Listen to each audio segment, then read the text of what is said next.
Now, today, we are gonna see, what if Harry Potter splited by Grimm, became wizard, warrior, elemental mage and spy. Part 1. Join Patreon for early ACESS of Super Op stories. Also adult and steamy Harry Potter stories too. Please subscribe this channel, because definitely I will try my best to provide a valuable content for you all. Also check the descriptee, on to support the original author for this beautiful creation. Harry Potter was laying quietly on his bed in his upstairs room of his and his aunt, uncle, and cousin's home. For some odd reason, so he'd been told, it was very important that he think of this building, this suburban house as his home. The way Professor Dumbledore had explained it to him at the end of his 5th year at Hogwarts. As long as he and his last living blood relative, that being Aunt Petunia, lived in the same home, the magic that saved his life from Voldemort as an infant, his mother's blood, would protect them not only from harm but from detection by the Dark Lord. In all honesty, Harry didn't really feel like he had a home anymore. During the past 6 years, if asked directly, he would have said that Hogwarts School of Witchcraft and Wizardry was his home, ever since Hagrid, his half-giant friend, told him he was a wizard in the first place. At least he thought he would have. Maybe it was more like the letter of the law type of deal with the blood protections, rather than the spirit of the law that he was debating. There was something else that was bothering him though. He just couldn't put his finger on it. Until he remembered Hagrid telling him about being a wizard, and the adventure of going to Diagon Alley for the first time and seeing real magic, meeting wizards, witches, goblins, and everything else that happened on his 11th birthday. His 17th birthday was a full month away, and he'd been back from Hogwarts for a full 3 weeks already. Dumbledore was dead, Sirius was dead, wizards all across England were either winding up dead, under the Imperious Curse and thus under the control of Voldemort and his Death Eaters, or unveiling they were Death Eaters all along. All in all, things were looking pretty grim. Still, there was something about what happened, right after Hagrid left and his birthday was over.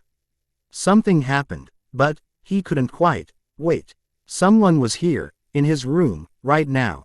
Almost exploding into motion, Harry was on his feet in an instant, his wand, tip glowing, held up and pointing at himself. "What the?" exclaimed Harry. "No shit," commented the other Harry. Harry wasn't too surprised to see something pointed in his own face, but was surprised in that it wasn't a wand, but some kind of capped staff, the tip glowing with as much magic energy as his own wand. It was being held by the other Harry, who was nearly identical to the current Harry, scar and everything. Only his clothes were a bit different.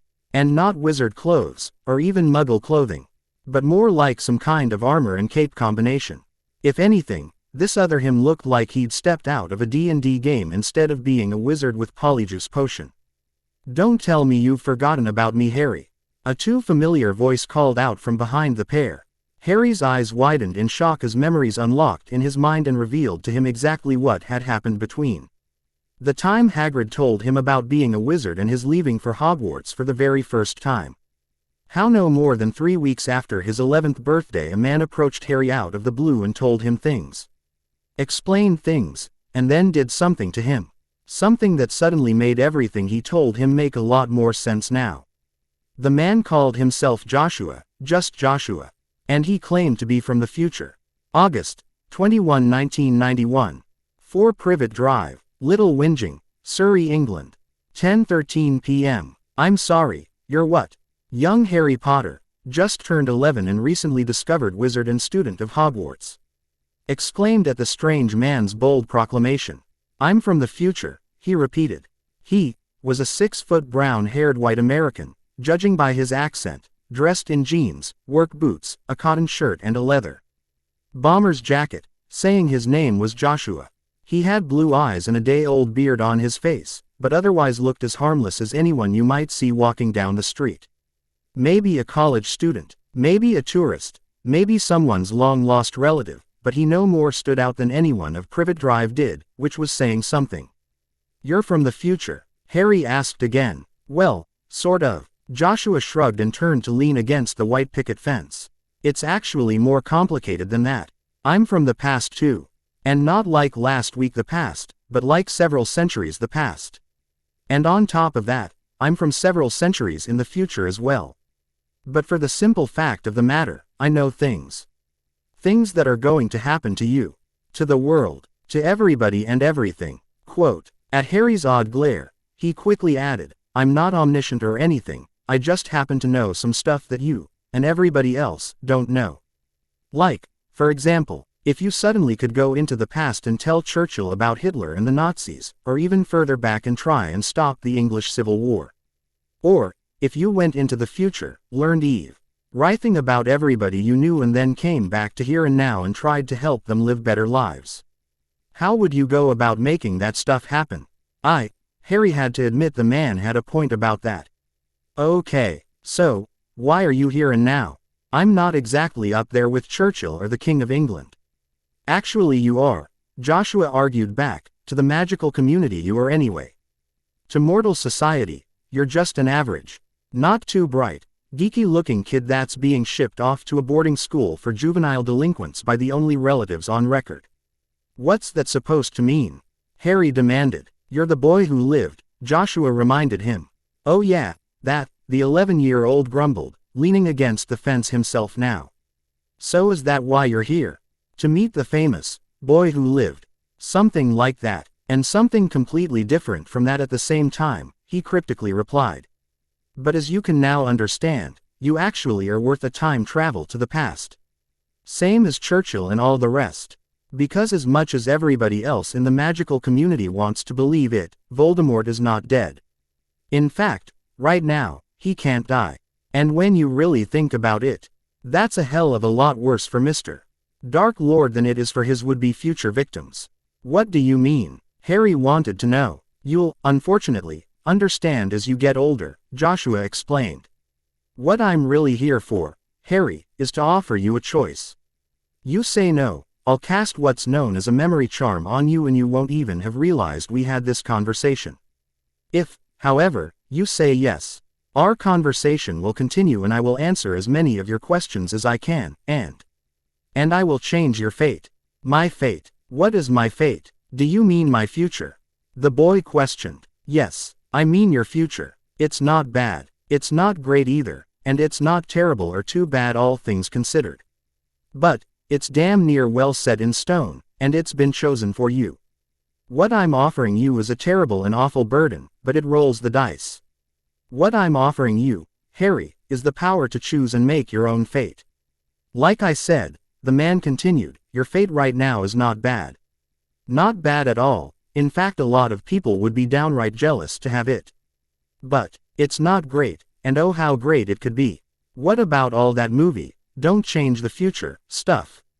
Harry asked. That's kind of why I'm here, Joshua replied. You ever see those American-made Back to the Future films? Harry nodded that he had seen them. Consider me visiting here right now Marty in the first movie. What changes I'm making here and now, they're going to take your future from the middle wage everybody's satisfied but not happy and Chanar you want it to be. There is the chance that you could make it worse, a lot worse than the Biff rules the world future, but there is even more chance that you could make it the perfect everybody is happy present and future. It's all up to you. So if I say yes, Harry hesitated. There's a 50-50 chance that things will get worse, or get great, Joshua told him outright. Well, what's my future like right now? He wanted to know. Renowned and acclaimed throughout the entire magical community, high-paying and very satisfying position within the government doing something you feel satisfied doing. Married to a beautiful and loving wife with 3 children of your own, and a 4th that is the orphan boy of very close friends that were killed before he was even 1 year old. Happy, satisfied, loved, respected, and everything you could possibly want. But fearing that the future will bring or spawn another Voldemort, whose defeat cost several hundred, if not an outright 1,000 lives. And that's the catch, isn't it? Harry demanded after hearing his future. That's why you're here. The lives that would be lost in fighting this Voldemort person. And that's the only thing I would want to change in my current fate. Isn't it? My guilt and regret over so many people dying. Because of Voldemort. You know, you're the only wizard alive right now that will actually say his name in public. Joshua changed subjects all of a sudden. Oh, don't get me wrong, there are plenty of wizards and witches that can say his name without stuttering, but not a one of them will do so in public. Joshua sighed and looked up at the starry sky for a minute before looking back down at Harry. You can't understand right now, Harry, what those lives will mean to you in the future. They're your friends. I know you don't exactly have the largest number of friends right now, your cousin's tormenting making you the meat of the school, so nobody wants to risk drawing his attention by associating with you. But when you go to Hogwarts, that's going to change. Big time. That much death can change a man, Harry. And not in a good way. And like I said, you end up raising an orphan yourself. His parents will even die in front of your eyes. And you will know both of them so well. They name you his godfather, so you can see that they'll love and trust you more than you can imagine. Joshua sighed once more, stargazing and following the moon, satellites, even a few planes that were flying overhead. It's decision time, Harry, he pronounced with finality. I am offering you power, a chance to change the future, to save lives. And above all else, the right to choose your own fate. Will you accept, or has our conversation never happened? Harry looked at the wizard claiming to be from the future and thought hard, very hard. Finally, he looked up at the stars himself, and answered. Present-day Harry's room. Harry slowly stepped back and lowered his wand as the other Harry likewise stepped back and retracted his staff.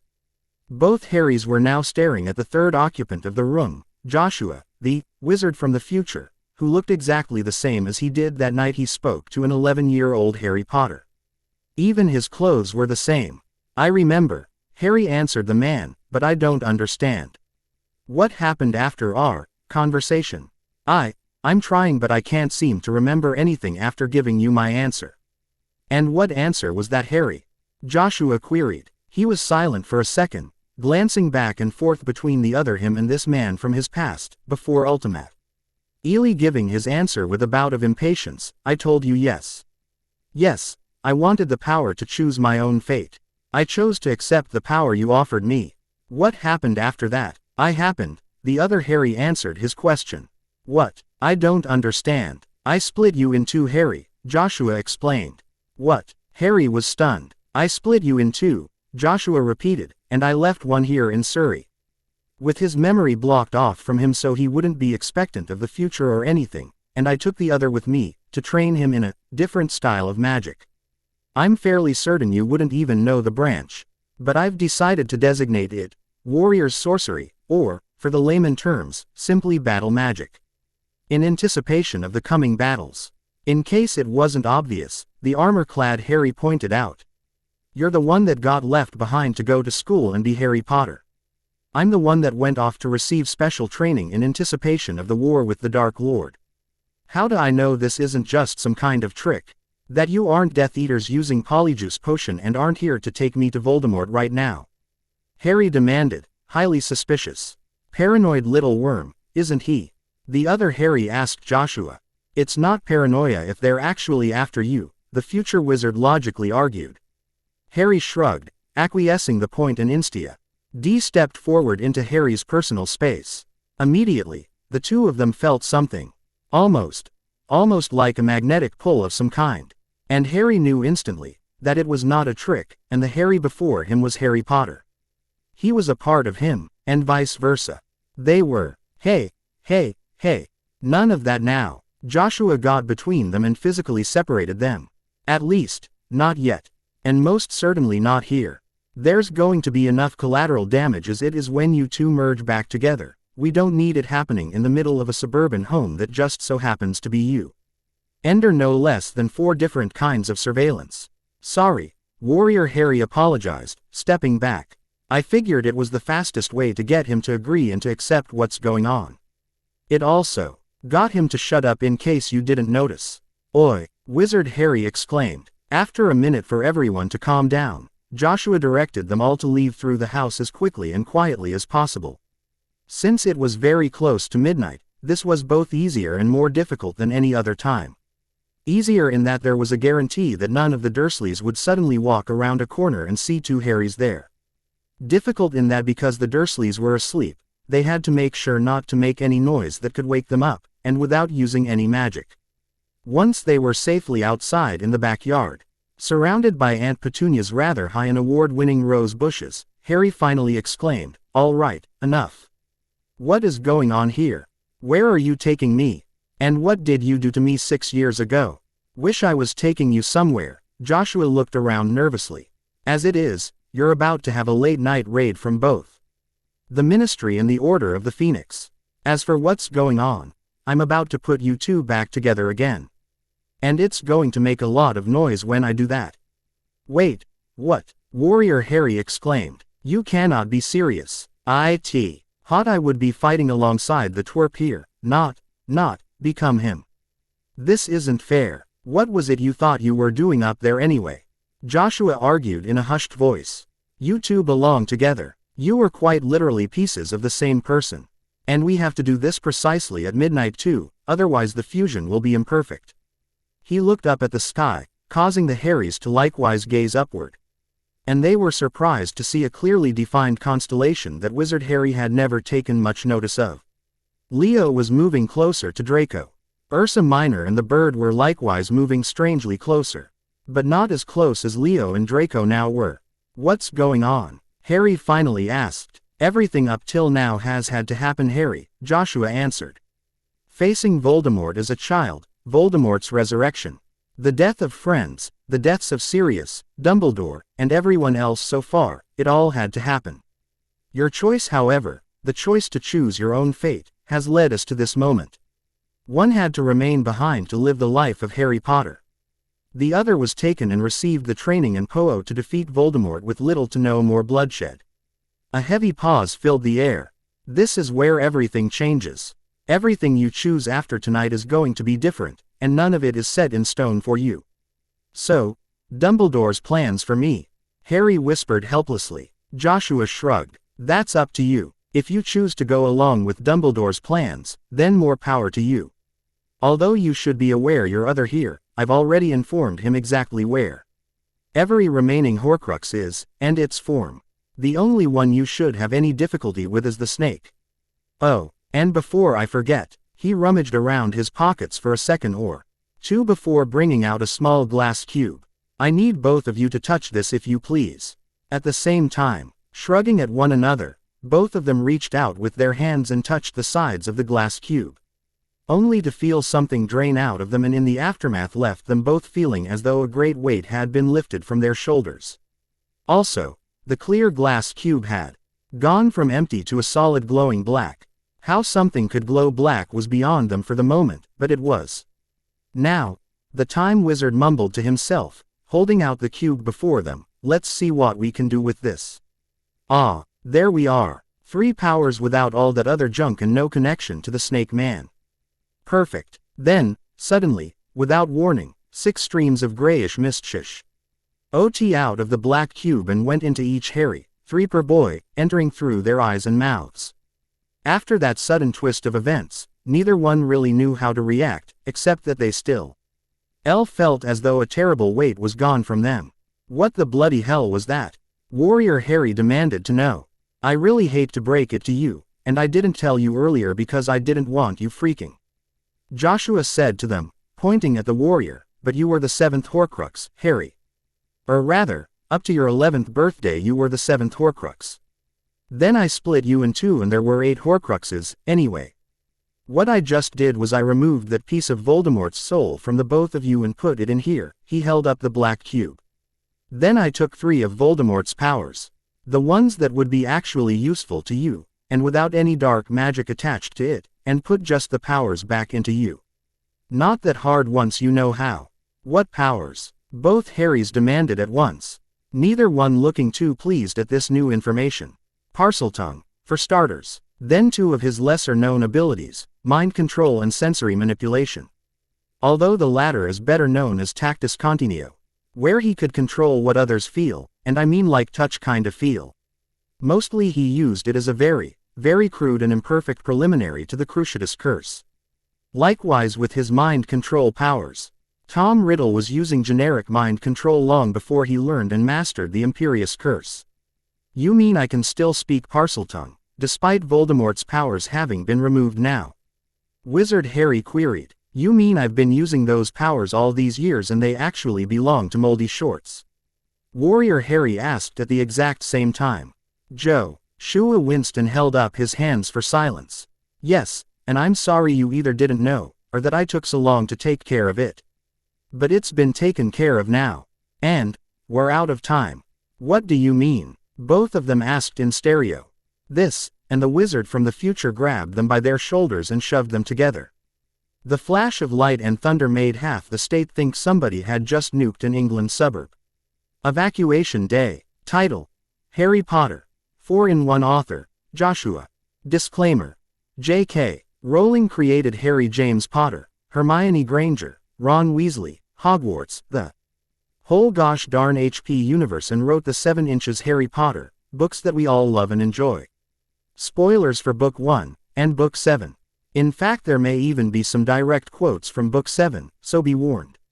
I'm not writing this for profit. I may not even let anybody but my dearest and closest friends even read this, and they'll get it for free, so thankfully this won't get me sued or anything.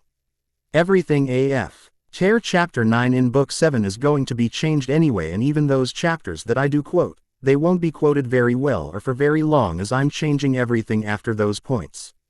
Assume, for Wizard Harry, that everything between the stated timelines in Book 1 and Book 7 is identical to what happened in the rest of the books in the HP universe. Summary. A mysterious stranger interferes in the timeline and in Harry's life, splitting the young wizard into 4 and giving each a different magical education. Wizard, Warrior, Priest, and Spy. Story. 2 weeks later, Saturday, July 25th, Evacuation Day. The past week had seen many changes for Harry Potter.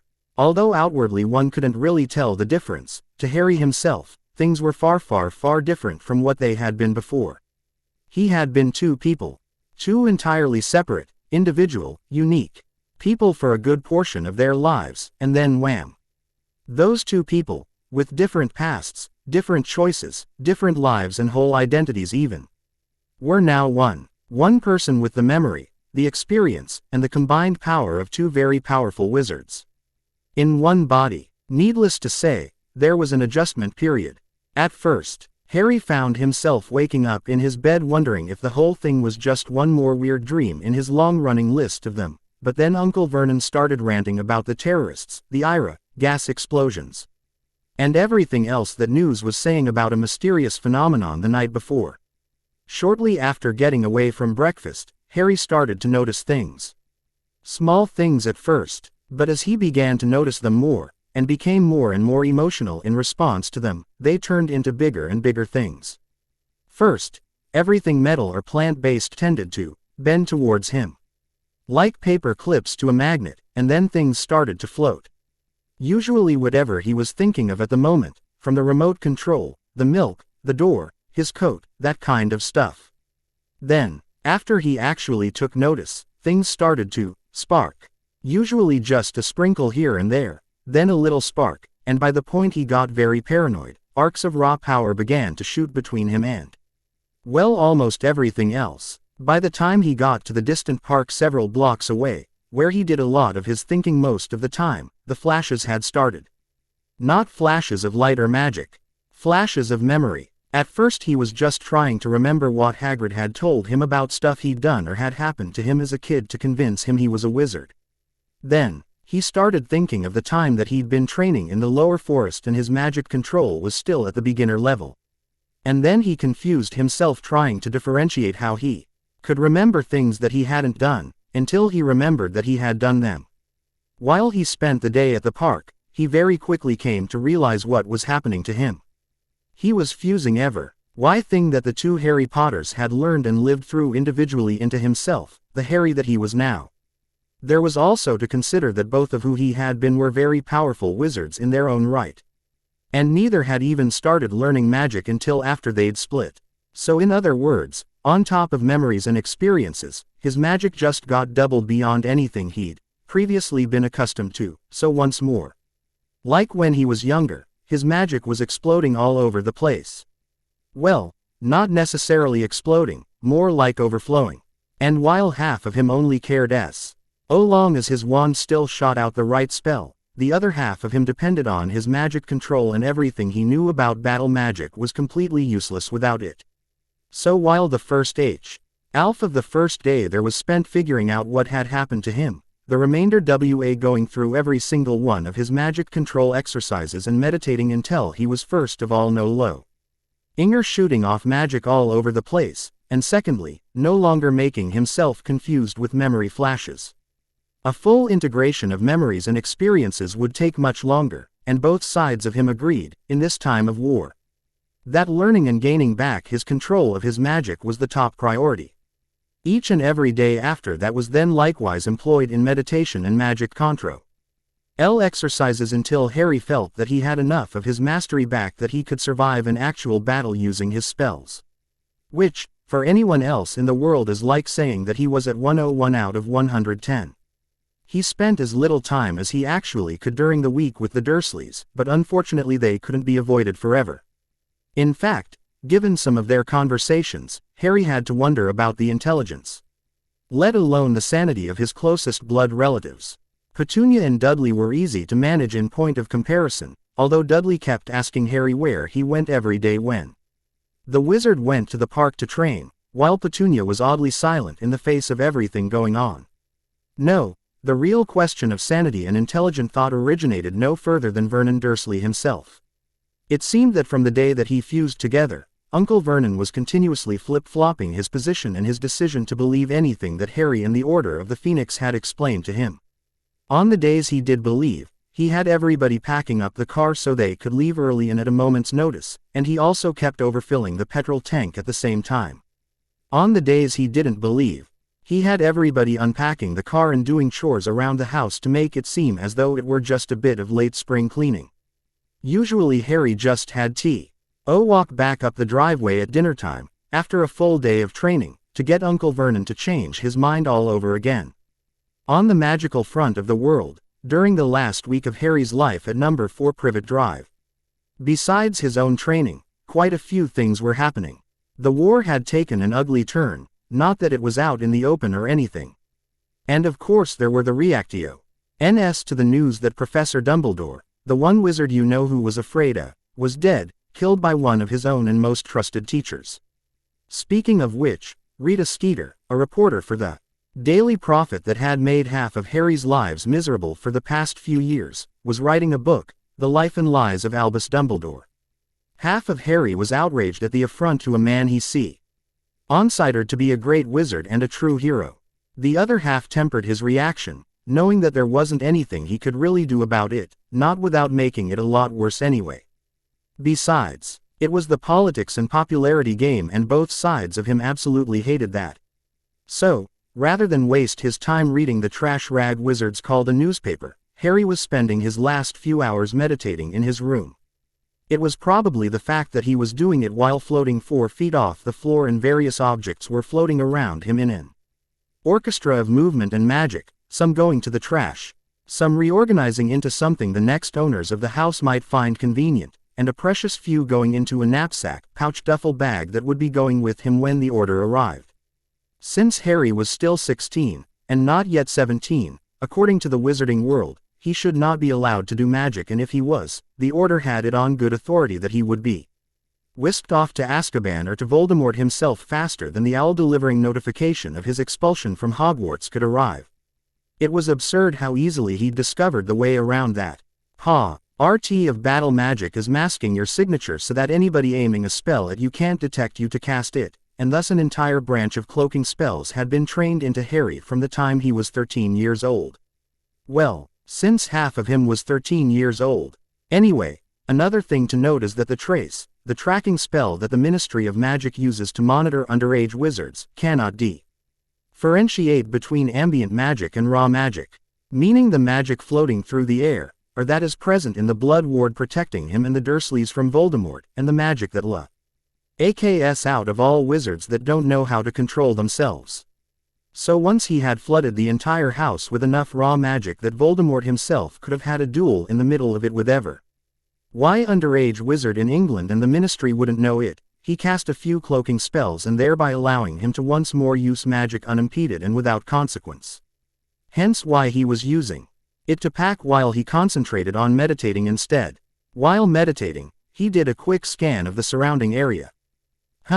That's interesting. Another part of battle magic is the skill of finding your own target for spells. despite their own means of masking their presence.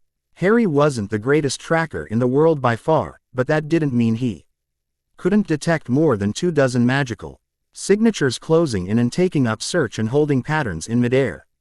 Then, on the edge of his consciousness, a too familiar dark presence, broken, weakened and mutilated. Good God, how the hell could such a magical signature belong to one of the most powerful and feared dark wizards of all time? It was like he barely had even a seventh of his own power. And what he did still have was barely an illusion of itself. It spoke to Voldemort's strength that his soul was even still capable of maintaining his body, let alone his magic. The sound of the front door slamming echoed up the stairs and a voice yelled, "Oi! You!" Frowning, Harry let go of his meditative trance and slowly lowered himself back to the ground. Around him, everything quickly tidied itself and his bags and Hedwig's cage trailed after him as he left the room for the last time ever. To be quite honest, he would be perfectly happy if he never even had to see the house ever again, let alone his tiny little cupboard of a room. "Boy," Uncle Vernon yelled from the bottom of the stairs. "You took your time." The giant red-faced man roared as Harry appeared at the top of the staircase. "Get down here, I want a word." Shrugging, Harry strolled down the stairs, keeping his hands in his pockets. His bags and Hedwig's cage remained at the top landing so he didn't make Uncle Vernon even more enraged than he already was. Having kept track, Harry knew that today was one of his uncle's "don't believe" days and was prepared with a counter-argument, seeing as the order would be arriving in less than an hour by now. When he reached the living room he found all three Dursleys, dressed for traveling, Uncle Vernon in a fawn zip-up jacket, Aunt Petunia in a neat salmon-colored coat, and Dudley, Harry's large, blonde, muscular cousin, in his leather jacket. Stopping before them without saying anything, Harry listened as Uncle Vernon commanded, "Sit down." Harry raised his eyebrows expectantly. "Please," Uncle Vernon added, wincing slightly as though the wind was sharp in his throat. Considering for several long moments, Harry just smirked, pulled his hands out of his pockets and crossed them before his chest as he sat on the arm-rests of Aunt Petunia's couch, watching with mild amusement as his uncle went from red-faced to an unhealthy shade of purple. He waited. "I've changed my mind," Uncle Vernon pronounced. "No," Harry countered instantly. "It what?" Exclamation mark quote. Uncle Vernon practically began to foam at the mouth like a rabid dog. "First of all," Harry continued as though his uncle hadn't even spoken, "we're short enough on time as it is. So when I say we don't have time to debate this, I mean it. The very first lesson worth learning in studying battle magic is that during war, warriors have to take command, WH.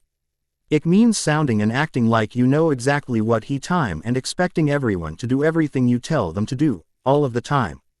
Harry had taken this to heart very shortly after his first very real battle. "It doesn't matter if you believe what you've been told or not," Harry continued, speaking louder when Uncle Vernon tried to interrupt. "It doesn't matter if you've changed your mind or not. It doesn't matter why you think we're doing this for you, and it most assuredly does not matter what excuses you've come up with to argue for staying. All that matters from here on in, is your wife and son. If nothing else, believe that Mr. Vernon Dursley. After we leave here, we wash our hands of each other. I don't care if you think of me, I don't care if you even say my name even once after today.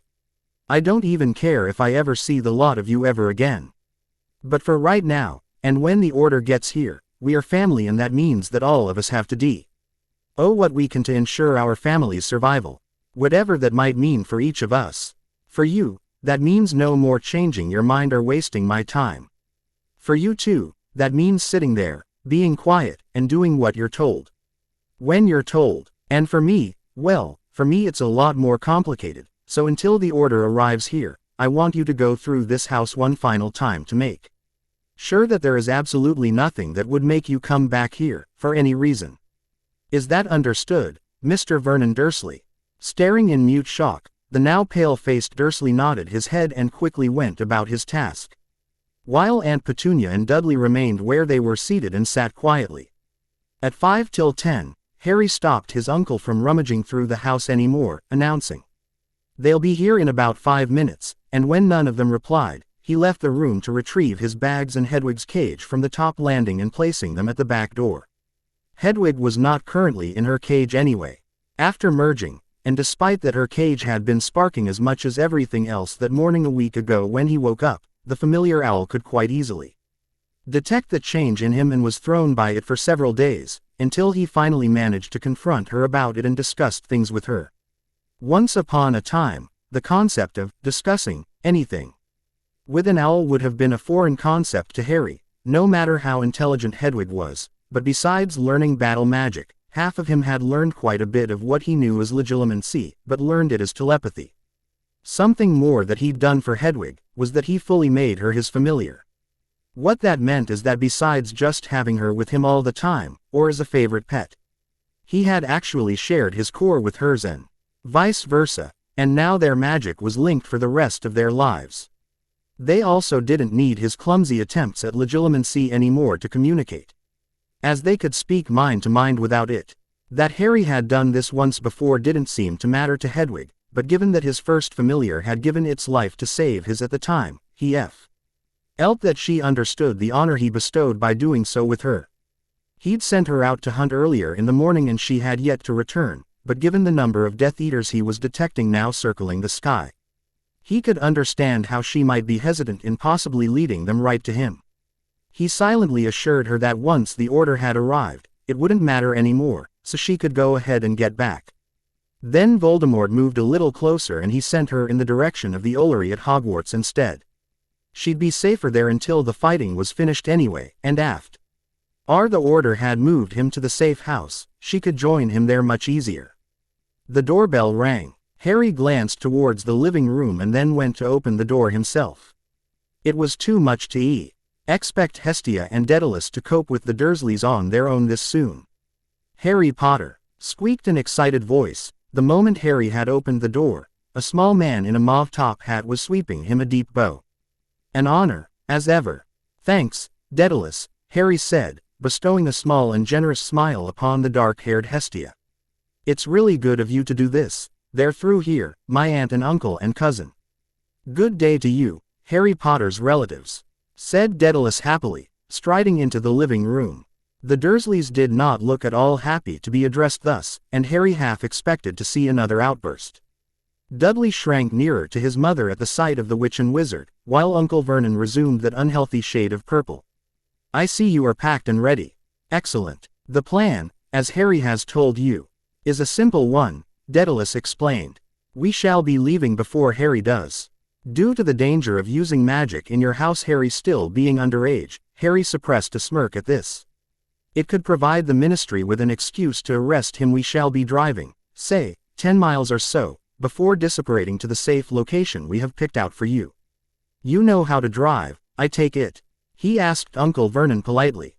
"Know how to? Of course I ruddy well know how to drive," spluttered Uncle Vernon. "Very clever of you, sir, very clever. I persona LLY would be utterly bamboozled by all those buttons and knobs," Daedalus complimented the man. The purple-faced man muttered several things Harry didn't even bother paying attention to. "You, Harry," Daedalus continued, "will wait here for your guard. There has been a little change in the arrangements." Harry frowned, interrupting, "What do you mean? I thought Mad Eye was going to come and take me by side-along apparition." "What happened?" Quote, "Can't do it," Hestia answered tersely. "Mad Eye will explain." "Hurry up," Daedalus' pocket watch suddenly screeched, prompting the witch and wizard to hustle the Dursleys out the door. "Quite right, we're operating to a very tight schedule," Daedalus exclaimed as he shoved the device back into his pocket and helped Hestia in getting the Dursleys moving. Quote, "We are attempting to time your departure from the house with your family's disapparition, Harry, thus the charm breaks at the moment you all head for safety."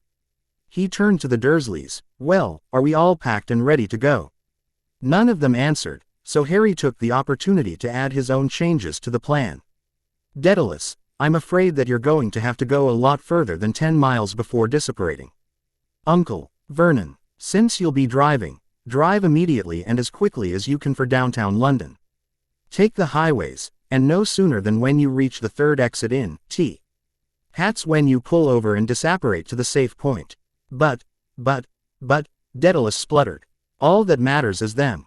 Remember that," Harry ordered, looking Uncle Vernon in the eye. He turned to the magicals. We'll not take them anywhere until Uncle Vernon stops and turns off the car and tells you that they've actually stopped. London is about half an hour from here at the longest. That should give me enough time. Enough time, Daedalus exclaimed. Enough time for what? After this is all over, you'll find out. Now go, Harry ordered. He left them there, going to the back door, not even glancing back as he heard the door slam shut as the last of them got in the car and he heard it drive off. Goodbye, said Harry to the empty house, and his relatives now driving away. His voice dropped dead at his feet and he felt now more than ever that things had changed beyond what they should have been. 15 minutes later, 4 Privet Doctor backyard. Harry was still standing on the back porch, straight as an arrow. His arms at his sides while his hands folded together at the small of his back. He kept his eyes closed and his head bowed, taking these last few moments to meditate and to further his magic control as much as possible without a full extra month to further practice. Breathing steadily and softly, he reached out with his senses, tracking and identifying all of the magicka. L signatures T skies over little whinging. The calm before the storm. As a surprising number of signatures made a rather roundabout method of circling the entire hamlet once, backtracking twice, and then doing multiple loop-de-loops and zigzags before splitting up going in completely random directions, before finally at a precise moment made a straight shot for his backyard. All the other signatures, aka the Death Eaters, flying around were much higher and thankfully didn't see the rather useless aerobatics, despite all of those in question being under disillusionment charms. The second, that the majority of them had landed and removed the not very effective invisibility spells, Harry looked up and plastered a genuine grin on his face. He stepped out calmly, but excitedly into the CK yard and joined the greeting of friends and might as well be family. They all gave a great shout out to him and Hermione flung her arms around him as Ron clapped him on the back. Hagrid, in his usual gruff manner, said, "All right. Harry, ready fare thee off." "Change of plan," growled Mad Eye, who was holding 2 enormous, bulging sacks, and whose magical eye was spinning from darkening sky to house to garden with dizzying rapidity. "Let's get under cover before we talk you through it." Shrugging, Harry led them all back into the kitchen where, laughing and chattering, they settled on chairs, sat on Aunt Petunia's gleaming counters, or leaned up against her spotless appliances. It was probably the most full the kitchen had ever been, even counting all the times Uncle Vernon had guests over. Ron, red-headed long and lanky young man, who came up to Hagrid's shoulder in fact. Hermione, her bushy brown hair tied back in a long plait. Fred and George, grinning, looking, hell even dressing identically. Bill, badly scarred and long-haired. Fleur, Bill's wife, slender and beautiful, with her long silvery blonde hair. Mr. Weasley, kid-faced, balding, his spectacles a little awry, Mad Eye, battle-worn, one-legged. His bright blue magical eye whizzing in its socket. Tonks, whose short hair was her favorite shade of bright pink. Lupin, grayer, more lined, and yet with a content smile on his face. Kingsley, bald, black, broad-shouldered. Hagrid, with his wild hair and beard, standing hunchback to avoid hitting his head on the ceiling, and Mundungus Fletcher, small, dirty, and hangdog, with his droopy basset hound's eyes and matted hair, grinning at each in turn. Harry felt incredibly fond of all of them, and as such his heart swelled with the sense of family, unity, and purpose. He was happy, and a bit concerned by this change of plans. "Kingsley, I thought you were looking after the Prime Minister," he asked the Auror from across the room. He practically had to shout given how filled the place already was. "He can get along without me for one night," the large black man replied. "You're more important." Smirking and trying not to laugh out loud at that statement, he too rned his head down in attempt to hide it. "Harry, guess what?" said Tonks from her perch on top of the washing machine, and she wiggled her left hand at him, where a lovely diamond ring glittered from. "You got married," he yelped, looking from her to Lupin in open shock and pleasant surprise. "I'm sorry you couldn't be there, Harry, it was very quiet." Harry just shrugged, still grinning like a loon. "Yeah, well, makes it more romantic I hear." All right, we'll have time for a cozy catch-up later," roared Moody over the hubbub, and silence fell in the kitchen. Moody dropped his sacks at his feet and turned to Harry. As Daedalus probably told you, we had to abandon Plan A.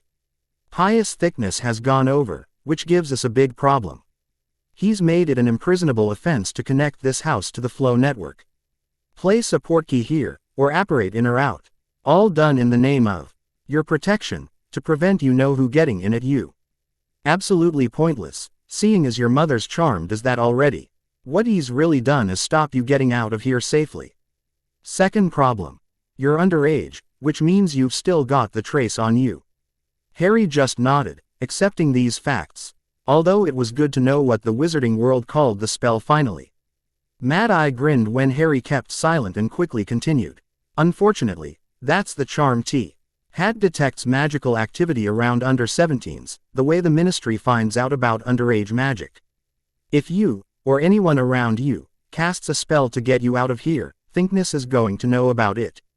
And so will the Death Eaters. We can't wait for the trace to break, because the moment you turn 17 you'll lose all the protection your mother gave you. In short, Pious Thickness thinks he's got you cornered good and proper. Harry snorted. He could tell them now, but better to let Mad Eye explain his plan fully before breaking the poor man's delusions. He owed the old Auror that much at the least for all the trouble he'd gone through. So, we're going to use the only means of transport left to us, the only ones the trace can't detect, because we don't need to cast spells to use them. Brooms, Thestrals, and Hagrid's motorbike. Frowning, the boy who lived considered that and could immediately detect more than a dozen basic flaws in the plan, not to mention the near-who. NDRED faults that had to do with information Mad Eye clearly did not have at his disposal at the time. For example, the near 50 Death Eaters patrolling the skies above cloud level under disillusionment charms, and Voldemort himself. Still allowing Mad Eye his time in the spotlight, Harry remained silent for the time being.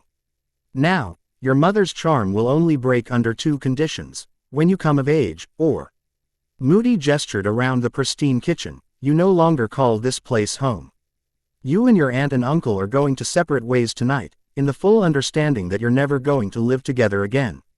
Correct. Harry just nodded, struggling to keep his smirk off his face. So this time, when you leave, there'll be no going back, and the charm will break the moment you get outside its range. We're choosing to break it early, because the alternative is waiting for you know who to come and seize you the moment you turn 17. And the one thing we've got on our side is that you know who doesn't know we're moving you tonight. Harry had to disagree there, judging by how close the Dark Wizard was to him at just that moment. We've leaked a fake trail to the Ministry. They think you're not leaving until the 30th. However, this is you know who we're dealing with, so we can't just rely on him getting the date wrong. He's bound to have a couple of Death Eaters patrolling the skies in this general area, just in case.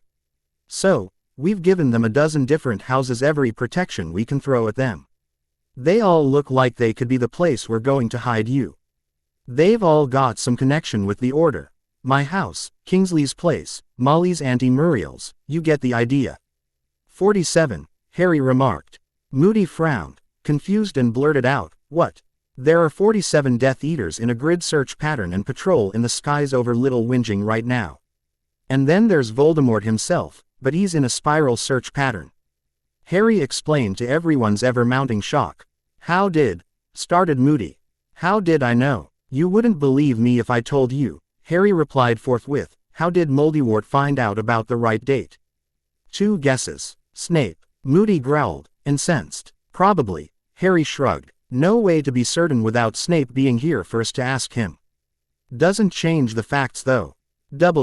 I've got Death Eaters and Moldywort circling above like vultures. Can't apparate or use a portkey, but we do have several Thestrals, brooms, and Hagrid's motorbike. What's the rest of your plan, just so I know? Several of those present were rather surprised at Harry's abrupt and commanding attitude, but Moody just grinned, figuring the boy was finally growing some backbone. Yo's parents' place. Oh, NCE, you're within the boundaries of the protective enchantments we've put on their house. You'll be able to use a portkey to the Burrow. Any questions? Oh, where do I begin? Harry mumbled. Harry was silent for a full 10 seconds, his hand cupping his chin in the famous thinker's pose, before speaking again. I take it that not all of us will be heading towards the same location, hence why masking so many different locations. With each of them having a portkey to the burrow, correct? Not bad, boy, Moody cackled. Now, and just out of curiosity, how is it that all of us going to these D.F.F. errant houses helps us confuse the Death Eaters?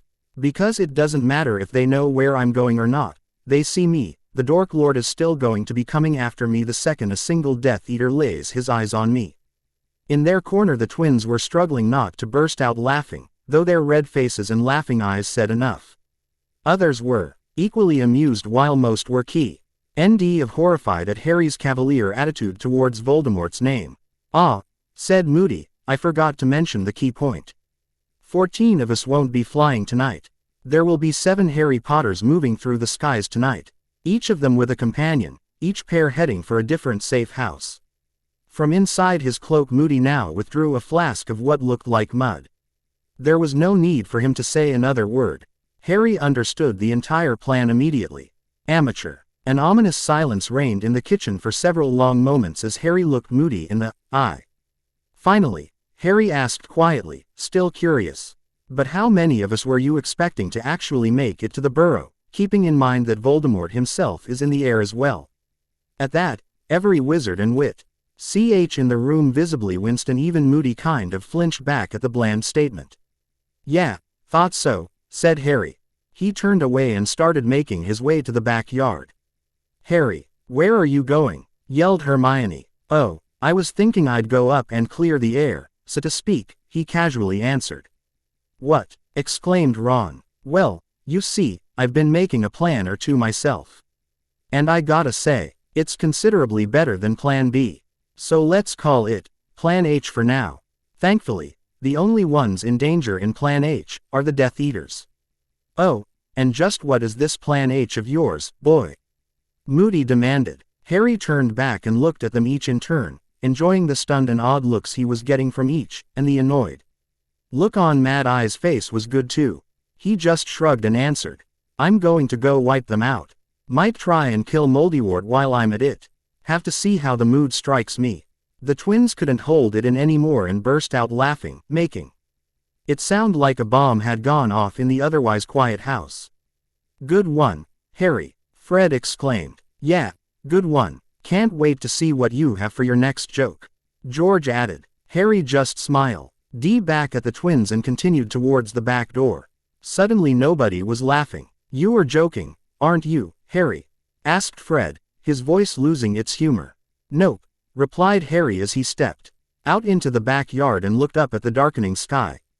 Harry, Hermione screeched loud enough that all the glass in the windows and kitchen shook from it. You cannot be serious, now stop joking around and give us your hairs so we can look like you already. No, Harry casually replied, continuing to look up at the sky. With a growl, Moody swept outside, limping heavily as an outlet for how frustrated he was getting and then physically manhandled the Potter boy inside.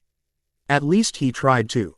Every time he made a grab for the boy, he was just a touch shy of actually getting a grip, and the boy started leaning back and forth and taking side steps, slippery little devil. What are you playing at, boy? Roared Moody once all patience had been lost. Finally, Harry sighed and slowly walked back inside to the back porch. With everyone gathered in the kitchen and dining room, and Moody coming in behind him, he said, there are 3 basic plans. Details are details, and I'm not going to bore anybody with them.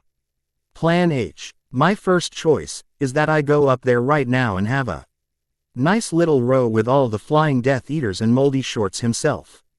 Then, while I have loads of other ideas, we'll call my second choice Plan P.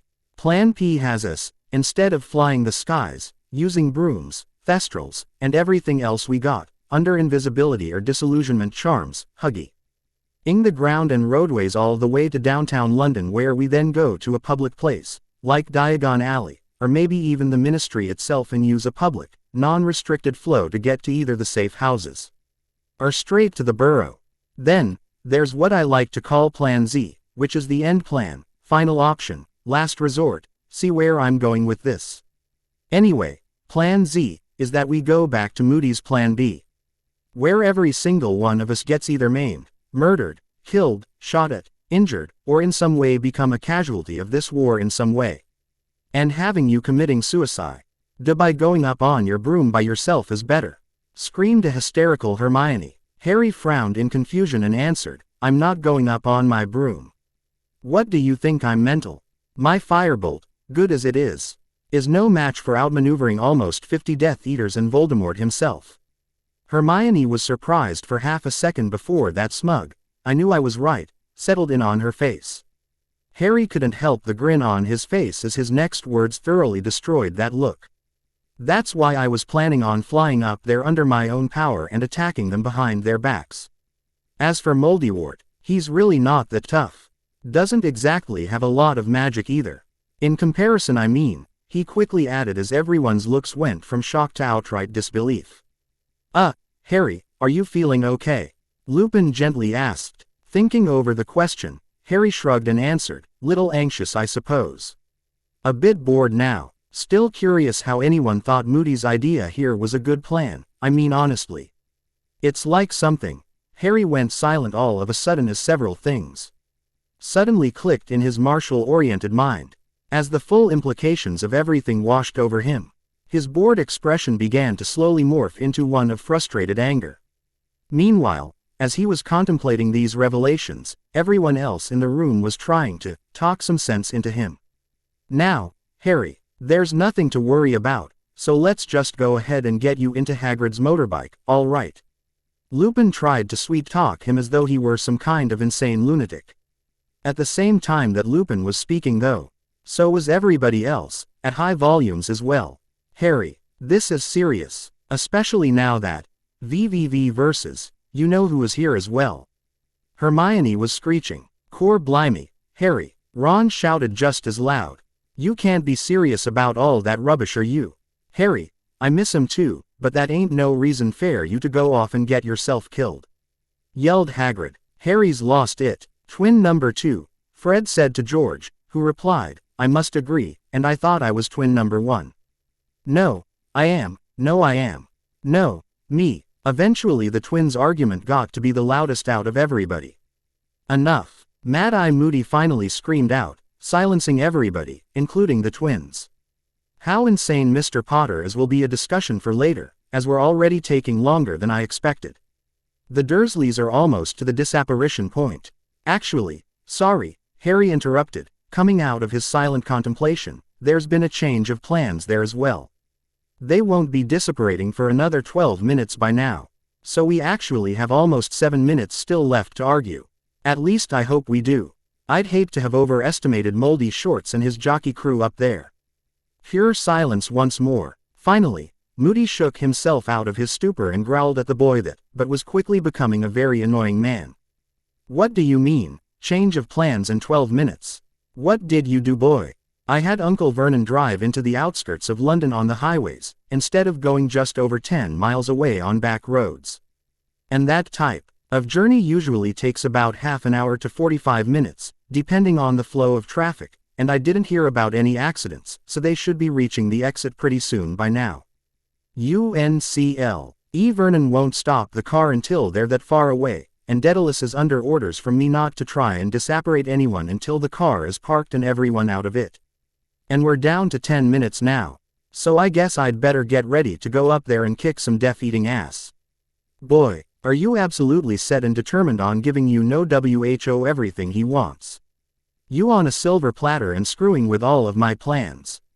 First of all, your plan itself was designed to practically serve me up on a silver platter to Voldemort, Harry angrily retorted. Secondly, I am not, I repeat, not more important than any one of these decoys that you've got here.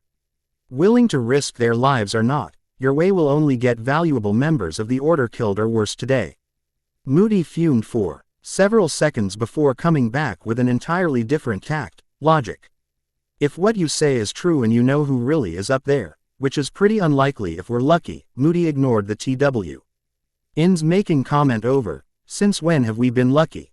And continued on, and while we can't count on it, it doesn't change the fact. They might not be able to get at you or this house while your mother's charm holds.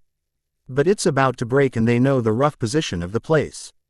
Our only chance is to use decoys. Even you know who can't split himself into 7. Raising an eyebrow at that comment, Harry shared a quick glance and knowing grin with Ron and Hermione.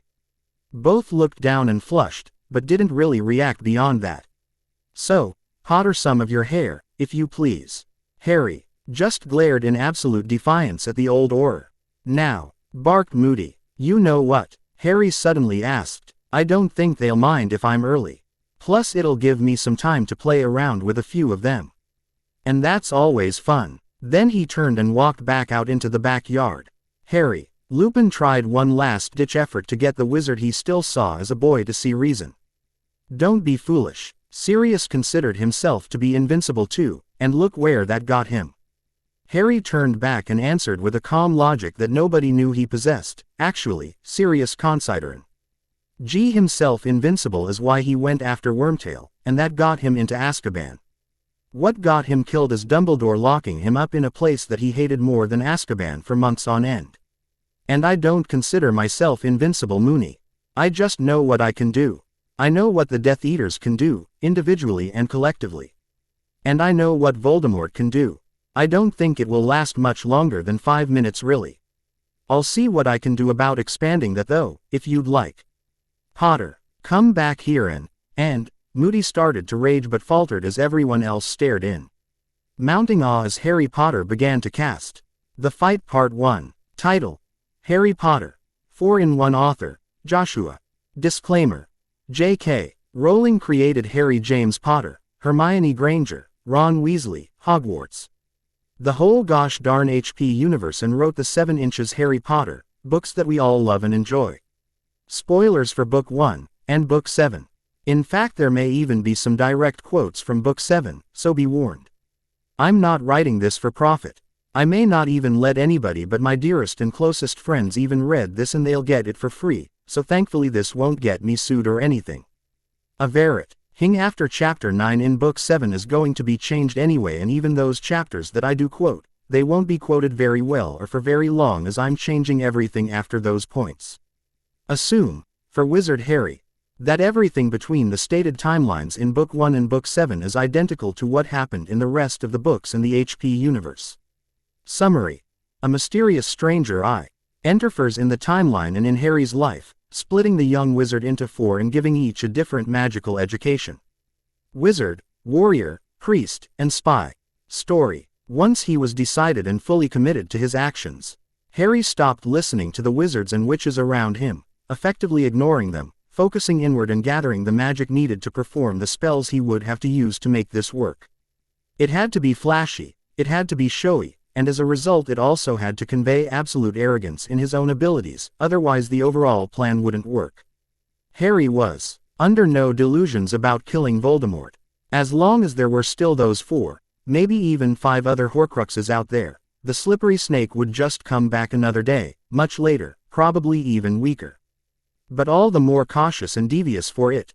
Lesson number 62, the weakened opponent that lives to retreat is tomorrow's apocalypse. Unfortunately, Voldemort had to leave this battle fully intact, albeit suitably impressed. Which is why Harry was going for big, flashy, and overall wasteful and useless in warlike conditions. But were absolutely perfect for ambush and demoralizing conditions. Harry allowed himself a small, evil intent grin as he brought his hands before him and formed a seal, pointer and middle fingers of both hands pointing up, other fingers curled in, right hand encircling left hand's fingers. Thumbs together. Around his feet, a blue, ethereal circle of fire began to rotate around his body, not even reaching up to become real flames, just the wisps of a blue fairy fire. Hunching down and gathering even more magic to him, Harry began to subconsciously pre-cast every one of the spells he would be using, those that would take several minutes to fully conjure, that is. While the easiest and first instantly took form in a twister of glowing magic feathers, and a pair of brightly glowing angel wings sprouted out of his back. Flapping them once, more for the effect of his audience than real need. Harry gave the group one last smirk, saying, "See you in a few minutes," and then took off into the air at half the speed of sound almost. In a matter of seconds, he was flying several kilometers above the city, and in those same matter of seconds, every Death Eater in the sky at that moment locked onto him and flew in to cut him off. Although they had been anticipating him on his broom, or even with several people as guards with him. so it could be reasonably understood why it was that they held off from casting curses at him. At the shock of seeing Harry Potter flying through the air with a pair of glowing white angel wings coming out of his back. Things happened very quickly after that, and Harry didn't really have time to analyze every little detail. As his training took over and he just reacted and followed the plan. Flying up several miles, Harry was very quickly surrounded by nearly 30 Death Eaters on brooms, robes and masks fluttering about them as clearly as their dark auras of malevolence and violence. Harry seriously doubted that there were even enough like-minded pureblood wizards left in the world to fill out a full Death Eater assault of this magnitude. So no doubt more than half of those present were either half-bloods or Muggleborn as the terms went, and were just as likely under the Imperious curse. Just then, the curses, hexes, and whatnot began to fly. So Harry started casting right back. First he drew out his Holly Phoenix feather wand and silently cast about 16 stunners with a disarming charm between each, making sure that the stunners hit only real Death Eaters, easy to tell from the dark magic seeping their cores, and the disarming spells only hit those that were either iffy or under Imperious, also easy to tell. Then he was past the first line and now many miles above the city. London itself was in sea. They were visible to the naked eye. Most would think they were either high-flying birds or dismiss it as a trick of the eye. Seeing that they were no longer all bunched up together as before, Harry decided to start the plan in earnest. He put away his wand and gathered his magic. Once about 5 or 6 Death Eaters were almost within arm's reach of him and they were preparing to strike. Despite seeing him there flying with angel wings, he released the spell. Sonic Boom. The spell flashed gold around him as a spiral wave of energy. First 1, then 2, and finally 4 arcs swirled around him at high speed and cut down and knocked all the Death Eaters off their brooms. The golden white spinning attack revolved for a few more times before finally each arc flew away as magical cutting discs, flying after the nearest Death Eater. Seeing a few far-off wizards pointing their wands at him and mouthing the words for the death spell, Harry, very quickly, cast a long-range spell of his own. Flame Arrow. Quote, ruby lightning sparked from his upraised hand until a fireball flashed into existence. And very quickly grew to the largest any wizard in England had ever seen. Then, faster than the Death Eaters could even finish mouthing their words, Harry cast the fireball at them, which flew faster than anyone could have imagined. Growing exponentially as it did until all of that group were incinerated the moment it struck. Unfortunately, that group weren't the only ones casting curses and hexes at him. And he was forced to switch to defense sooner than he would have liked, but all the same in the end. Just out of the corner of his eye, he caught the red streamer of probably one of the more lethal curses being cast. But not the death curse, so it wasn't a problem as he activated his shield charm. The spell hit, but then ricocheted off into the ether. Harry then noticed a half a dozen others, just as close. And he hit the shield charm up to the next level, silently casting a battle magic spell called Riryoku. Instantly, a golden-green flaming aura surrounded the flying wizard, and his already wild hair flew up like it was charged by static electricity as the spells hit him, and they either were absorbed by the field, or reflected immediately back to the source if the curse was powerful enough. The odd glow the flaming aura produced also seemed to enhance the visible contours of Harry's muscles and likewise giving him the appearance of suddenly being a lot stronger than he was only moments before. Of course that was just an illusion and a trick of the light. Harry was in fact several magnitudes stronger than he appeared to be, even after the effect of the aura. Nice try, The flying battle wizard called out to those still trying to attack him. My turn. Forming a series of seals with his hands, Harry then cupped his mouth and breathed out. Giant fireballs, not quite of the strength of the flame arrow. But still giant fireballs shot out and exploded against the numerous Death Eaters. He breathed out another dozen or so of the fireballs and then switched tactics suddenly twisting around and snapped out his fist in a karate-like punch. Except that another giant fireball shot out from the end of his fist and he did that for another few dozen Death Eaters until they regrouped once more. Seeing them gather closer together there, Harry charged a different spell this time. He moved his arms in intense concentration, pulling all of the nearby surrounding NT magic and focusing it inwards and into a powerful attack. He didn't have the time for a full power version, at least not yet, so he had to settle for the first stage version as he gathered all the magic energy into his cupped hands near his right hip, and then shout out the attack while shouting the spell, Hadoken. Quote, a bluish-white energy orb shot out at the speed of light, and before the Death Eaters even knew what hit them, it blasted all of that group out of the sky. Behind him, Harry heard the once dreaded words, Avada Kedavra! Exclamation mark quote. Quickly forming another seal with his hands, Harry screamed the spell, Astral Barrier. Quote, out of nowhere, a ghost phantom image of Harry Potter, minus the current wings, instantly appeared in front of the killing curse and took the hit, as it were. The spell and phantom image both vanished after colliding, and Harry suffered no ill side effects. The Death Eater that had witnessed the unstoppable, unbeatable curse, being, well, stopped, suffering from some severe shock. Which was understandable, just floated there on his broom, mouth agape. Harry didn't allow him to recover, instead hitting the Death Eater with another fireball from his fist, sending the dark wizard off his broom to fall screaming hundreds of meters to the earth. Deciding to get creative, Harry began to ascend at high speed again, forcing the Death Eaters to chase after him once more. But this time Harry put away his wand and pulled out his staff instead. It's actually somewhat of a misnomer to call it his staff, as it is a magical artifact in and of itself, though it is more than capable of channeling his magic just as much as his wand is. The artifact is actually known as the Compliant Rod. Yes, that Compliant Rod, albeit calling it the Compliant Rod, when there are actually several thousand in circulation, is further deceiving. Harry's staff, because it is so wrong to call it Harry's Rod, was a brilliant emerald green color, capped with golden caps on both ends. Caps that can go spear sharp at a moment's notice, and can expand into a full shield even faster. The 7-foot staff is also capable of shrinking down so it's no bigger than a toothpick, and likewise expanding so large that a giant would call it unwieldy, and despite its solid-looking state, and its impregnable nature, it could also bend and twist like rubber into all manner of forms. Combine that with a wizard able to channel battle magic through it and a few years' mastery in its usage, and that makes Potter's Compliant Rod the most dangerous weapon in the air for several hundred kilometers in all directions. A pair of fast-flying Death Eaters were barreling in from the east, hoping to use the cover of night to hide further, but Harry could sense their very magic, making the tactic rather moot. With a rapid half-twist, the flying wizard extended the rod the 20 feet between him and them, knocking them clear off their brooms and flying through the air, screaming the whole way.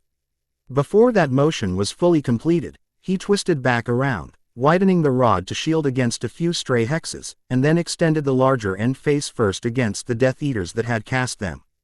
Then for good measure, he slammed them 3 more times until they finally fell off their brooms. They weren't screaming though, probably because they were unconscious, he idly noted. Retracting the rod, Harry quickly spun back around to defend against a lone Death Eater and twirled the rod around him to create a temporary shield against the curses being thrown. This Death Eater, for some reason though, didn't seem to be as shocked at Harry's actions, nor at the impossible feats he was performing. Making extra sure, while still defending, that this was a Death Eater and not so me innocent wizard under the imperious curse, Harry was relieved to see that it was actually Goyle Sr. Relieved of any need to hold back, and seeing that they were all adapting to his show quicker than he'd expected, the boy decided to up the ante, so to speak, and break out the very impressive stuff. Stopping his defense for only a single moment, Harry cast back his staff and shouted the spell, Lightning Bolt. Come forth, ending the spell by pointing the business end of the staff right in Goyle's face. The nanosecond the last syllable left Harry's lips, lightning bolts from the sky, the earth, and the tip of Harry's staff all converged upon the helpless dark wizard, leaving behind a crispy husk that vanished into ash on the wind before the winged battle wizard had even flown away. Seeing another few lone Death Eaters floating about, Harry decided Todd holding the Compliant Rod in the exact center, he channeled the attack spell through it, shooting it out both ends and taking out several more targets. Special Beam Cannon. Fire. From either ends of the rod a spiraling beam of orange-red energy exploded out, like some kind of magic drill, except that it drilled through a couple of bodies before finally exploding in twin explosions on either side of the flying winged wizard. Another half-dozen Death Eaters came flying up on brooms, trying to surround him from 6 sides at once. Not wanting to do any repeats if he could help it, astral barrier notwithstanding, Harry flapped the Lighthawk wings and silently manipulated the magical energies tied into them, and tapped into a few others at the same time.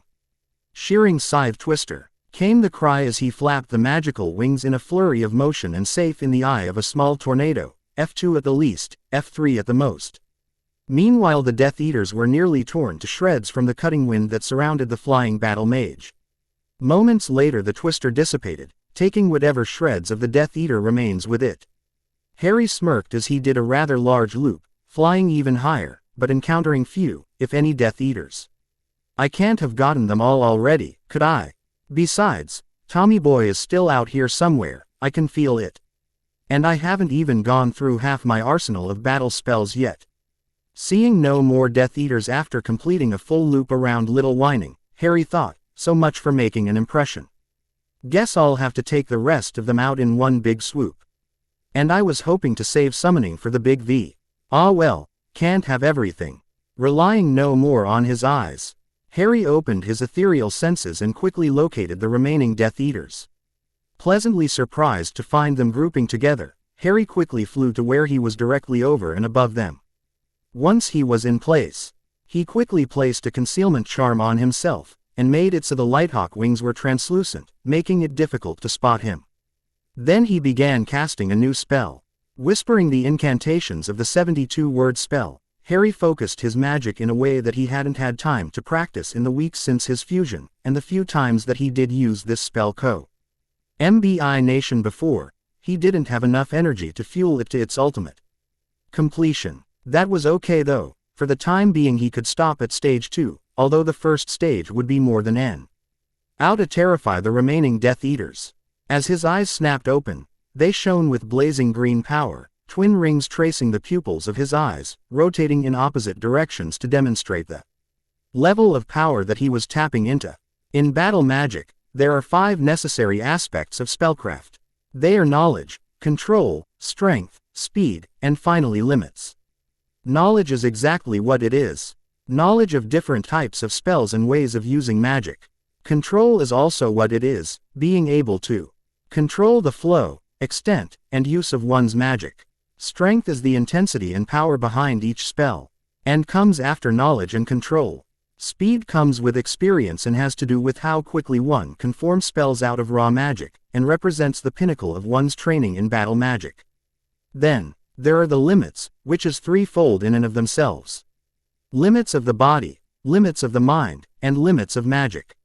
There is only so much stress, both magical and mundane, that a human body can withstand. But likewise there are ways of increasing those limits, slowly removing them. Limits of the mind are more difficult, but likewise not impossible to overcome, having to do with opening oneself to the possibilities they normally wouldn't, and then further limits of skill and study and understanding. Simply altering one's perspective is enough to break through such barriers. But there are only 2 limits of magic. They are called gates. It is actually more accurate to call them limiters instead of limits, as they are designed, or rather in place, to prevent one being from having more magic than they know what to do with. The first gate is individual to the wizard, witch, or magical creature that can access it. Even for identical twins, both able to open their gate. One could be the gate of fire, the other the gate of water. It is the release valve for the very power that most resonates with the soul of the magic user. Harry Potter's gate is the gate of Gia. He's only ever been able to open it for the power it provides, yet unable to use any of its powers. Each gate, when fully opened, allows the gatekeeper to use powers and abilities they normally would never have. And Gia is the spirit of the earth, mistress of all the elements and wielder of magic and gods alike. And until now, Harry has only ever received a tiny boost in magic strength by opening it. Gate. Open, screamed Harry as he forced open the gate. Instantly, his power boosted a full level beyond and he knew something he didn't before. Below him, 2 concentric rings appeared only a few meters beneath the gathered Death Eaters, who had looked up at his shout. The rings were identical to the ones filling his eyes, only several thousand times larger. Then, Harry's spell completed, fixing itself to the center of the opened gate, and just as suddenly all of the Death Eaters found they could no longer move. Spellbinding Circle. Harry finished the trap spell. Knowing that, while the spell would last until dispelled, he didn't have the luxury of taking his time any further. Harry tapped into the power of his gate as much as it would let him, and summoned Fort H, one of the two creature types that agreed to his summoning contract. The latter was currently impossible, since that contract required the use of a familiar, but thankfully, dragons were a bit more lenient, asking only for a one-time payment that cost him nothing in the long run, yet still worked to benefit all parties. He called forth the first summon, casting his hand down at the trapped Death Eaters, Water Dragon. Sapphire energy sparked around the edge of the circle, before spreading at an unnatural speed to reveal a rearing and massive red-eyed dragon made entirely of water, snarling G and roaring down at the now terrified dark wizards before it. Casting down his other hand, he quickly summoned the second Fire Dragon. As with the first, a ruby bolt of energy traveled the RSE of the circle before quickly forming into a blue-eyed dragon made entirely of orange-red flame, just as big and terrifying as the first, perhaps even more so. The two elemental dragons glanced at each other, judged the situation, then somehow seemed to smirk evilly down at the puny humans they'd been summoned to vanquish. Harry flew down until he was just above the influence of his trap spell, dispelled his concealment charms, and spoke to the dragons he'd summoned. Judge them each and every one as you see fit. Destroy the evil ones, free the innocent ones, and punish the wicked ones. Once this task is complete, if you wish, you may go. I place no hold over you, and ask only for the retribution of true justice. The way he had spoken, both in the words and the fact that he'd just given commands to two elemental dragons, scared the Death Eaters even more than anything they'd felt before now, and his words of true justice almost sounded like a holy name, as one spoke of old magic. Not something one did lightly. The dragons, however, seemed to understand this even more than the wizards did, and they nodded in unison up at Harry and then descended upon the Death Eaters, granting them all, except maybe the three there that were still under the imperious curse, a very quick and very painful death.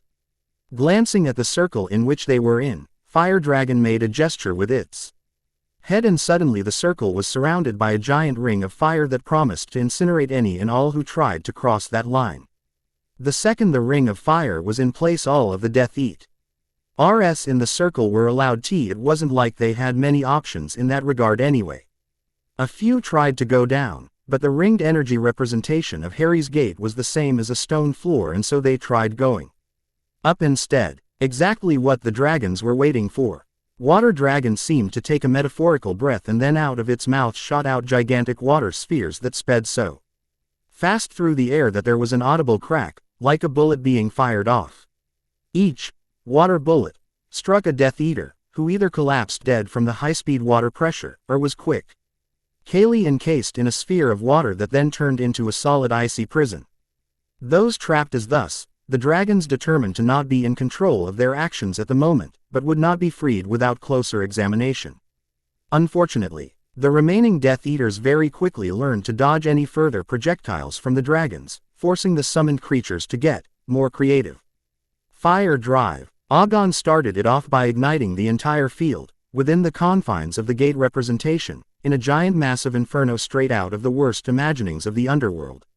Water Dragon and ice prisons didn't seem to be inconvenienced by this in the slightest. However, the Death Eaters were now scraping for every inch of altitude they could get. Water Dragon decided to end the stalemate and opened its mouth once more, this time letting loose with a spray of needle-like ice spears.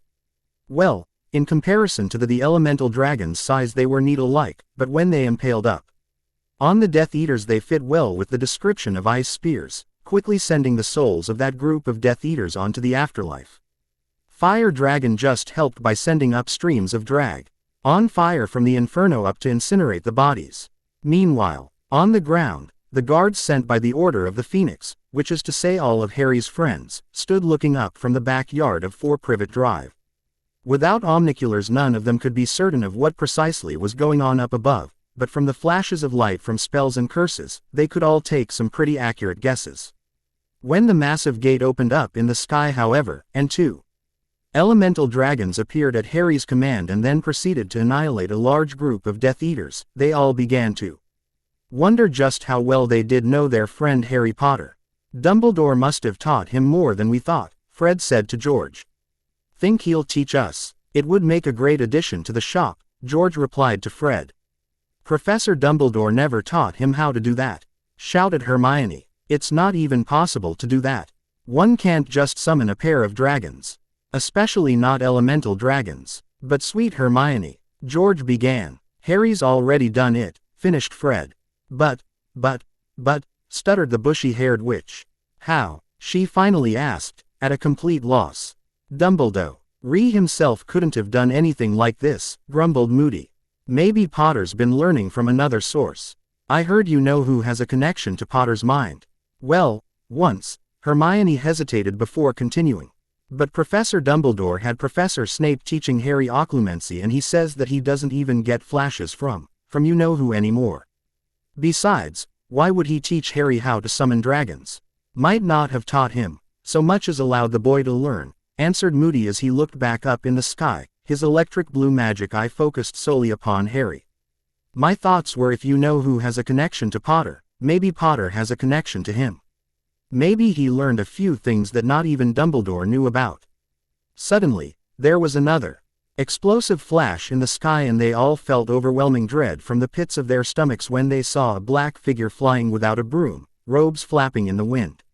But it wasn't Harry, quite the opposite. As the black figure was heading straight for Harry, streams of sickly green light leading its charge. Voldemort had entered the fight. Back in the air, Harry had enough time to feel a blast of pain from his scar that once might have had him screaming and dropping to the floor, and then to silently cast around 6 astral barrier spells before Voldemort was upon him. Voldemort had cast 8 death curses at Harry, but by the time those first 6 had been defended against, Harry had just enough time to cast the spell twice more. The explosion of astral energy and green sparks was nearly blinding, but Harry, or at least half of him, was used to fighting in conditions like these. Not much point in learning battle magic if you're never in battle, is there? Flying back and away from Voldemort, Harry very nearly ran right into another group of 4 Death Eaters.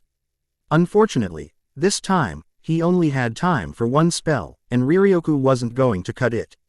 Forming a quick seal with his hands, both hands clasped with fingers interlocking as though praying, Harry focused his magic and felt the spell complete literally at the same time as the 4 dark spells hit him. Thankfully, rather than unforgivables, they had cast a few maiming curses, those for bludgeoning and cutting and slicing. When the spell dust had settled, though, Harry was still floating there before them, Lighthawk wings supporting him. And for the large part was mostly unharmed, except for the definite cracks in his skin. Cracks that one usually saw in stone or rock rather than skin. Until one of the Death Eaters recognized it as the stone skin spell, seeing a piece flake off and then float off as grains of sand. Bloody hell, one of them muttered from beneath his mask.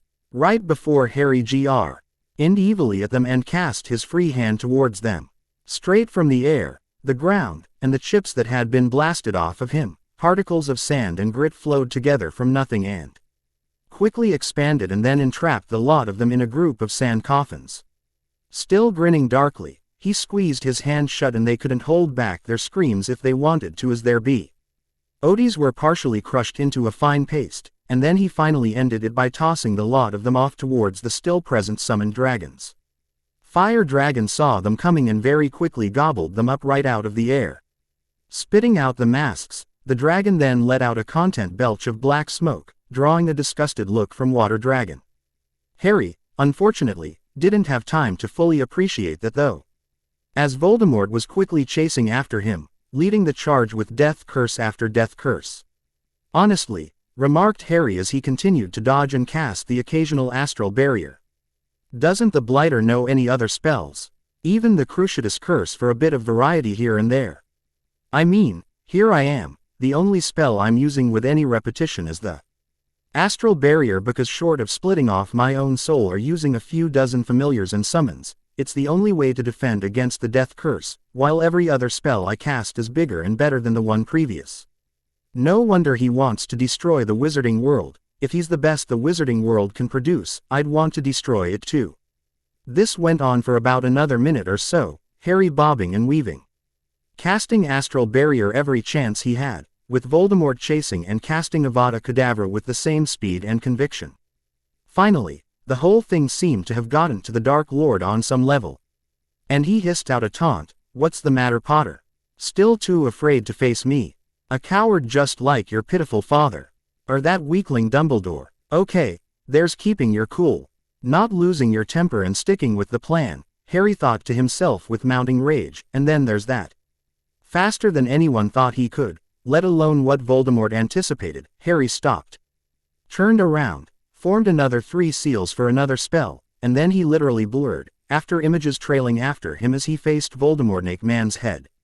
All within the time it would take a normal human to blink. Once, startled by the movement that was faster than even his snake-like reflexes, Voldemort ducked to the side, which is probably Alda. She saved him from being decapitated by Harry's blazing pass. Hovering in the air for only a moment before turning to face his young foe, the being once known to the world as Tom Marvolo Riddle actually took pause at what he faced. Harry Potter, glowing angel wings blazing with power, flying unsupported with a golden-green flaming aura surrounding his body, jet-black hair waving wildly in the energy of his own magic. Spiked upward as further testament to that power, muscles bulging beneath the simple jeans and t-shirt he wore, and the green eyes, the burning emerald green eyes that were literally filled with rings of power. "After this fight, Voldemort," growled Harry, "you and what remains of your followers are going to be questioning exactly who the cowards are in this war. If you're smart, you'll run now. It is not my aim to kill you here and now, on the contrary, it's simply to demonstrate to you how much of a bad idea it is to continue trying to kill me. Or my friends. Or the ones I call family. You've taken quite enough of what belonged to me. My goal for today is to get you to recognize that I will no longer allow you to take anything else." "Is that supposed to be a threat, boy?" laughed Voldemort. Harry's face didn't so much as twitch as he replied, "It is my oath." Scowling, Voldemort forewent wasting any more time and raised his borrowed wand, preparing yet another death curse. In his pocket, Harry felt his wand twitch. He patted it for a moment, understanding the subtle pulse of magic it let out at said touch. Silently, he thought to it, "I understand, I do. But it's too soon. I have to make him understand what it is he's up against and demoralize what remains of the Death Eaters first." Single quote. "Bloody hell, mate," Harry rudely interrupted Voldemort's casting, "don't you know any other spells?" Ignoring what he thought of as helpless cries for mercy, Voldemort cast the borrowed wand forth, an ugly green flash shooting forth from the tip. Until Harry, almost casually, raised his right hand and cast wandlessly, Astral Barrier. Instantly a ghost phantom of Harry was right in front of the green flash and then both shattered like so much broken glass. Lord Voldemort stared, uncomprehending. Eyes wide and mouth agape. "Not possible," he gasped. "What's the matter, moldy shorts?" cheesed Harry. "You look like you just saw a ghost." Harry laughed. "Now," continued the winged wizard, "before I finish you off, let's see who's still left. Ah, yes, my 3 favorites. The rabid dog, the insane witch, and my most favorite of them all, the traitor. How ya doin' there, Professor Snape?" Harry thought it particularly potent to finally acknowledge the man's title and position now that he'd lost it by killing Professor Dumbledore and running from Hogwarts. Normally he only referred to the half-blood prince by his surname. The 3 appeared, flying brooms around their Dark Lord, as though summoned by magic. Actually, Harry had felt them approaching behind him, and by calling them out had cancelled any plans of them ambushing him. "No matter," raged Voldemort suddenly. "There are many, many other ways that I have to kill you. Used to be, no ma.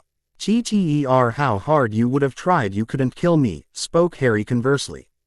"And something very recently has changed that. You actually can kill me now.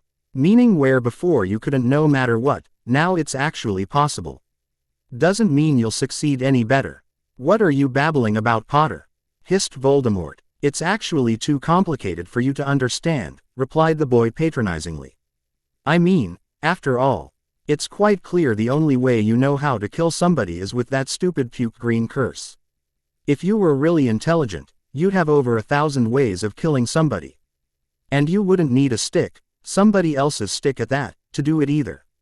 In fact, Tommy boy, I think our conversation here is concluded, seeing as if I wanted intelligent communication. I could turn just as easily to the rabid dog or the traitor. And while it's always interesting when encountering them, I'm just not in the mood today. All of the dark wizards were growling with suppressed anger and rage by this point, yet some base instinct forced them to be more cautious than they normally might have been predisposed towards. Finally, the source of that instinct was revealed as Harry waved over their heads and the two dragon summons arched over and flew to either side of the small group of Death Eaters. You two can go now. I can handle the rest here. And thank you very much for your assistance, he said to the pair, who briefly bowed in acknowledgement before vanishing into thin air. Now, commented Harry, turning back to Voldemort and his few remaining Death Eaters, where were we?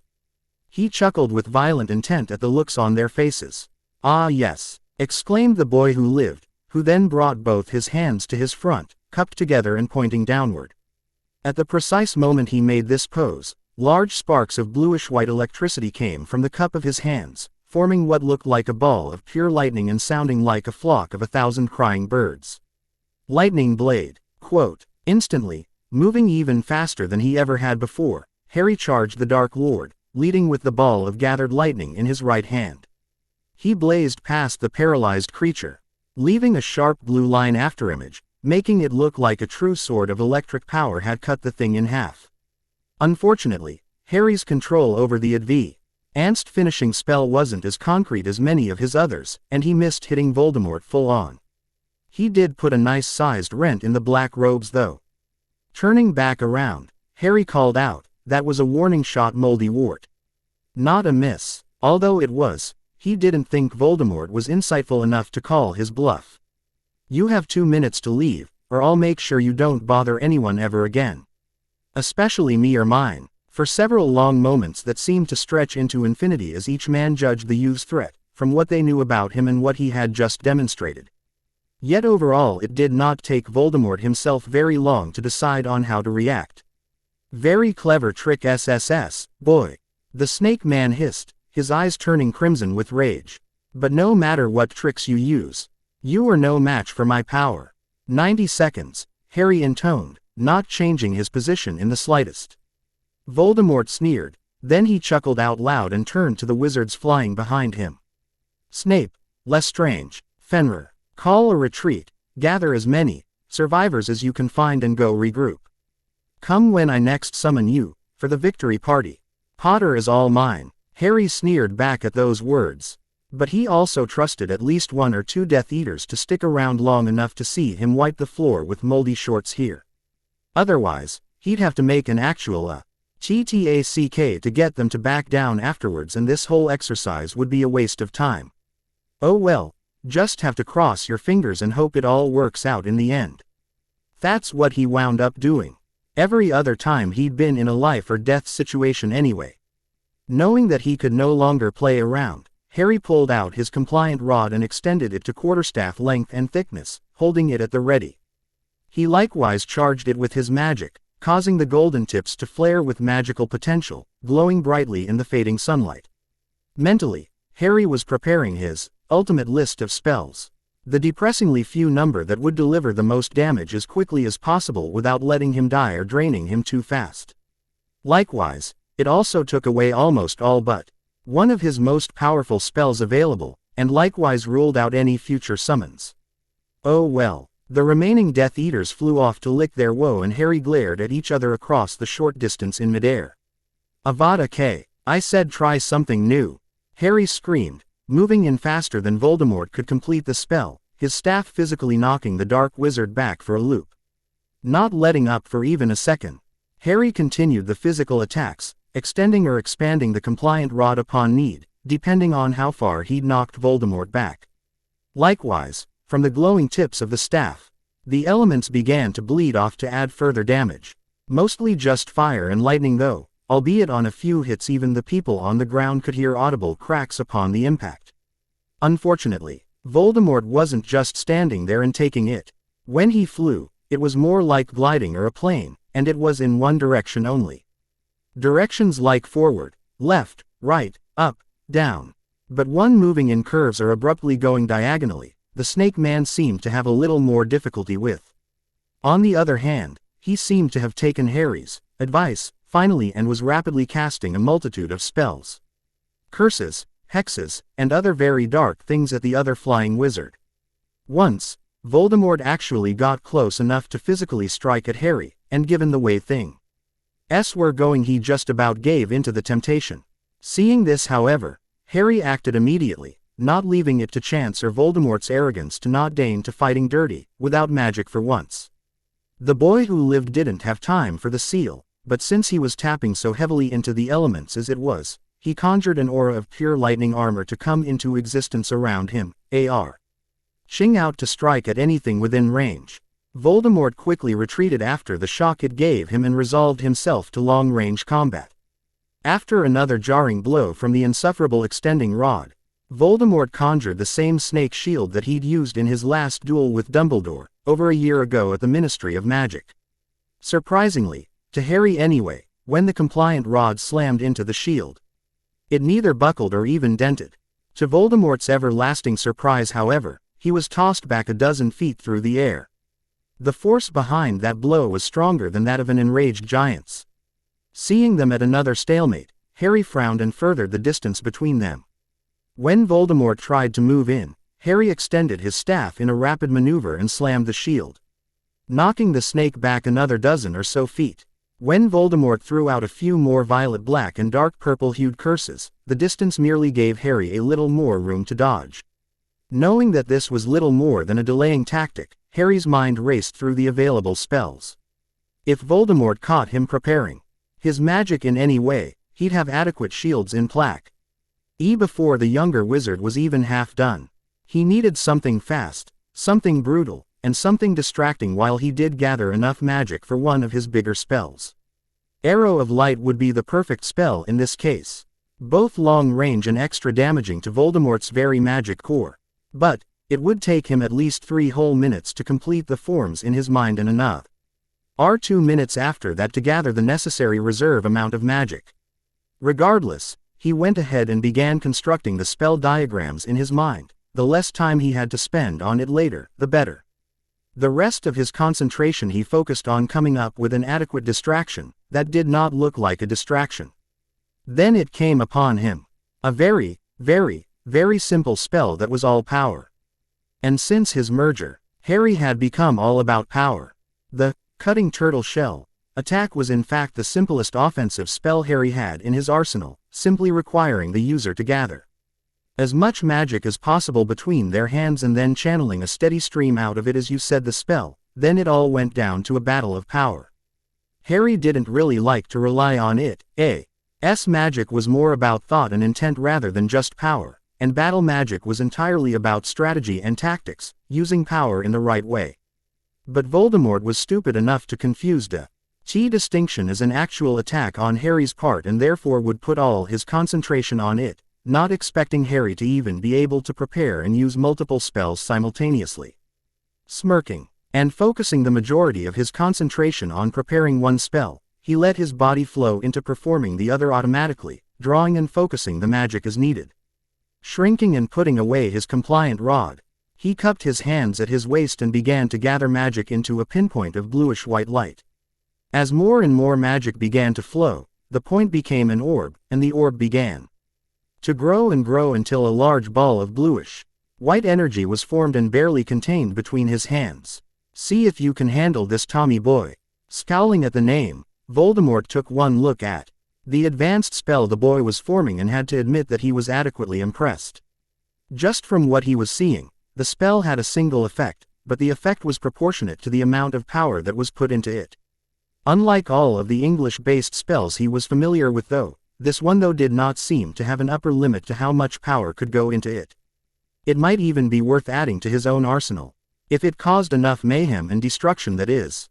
Not willing to either overdo it, and likewise not having enough time to gather enough energy to completely destroy his enemy, Harry finally cast the spell once the orb was the size of a basketball, thrusting his hands and the bluish-white power towards the flying Voldemort.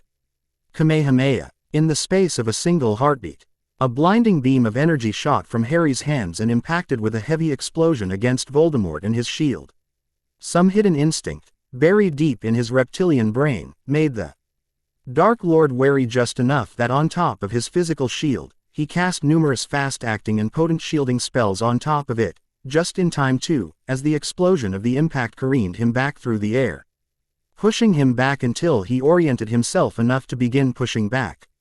Harry didn't let up on his attack however, keeping the beam going for as long as he could while he hastily, but exactly, completed the form for his next spell, the one that he hoped would finish this fight. The bluish-white beam of blinding power stretched almost a mile and connected the eternal enemies in an odd recreation of their battle in the Riddle Graveyard 3 years ago.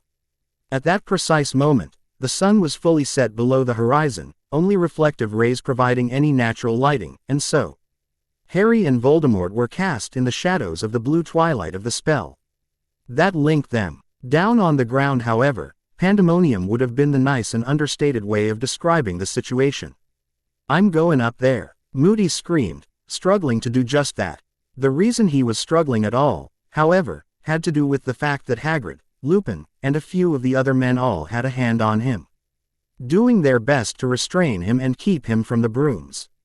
Everybody else was staring up in the sky in ever-mounting awe. "How is this possible? None of this should be possible," Hermione whimpered, never taking her eyes off the dot in the sky she knew was Harry. "Beats the hell out of me, Hermione," Ron answered, likewise staring and stunned. "Did Ari ever zell an one zat, could do things like z's?" Fleur begged the question, her accent even more pronounced due to stress. "I think it's safe to assume that nobody knew Harry could do things like this," Bill answered his wife. "Cor blimey," Mundungus slurred, "I didn't sign on for this." That grabbed enough of Moody's attention that the ex-Auror was on the part-time thief like fleas on a dog. "You will remain here until I tell you otherwise. Is that understood?" Why, Mundungus finally stuttered out. "And would summoning how it is that Potter can perform spells that I've never even heard of, let alone be able to fly." Moody exploded on the rest of them. Ron and Hermione were not taking their eyes off the sky, but Tonks decided to answer for them. "It really doesn't matter by this point. He's fighting you-know-who right now. And from the looks of it, he's winning even. What does it even matter how he learned how to do it?" "It matters," Moody growled. "Well, I don't know where he learned these kinds of spells," she finally admitted. "For all I know ever since Dumbledore, you know, he had his head stuck in the Hogwarts library and has been reading up on them. Dear, allow me to assure you, with the exception of maybe 1 or 2 of the spells we've seen Harry use tonight, and methods on how to fly without a broom or other means, nobody can find these kinds of spells in the Hogwarts library. Not even the restricted section," Lupin explained to his wife. "How many times has Voldemort cast Avada Kedavra at Harry now?" Hermione suddenly asked. "Well, right now Harry's shooting that really big spell of white-blue light at you-know-who, so he hasn't for a while now, and I wasn't keeping track earlier," Ron admitted to her. "What's your point, Hermione?" Mr. Weasley questioned. "Why isn't Harry dead yet?" "Yes, he dodged a lot of them, but I saw that there were so many, not even Harry could dodge them all, so why isn't Harry dead yet? The death spell is an unforgivable and as such, there is no spell known that can block or stop it. So, why isn't Harry dead yet?" Everyone, even Ron, turned to glare incredulously at the poor girl. "That's what has your knickers in a twist. That Harry isn't dead yet," Ron exclaimed. "Because if Harry is still alive, and he couldn't dodge all of them," Hermione continued in her thoughts, still gazing upwards, "then that means that not only is there a way to block the Avada Kedavra, but Harry knows how and can use it in his own defense. Which means that Harry has knowledge of spells that nobody in the entire wizarding world can even imagine." That dropped quite a few jaws in the backyard there. Moody was the first to recover, as he observed out loud, "Not even you-know-who knows of a way to stop an unforgivable. Which means that Harry didn't get these new powers from him. Nor from Dumbledore. Believe me, if Dumbledore could have, he would have been teaching everybody from first-year dropouts to seventh-year heads at that school of his the way to stop an unforgivable. Especially Avada Kedavra. So, the question is, who taught the boy?" "Mate, I think it's pretty safe to say," Fred began. That Harry ain't no little boy anymore, George continued. He's a man. They both finished together. Boys, growled Mr. Weasley. Yes, father, chorused the twins with innocent expressions. Shut up. Yes, father, they chuckled. I've had just about enough of this, exclaimed Moody once again. I'm going up there, and if I can't talk Potter into running, I'm going to help him do some killing. Mr. Moody, sir, came the soft voice of Hermione. When the old wizard's electric blue eye swiveled around to glare at her, she continued, given what we've already seen, do you really think that Harry's going to listen to you at all, or do you think you'll just be getting in Harry's way? Wheeling around to shout at the girl, the old Auror was about to give her a piece of his mind, when his blue eye happened to glance back up at the raging battle between Harry and you-know-who. And it gave him enough pause to actually bother thinking about his answer. When he couldn't even come up with one, he deflated and just stood there, looking up with all the others. At least he had the advantage of his eye, that included telescopic range on top of ultra-high clarity. The Fight Part 2. Title: Harry Potter. 4-in-1 Author: Joshua. Disclaimer. J.K. Rowling created Harry James Potter, Hermione Granger, Ron Weasley, Hogwarts, the whole gosh darn HP universe, and wrote the 7 inches Harry Potter books that we all love and enjoy. Spoilers for Book 1 and Book 7. In fact, there may even be some direct quotes from Book 7, so be warned. I'm not writing this for profit. I may not even let anybody but my dearest and closest friends even read this, and they'll get it for free. So thankfully this won't get me sued or anything. Everything after Chapter 9 in Book 7 is going to be changed anyway, and even those chapters that I do quote, they won't be quoted very well or for very long, as I'm changing everything after those points. Assume, for Wizard Harry, that everything between the stated timelines in Book 1 and Book 7 is identical to what happened in the rest of the books in the HP universe. Summary. A mysterious stranger interferes in the timeline and in Harry's life, splitting the young wizard into 4 and giving each a different magical education. Wizard, warrior, priest, and spy. Story. Practically growling at the sorry state things had become, Harry poured even more of the ambient surrounding magic into fueling his attack, even as he completed the forms and diagrams for his next spell and turned another half of his attention to gathering his inner magic towards powering it now. Then he glanced up and allowed a fraction of attention towards Voldemort to see what he was planning. One thing Harry was now quite thankful for was that Joshua had taken out the connection he shared with the Dark Lord. For starters, it cut down on nightmares. And while the loss of intelligence from literally being inside the head of his enemy was unfortunate, the trade-off for not being plagued by distracting visions whenever Voldemort became the slightest bit upset was worth it in the end. The Snake Man wizard seemed to be biding his time for the moment, maintaining his defenses, and unfortunately doing a better than average job of it. It took all Harry's spare power and then some just to keep the bastard from trying to advance despite the onslaught of raw magical power that the Kamehameha was pouring down on the Dark Lord's head. And while Harry would have loved to have been able to blast the Snake Man even further back, or even into the next continent, it was all he could do to keep him back the same distance. On Voldemort's side of things, he was becoming more and more impressed with his young foe, due to the simple and very eschewed fact that he mistakenly believed that the magical attack Harry was using on him was a highly advanced spell. Little did the Dark Lord realize, even as he tried to decipher the spell components, that once they knew how to do it, even a second-year student could perform a flawless copy of the attack. They would not be able to make it last more than a second or two, and even fully grown wizards would have trouble powering the spell, but practically anybody would be able to do it. Fortunately for Harry, Voldemort had also reached the end of his rope, as it were. Since being hit by the attack spell, he had steadily increased and finally exhausted every single one of his defensive spells, charms, and even some rapidly completed rune work. But every time he came up with a new defense to it, there was a surge along the beam and he would almost be sent flying back all over again. It was all he Dark Lord could do just to remain at the point he was already pushed back to without going further back, let alone moving forward or casting a counter-offensive. Nevertheless, no matter how powerful Potter had become, the once Tom Riddle was certain of one thing: he had more experience, he was more powerful, and Potter was still just a boy. Preconceptions that the unfortunate man would very soon be questioning. Once Harry had completed the spell construction, he slowly let the Kamehameha beam filter out, not stopping all at once but over the space of a minute, allowing it to fade completely. Voldemort, obviously, came to the incorrect assumption that the boy had just finally ran out of power, and wanting to savor his victory and rub it into the upstart's face was what kept him from flying straight forward to kill him as quickly as possible. So imagine the Sirzard's face when he saw Harry still floating there, looking as smug, cool, and in control as ever. He didn't even seem the slightest bit out of breath. His hands in fact were still glowing blue with magical energy. Voldemort did a double take, and confirmed that Harry's hands were glowing with magical buildup. What defenses Voldemort had relaxed, he instantly brought back to full bear and saved his words of victory until after he figured out what Potter was up to. Keeping the name of the spell silent, especially since L of the actual spell work was done mentally anyway, Harry connected the pattern and completed the casting, allowing him to perform the spell as many times as necessary until he released said pattern. Holding his glowing hands together before him, the blue light seemed to fuse and then shift into a long arch of solid energy. Held with his hands at the point in the middle, one might associate the Mage of him holding some kind of weapon made of pure magic.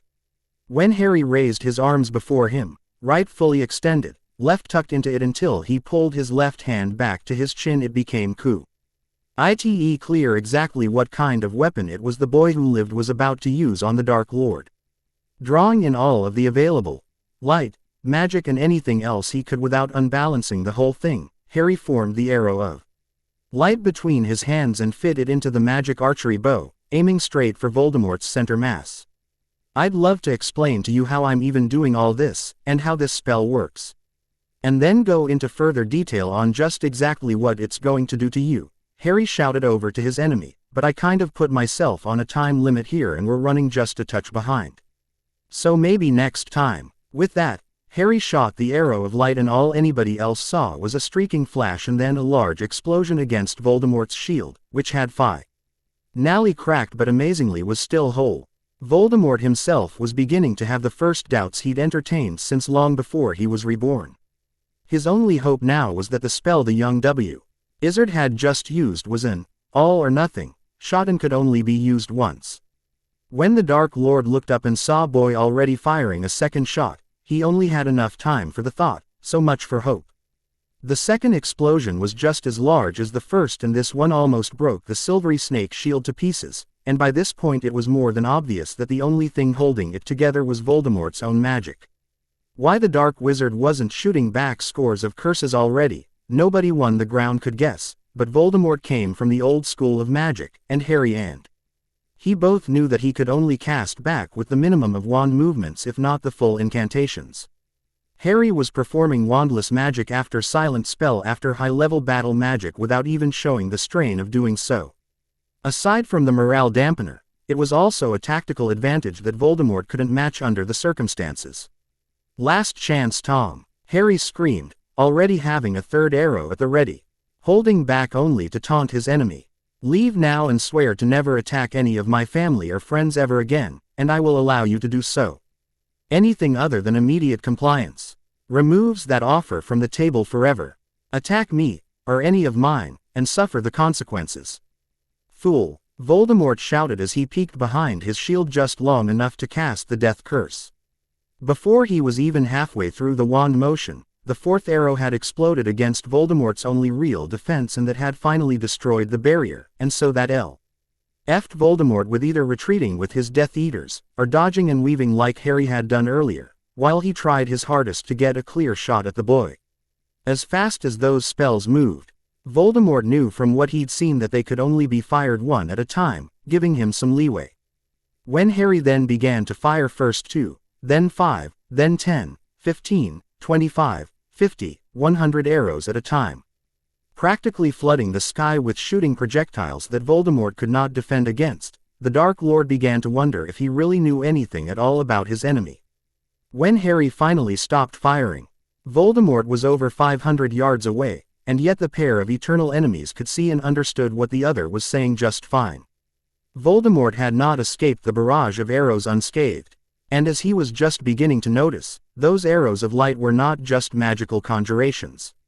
There were multiple tears and rips along his robes, and his left arm had at least 3 scrapes along it, while his right leg had scrapes along his shin, while there had been a full puncture through the thigh and another through his abdomen, not to mention that he was sweating, and ironically there was a scratch along his right temple that would leave a scar if not treated soon. Breathing heavily, Voldemort screamed back at the wizard he was only just beginning to realize was no longer a boy by any stretch of the imagination.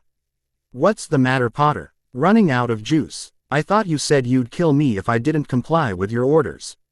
"I told you, Tommy boy," replied Harry, "that you had one chance to retreat and agree to never target any of my friends or those I call family. And that if you attacked me, you had to suffer the consequences. Before that, I told you that my entire goal in this battle is not to kill you, but to ram it into your thick skull that you are no longer allowed to take anything that does not belong to you, especially anything of mine." He paused for a moment before continuing, "Seems I've almost gotten my point across. I killed you once, or near enough, by doing nothing more than letting your own lack of understanding and mistake do the work for me. And I think I have just demonstrated, by one of the absolute simplest spells that I have in my arsenal, that I can match you power-wise, perhaps even more so, as I was fighting you with less than 1/10 of my power behind that attack.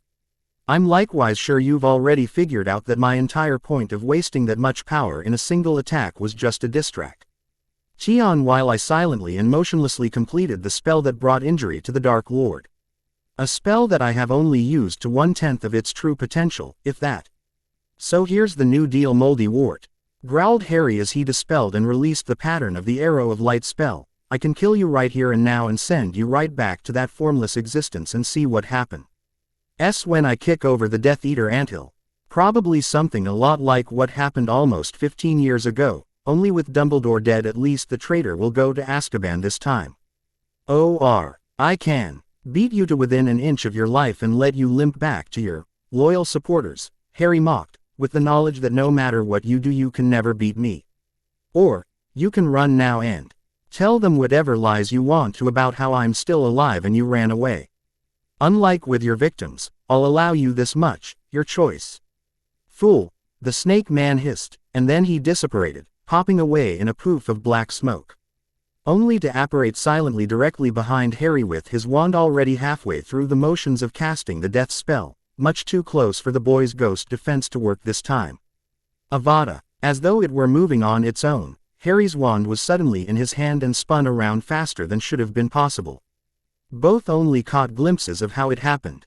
But the end result nevertheless was that Harry's holly and phoenix feather wand shot out golden flames from its tip that first of all knocked Voldemort back for a loop, but more importantly broke and shattered the borrowed wand Voldemort had been using in the fight so far. After that, the pair simply hovered there in the air, Harry staring back at his arch-nemesis with a look of dull disappointment and boredom. A look that, and since the one time he got a less than O grade in Dumbledore's Transfiguration class in his first year at Hogwarts. Voldemort hated that look. With a howl of frustration, Voldemort retreated, dissipating and this time not coming back. Harry Potter let out a heavy sigh of relief and then very quickly flew back down to the ground where his friends awaited him, and an explanation. This was not going to be fun. 4 Privet Drive, Little Whinging, Surrey backyard. Harry's reception as he silently landed in the moonlight-lit backyard where everyone stood, mouths agape in shock. He waited until his feet were firmly on the ground before dispelling the Lighthawk wings, not to mention the half a dozen other spells he still had active, including the Stone Skin spell, the Impervious spell for the wind, and even his gate had been left open, yet now closed. Once the drain on his magic was released, Harry nearly collapsed in relief, but settled for allowing himself to breathe harder and show how much he was sweating, which of course caused a few concerned gasps to be heard from the crowd before him. He remained on his feet at least. "Harry," Lupin tried to say something, but didn't know what. So he stopped there. "Harry," repeated Hermione, her voice quaking with confusion and a bit of fear. "That's my name. Don't wear it out," joked the boy who was beyond exhausted. He got a laugh out of the twins at least, which brought Mad Eye's expression into his view as they'd been standing behind the X-Or. The scarred man looked practically livid, yet bursting with curiosity at the same time, so Harry decided to nip this in the bud sooner rather than later. Look, I know we're on a time limit, but at least now the skies are clear, though there's street. Ill a risk of being followed if not attacked, cautioned Harry. You also mentioned that we'll be using portkeys to get to the final destination. That being said, do you want me to answer all your questions sitting around here, or at the Burrow? Mad-Eye growled and looked to be debating it himself for several minutes until finally he just nodded and turned to the awaiting brooms and other flying accoutrements. Oh, and if you guys want to use my hair now, I don't have a problem with that, offered the now demure young wizard, actually offering a tuft of freshly plucked hair. Hurry it up, growled Moody, and very quickly all of the decoys took the tuft, put it into their own vials of polyjuice potion, drank it, and once the change was complete, they pulled out the sack of clothes. NGL, asses, and without preamble put them on as quickly as possible. Within minutes they were all airborne. Hagrid was driving the real Harry and Sirius flying motorcycle, Bill had the transformed Fleur on the Thestral, while all the other pairs were on brooms. Just as the transformed Mundungus was getting on behind Mad-Eye though, the real Harry glanced sharply at his doppelganger but didn't do anything at the moment. That at least answered the question, in Harry's mind, of who told Voldemort about the date change and how they did it. Taking a closer look just before they took off, Harry recognized Snape's signature in the Imperious curse that Mundungus was under. The only surprising thing was why just an informant, why not a saboteur or a suddenly, fully trustworthy, mole? It bore further GHT that Harry didn't feel like getting into at the moment, but he did, just after takeoff, cast an inhibiting spell that would prevent Mad-Eye and Mundungus, Portkey, from working at all.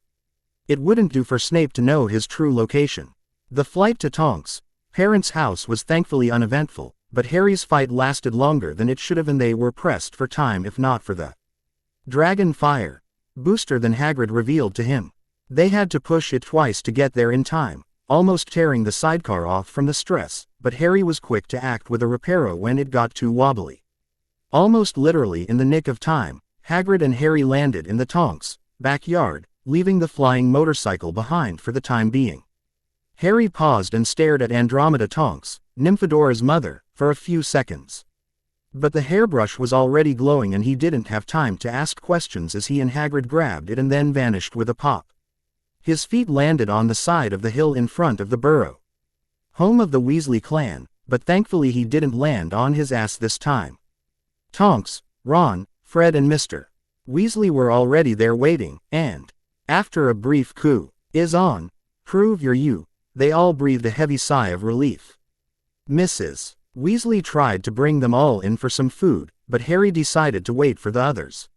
About a minute later, Lupin and George popped in, followed another minute later by Kingsley and Hermione. Mad-Eye and Mundungus would have been the last to Portkey in, but obviously they never made it, and Fleur and Bill were coming directly to the Burrow on their Thestral. Once they had arrived, Harry finally decided to acquiesce to Mrs. Weasley's demands to bring everyone inside for some food.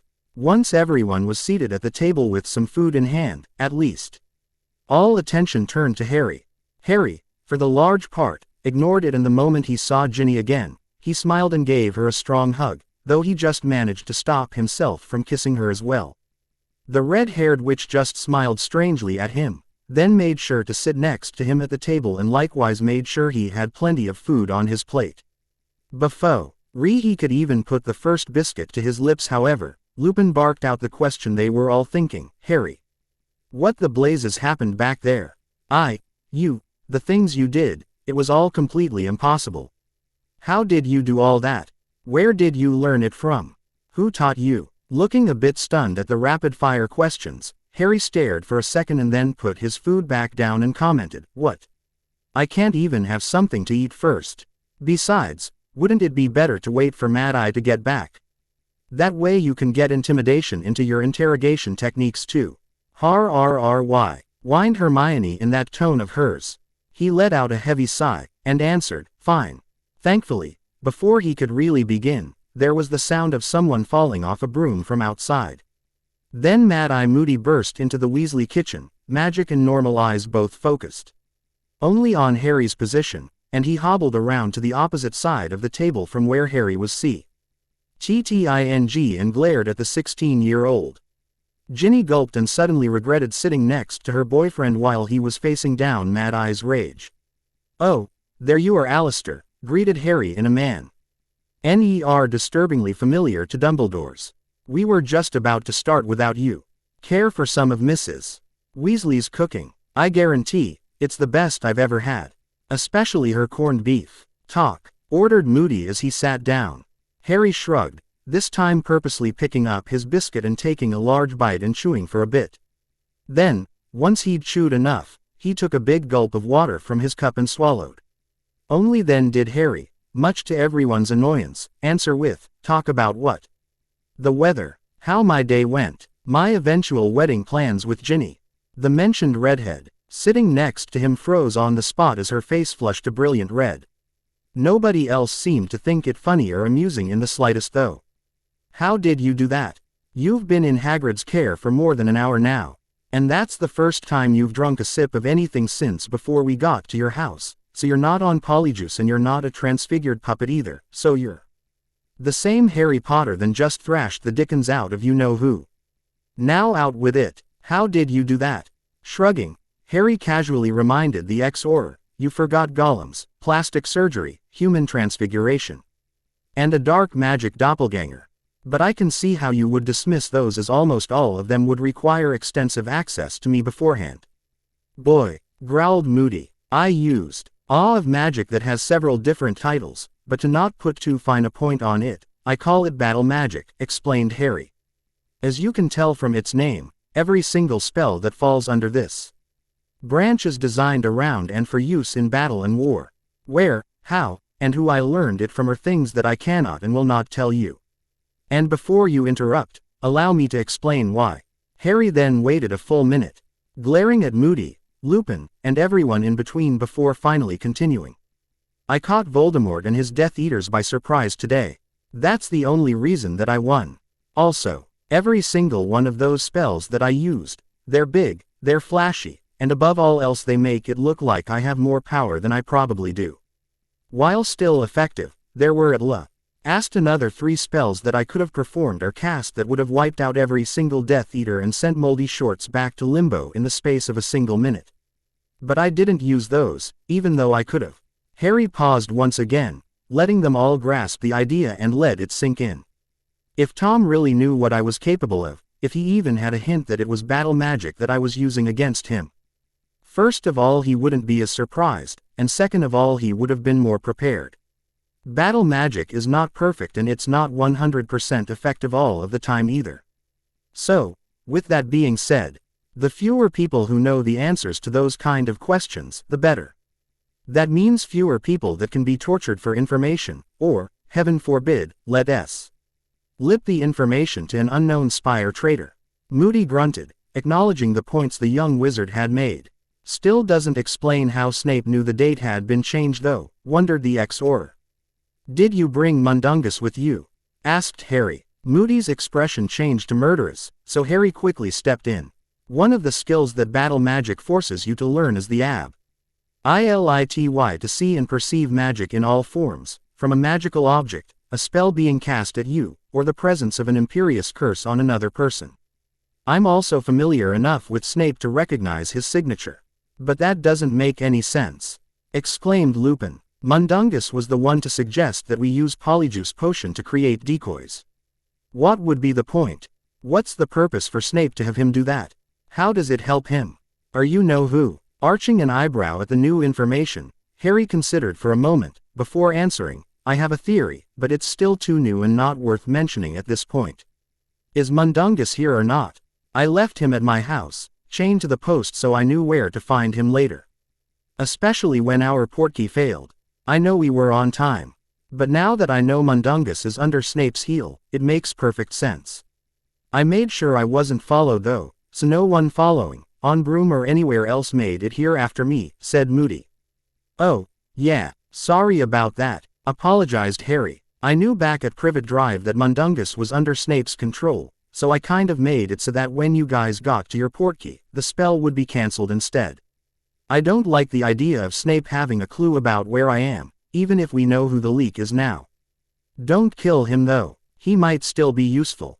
Moody just nodded. Suddenly, Everyone else sensing the heavy talk was done with, the table exploded with loud conversation, most begging Harry to explain what he'd done, others asking what it was that Harry did, and the twins, and Ron going on about how cool Harry was for having done it at all. And dinner was just getting started. The Burrow. 2 hours after midnight. Ron in Harry's room. "Come in, Hermione," said Harry before the girl could even knock on the door. "You too, Ginny, you're welcome here as well." It was the middle of the night, and aside from himself, Ron, Hermione, and apparently Ginny, everybody else was asleep. All of the other members of the Order, that didn't currently live at the Burrow, had left hours ago, still unable to get a full answer out of Harry, but for some odd reason feeling comfortable about it. It was a lot like having Dumbledore back, with his mysterious understanding of more than what anyone could know. The girls quietly stepped into the room and, equally silent, shut the door behind them. They found Ron sitting on his bed, staring open-faced between themselves and Harry, while Harry sat like a leader on a throne in a rickety piece of wood that Ron called a chair. "How do you do that, mate?" whispered Ron after a minute of staring. "I'll get to that," assured Harry. "Take a seat, girls, this is going to take a while." "Harry, what happened to you?" demanded Hermione the instant that she sat down on the second bed. Facing her friend, "Ron and I know that Dumbledore was not teaching you battle magic, and I've had time to actually look up a few of those spells I saw you use in my collection. Those were powerful and very high-level spells. There's no way you could have pulled them off without at least practicing them for more than a year in some cases. And elemental summons." Yeah, about that," began the flustered wizard. He let out a sigh and ran his hand through his hair before looking each of them in the eye. "I trust you, all three of you. I trust you more than anyone else in this world. In some cases I even trust you more than I trust myself." He gave a shy little grin to Ginny, who returned it with a soft blush. "Having said that, there are some things that you don't know about me. Not because I haven't wanted to tell you." Seeing that he'd forestalled their objections, he continued, "These things were things I didn't even know about myself until very recently. Very recently being since after the last time that I spoke or saw any of you. So please appreciate that this is the first opportunity where I've had to speak with any of you alone, and I am going to tell you and explain to you exactly what it is that's happened." He took a moment to look each in the eye and gauge their reaction to what he'd said so far. Hermione was wearing her study lecture mode face, which she normally bore when paying close attention to whatever the professors were lecturing about in class. Ron seemed to be, on the large part, freaking out over his friend changing on him all of a sudden. But at the same time there was the maturity of concern and a desire to understand before making any final decision. Ginny was paying the closest attention out of all of them. Oot was looking over his body, sitting there in a tight t-shirt and jogger shorts, more than listening. He stifled a chuckle at the raging hormones of the just-turned 16-year-old girl. "About 2 weeks ago, give or take a day and some hours, I woke up to find 2 men in my bedroom." He waited as they gasped in horror, but held up a hand to forestall any questions or statements of caution. "One of them was someone I had met before, when I was 11 years old. The other was me." "You've lost us, mate," said Ron. "The man's name was Joshua, but what's important about him is that he is a time wizard. When I was 11 years old, he visited me one night while my aunt and uncle were asleep, and explained some things, and then he gave me a choice. I accepted his offer, and here's where things go beyond what any of us learned at Hogwarts. He split me in two." "What? Shish. Sorry," blushed Hermione. "I don't mean he cut me in two, I mean he split me in two," continued Harry before any of them could jump to the wrong conclusions. "Where there was once one Harry Potter, now there were two. Both completely identical down to the very last detail. Memories, bodies, scar, even magic. Well, actually, my magic was exactly halved, but since I had no training in using magic at that point, it really made no difference. One was left behind to live the life of Harry Potter, go to Hogwarts, face and fight Voldemort over the years, and is the person that you all grew up knowing. The other was taken with Joshua to a different world, an IDGGLE world, or the world of the elves. A pocket dimension that was in turn connected to various other realms, and that Harry Potter was trained from the age of 11 to the age of 16 in the practice and use of battle magic. 2 weeks ago, had Harry Potter and Joshua the Time Wizard popped into the room of this world's Harry Potter, and at exactly midnight of that night, they were put back together. Into me, the real Harry Potter. So, you're not our Harry? Asked Ron, confused. Snorting out a laugh, Harry shook his head. I am Ron. I am. You're Harry, but I'm also more than that. I'm like Harry plus. I know everything that both of the Harrys did like I did it myself. And from my point of view, I did. I'm still your Harry Potter, just with some extra stuff thrown in. Good stuff, I promise. Well, at least you're not worrying why. Ourself sick like you were at the end of year, commented Ginny with a warm smile. So you remember what Dumbledore told you about? Suddenly Ron stopped speaking and glanced worriedly at Ginny. Like I said, replied Harry. I trust all of you, equally and without reservation. And yes, I do remember what Dumbledore told me about the Horcruxes. I also remember that Joshua coached me on exactly we can find each and every last one of them. Why do you think I was so eager to fight Voldemort today? I knew we couldn't kill him, and if he's in limbo when his Horcruxes are destroyed, he's still in limbo and we have to resurrect him all over again to finally be rid of the Blighter. I can kill Voldemort at absolutely any time that I want to. In over 4 dozen different ways, not all of them through spells by the way. But I was only fused back together again less than a month ago. And aside from the memories, skills, and knowledge that came with it, came a boatload of extra magic. My core, which used to be cores as in plural, has only recently finished reintegrating. What that means, explained Harry, is that instead of just having twice as much magic available for spells, my capac ITY for magic has exponentially doubled from what it used to be when I was at Hogwarts, and from when I was off training in battle magic. With wizard magic, that means I have over twice the power behind each spell. And I can cast every spell more than twice as many times as I used to. With battle magic, it is vital that you be able to consciously control the flow of magic as it must all be done without a wand. Thus forcing you to focus your magic with your mind rather than through your wand. With such an exponential increase, my control was shot to hell and it took me 2 weeks to get back to my current level. Which, by the way, is actually a low level compared to what I used to have. While I didn't have the power to do the big stuff for very long, I was damn impressive when I was at the top of my game. I figure it'll be another week or so before I'm back to my true skill level. Unless I work overtime on it, that is. Bloody hell, hissed Ron as the implications began to sink in. I suppose we should wait until you are at your true strength then before we go and gather the Horcruxes, surmised Hermione as she chewed on her lip, deep in thought.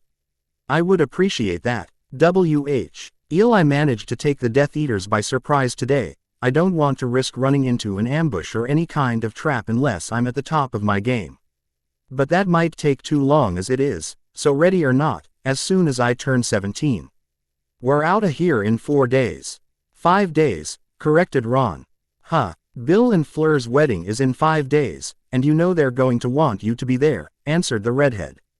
Damn, winced Harry. Oh well, an extra day can't hurt. And we need days of relaxation, otherwise you can burn out on stress. Believe me, I know half of me was less than a month fro. Going suicidal and trying to take on every Death Eater in the world by himself. First thing I did after fusing, I went to an abandoned park and destroyed practically everything.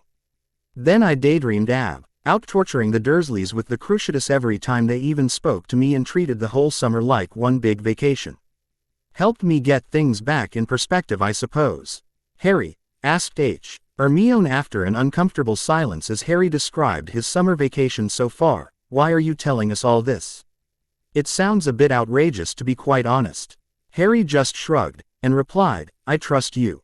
All of you. But you didn't tell the others, or anyone else in the order, said Ron. Why tell us anything at all? Why not just say you and Dumbledore had been studying it in secret? What's the catch? The catch, said Harry as he leaned back against the headboard of his bed, is that none of that would be true. And you would know that. And that would drive a wedge between us, a wedge that we don't need. Seeing as we're going to be depending upon each other until we finally defeat Voldemort and his Death Eaters. I don't want that to happen, and I'm sure you don't either. To be quite blunt about it, I trust you because from now until Voldemort is defeated, we're all going to be the only people that we're going to be talking with for an unknown amount of time. What do you mean? Asked Ron, confused. When we leave, Ron, it's just going to be us. We're not going to be staying in touch with the Order, or the Ministry, or even any of our friends or your family. We are literally going to be the only faces we're going to see for the next, however many months, maybe even years that it's going to take for us to destroy all of the Horcruxes. I'm sorry if that sounds harsh, but it's the reason I'm telling you all of this now. The Order has potential leaks, ways that Voldemort might be able to extract the information about what has happened to me, where and how I learned my skills. Even without mission about the Horcruxes is, Harry pushed himself back to the edge of the bed and continued. I can't afford to trust the Order or the Ministry, or anyone outside of my range of influence. You lot won't be talking to anyone but me until this whole mess has blown over, so I'd say that boosts your reliability from very trustworthy to solid safe. It's not the nice way of saying it, but it's the cold hard truth of it. So, you have a plan about how to get the Horcruxes? Spoke Hermione after a heavy minute of silence. That's the easy part, assured Harry.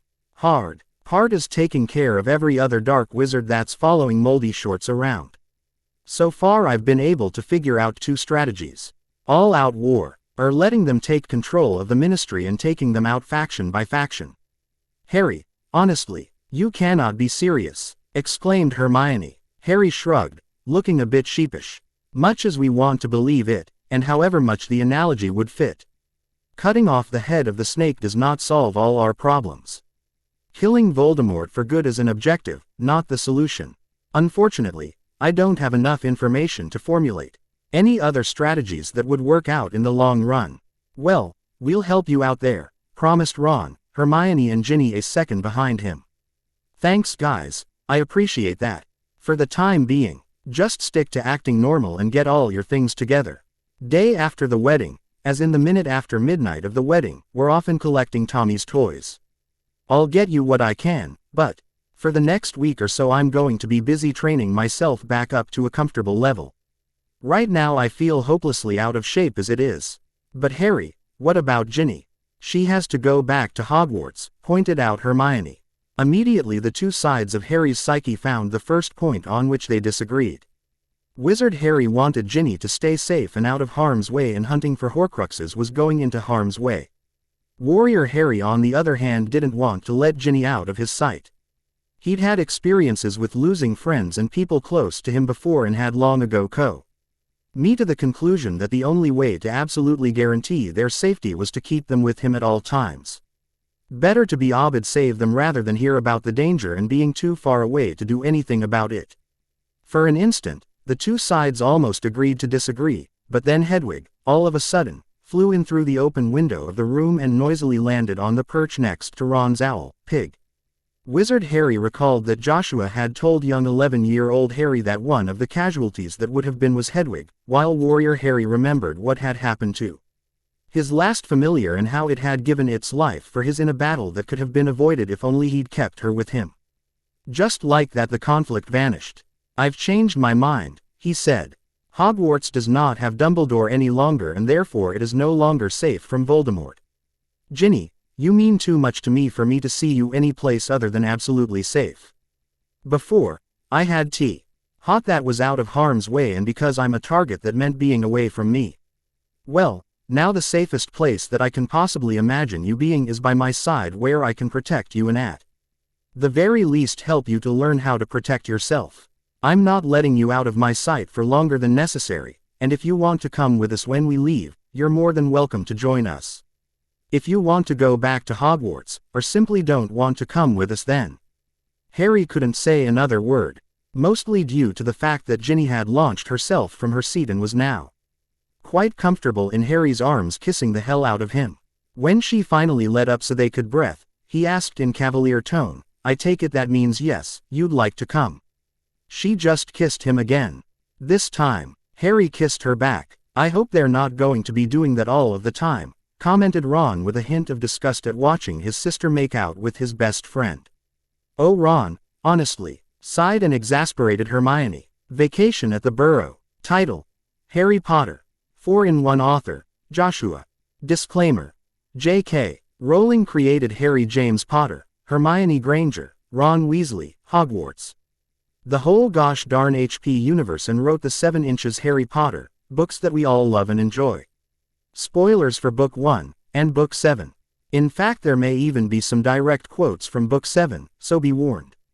I'm not writing this for profit. I may not even let anybody but my dearest and closest friends even read this, and they'll get it for free, so thankfully this won't get me sued or anything.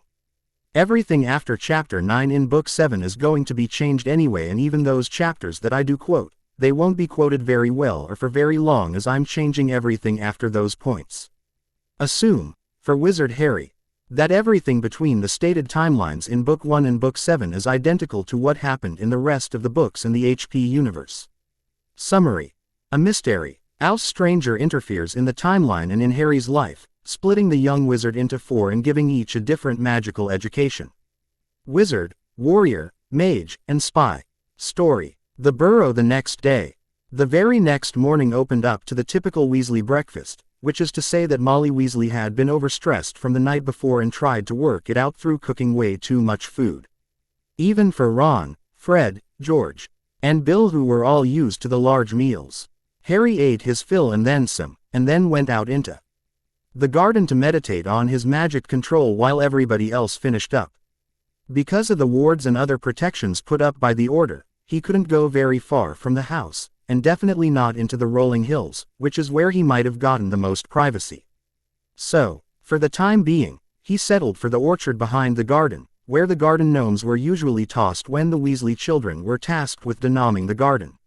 Settling in against a tree, his back against it and facing away from the Burrow, Harry crossed his legs and began to breathe and turned his focus inward, towards the core of his magic. Once he was sufficiently focused, he set about re-establishing the paths for his magic to flow within his body, and to both limit and expand it as he did so. Judging from his current status, he was still only at out 60% to completing the new paths, since the fusion had more than doubled his power. While he could use his magic at full potential, and cast high-level spells as well as any low-level spell without any difficulty, the lack of proper and stabilized paths throughout his body for the magic to flow through did affect him. In comparison, it's like when a trained fighter lets himself go and loses his edge. He still knows how to fight and can still perform the moves that were ingrained into his muscle memory, but he's just a hair slower than when he first learned it, and a lot slower than the other fighter that did not lose his edge. Much the same way, Harry's sudden increase in magic made the established paths he once had utterly useless, as they couldn't handle the sheer amount he'd be pushing through his body, which could then cause the spell to either perform at less than full effectiveness, or even malfunction in some way, but mostly it affects how well he can access his skills and in using them to full effect. Battle magic, as had been taught to him, well, half of him, was comprised of 5 categories, or skill sets, all of which depend upon the same 5 necessary aspects. Furthermore, battle magic was designed and is meant to be used in the middle of war with you against everybody, and no definitive way of determining friend from foe without better than average skill, or lots of experience. Battle magic cannot be limited by the use of a wand.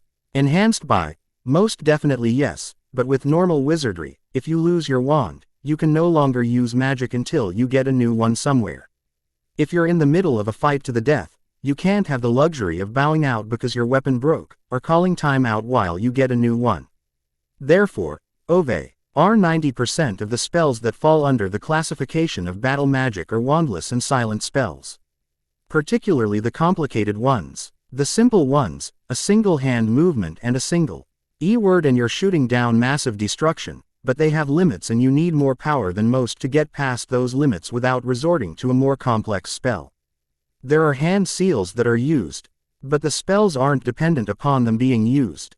Battle magic requires the spell patterns be arranged in one's mind in order to focus the direction and effect of the spell. Hand seals, however, are more like mnemonic devices, each seal representing in the battle mage's mind a specific pattern, and when used in conjunction with other seals the end result is an entirely unique pattern. And taking hold in the mind for the magic to focus through. Those that are truly gifted in battle magic can create the patterns without the need of seals and can create the patterns in their mind from scratch. But such people are rare and even they use seals more often than not. The more complex the spell, the more you have to silently create the patterns in your mind before being able to cast anything. Mastering all the skills of battle magic is no small feat after all, given how extensive it is. Wizardry, by its very design, changes all that pattern imagining into simplified wand movements combined with exact words. The real reason, expecto patronum, is so advanced isn't because of what it does, because despite all the work put in it, it's not just waving the wand and saying the words. You need as much a mental aspect as with any silent spell, perhaps even more so than with almost any other, lesser, spell in wizardry. Battle magic on the other hand, is entirely in the mind and it depends greatly on being able to focus your magic yourself, without a wand to do it for you. And like wizardry, which has charms, potions, transfiguration, dark arts, and defensive arts, battle magic too has its own branches. Of which Harry classified as a master in all of, before merging with Hinks are important too, but since Harry is a master in all branches of battle magic, it's kinda moot to go into that at this time. The first and most basic of all categories, or skills in battle magic is direct magic manipulation. Where wizardry and many other branches of magical study consider this to be highly advanced.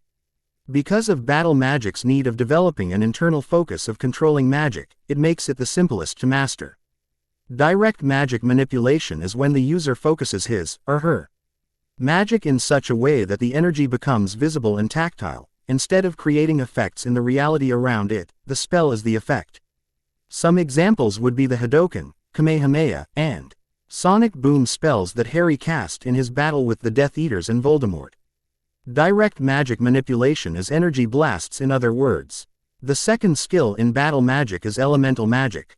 Instead of focusing the magic to create its own effect on reality, the user focuses the effects of the spells through the different elements. And make all the noise you want about which elements, it all boils down to a mixture in the end. Starting from earth, fire, wind, water, and lightning, which is also a subdued form of plasma, just as ever present as the other four. All others are a mixture of these to one degree or another. And focusing on a single element limits you unnecessarily, so Harry made sure that he mastered them as such, both the primaries and their mixtures. Third skill is Mind magic and is arguably the most dangerous of all the skills to focus on in battle magic. Legilimency and occlumency are the wizardry answers to this skill set, attacking and defending a mind from magical attack.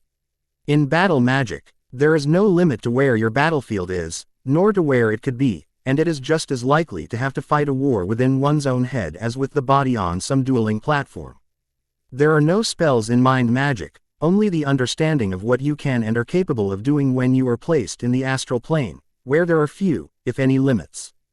In NY ways it is far more complicated than the studies of legilimency and occlumency, but the end result is far more freeing as those fields have strict structured ways of performing their function, will. Mind magic seeks to undo all limitations. The fourth skill of battle magic is dimensional field manipulation, or real magic. Real as in reality, and realization. Because in this skill of battle magic, the ability to form the spell patterns in one's mind is key to doing anything at all. After all, there are many forms of spells and ways of manipulating magic that have nothing to do with the elements. Or making magic appear as a physical force. Everything from teleporting, or apparating to the average wizard, to conjuring objects out of thin air, to even basic telekinesis, all of it falls under this category. It's also why, unless they need a very specific weapon, most users of battle magic will resort to wizardry or other forms of magical use rather than rely too heavily upon this skill. Nevertheless, Harry is just as much a master of this skill as he is with the others, perhaps more so in some ways. The last and most dangerous skill in battle magic is the art of summoning magic. Why it's so dangerous is because in order to even practice summoning magic, the user needs to establish a magical contract with a race or species of magical creature. And it can only be magical creatures, even if they're just talking toads, they have to be magical on some level. To date, since the creation of the branch within battle magic, there has never been a magic user that did, let alone could make a magical contract with more than a single race of magical creature.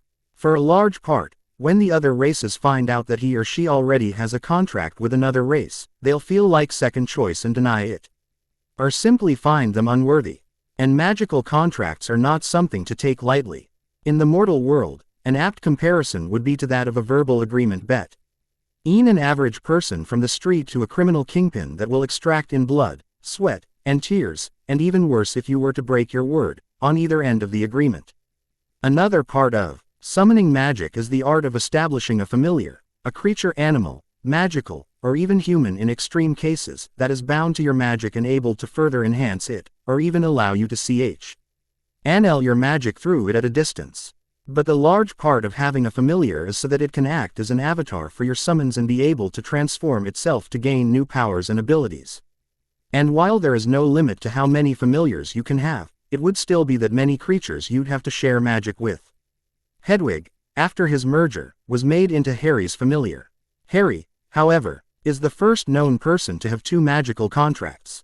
One with the dragons, one with the phoenixes, and while it's a fascinating story in how he even came to have a contract with the dragons, it was decided that using his gate instead of his familiar would allow him to summon forth any dragon aid he might need, whereas the contract with the phoenixes specifically states that he can only summon forth a single phoenix at a time, once per day, and only through his familiar, which must also be an avian, or bird.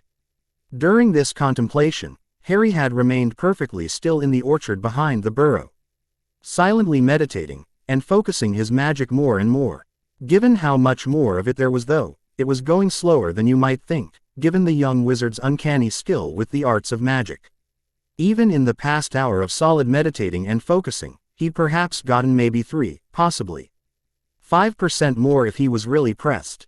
It used to be that in an HR he would have gotten over 10% of his maximum capacity mastered and focused properly with half the effort. Seeing that this was going to take a while either way, and resolving to get himself at least up to 75% before stopping for this session, he continued in his focus exercises and allowed his mind to wander to other subjects. Ginny. Half of him was very attracted to her. Half of him wished he'd known her longer so he could say he actually loved her. He felt a lot of passion for her, but he likewise knew that he couldn't do anything like that with her. At least not until she was of age and they were both sure of their feelings in the matter. An interesting, if lopsided contradiction. Fortunately, neither of Harry's halves were all that intellectual, going with their gut more often than not, and always following their heart. Warrior Harry, while not exactly free and loose, was not nearly as inexperienced as Wizard Harry when it came to social, and yes even sexual relations. Of course, one having been raised in a magical alternate dimension that had dragons, elves, dwarfs, and hundreds of other magical creatures, and then the other being raised on Earth in a private school setting. Albeit one dealing with witches, wizards, trolls, werewolves and magic in general, there's a large difference in environments.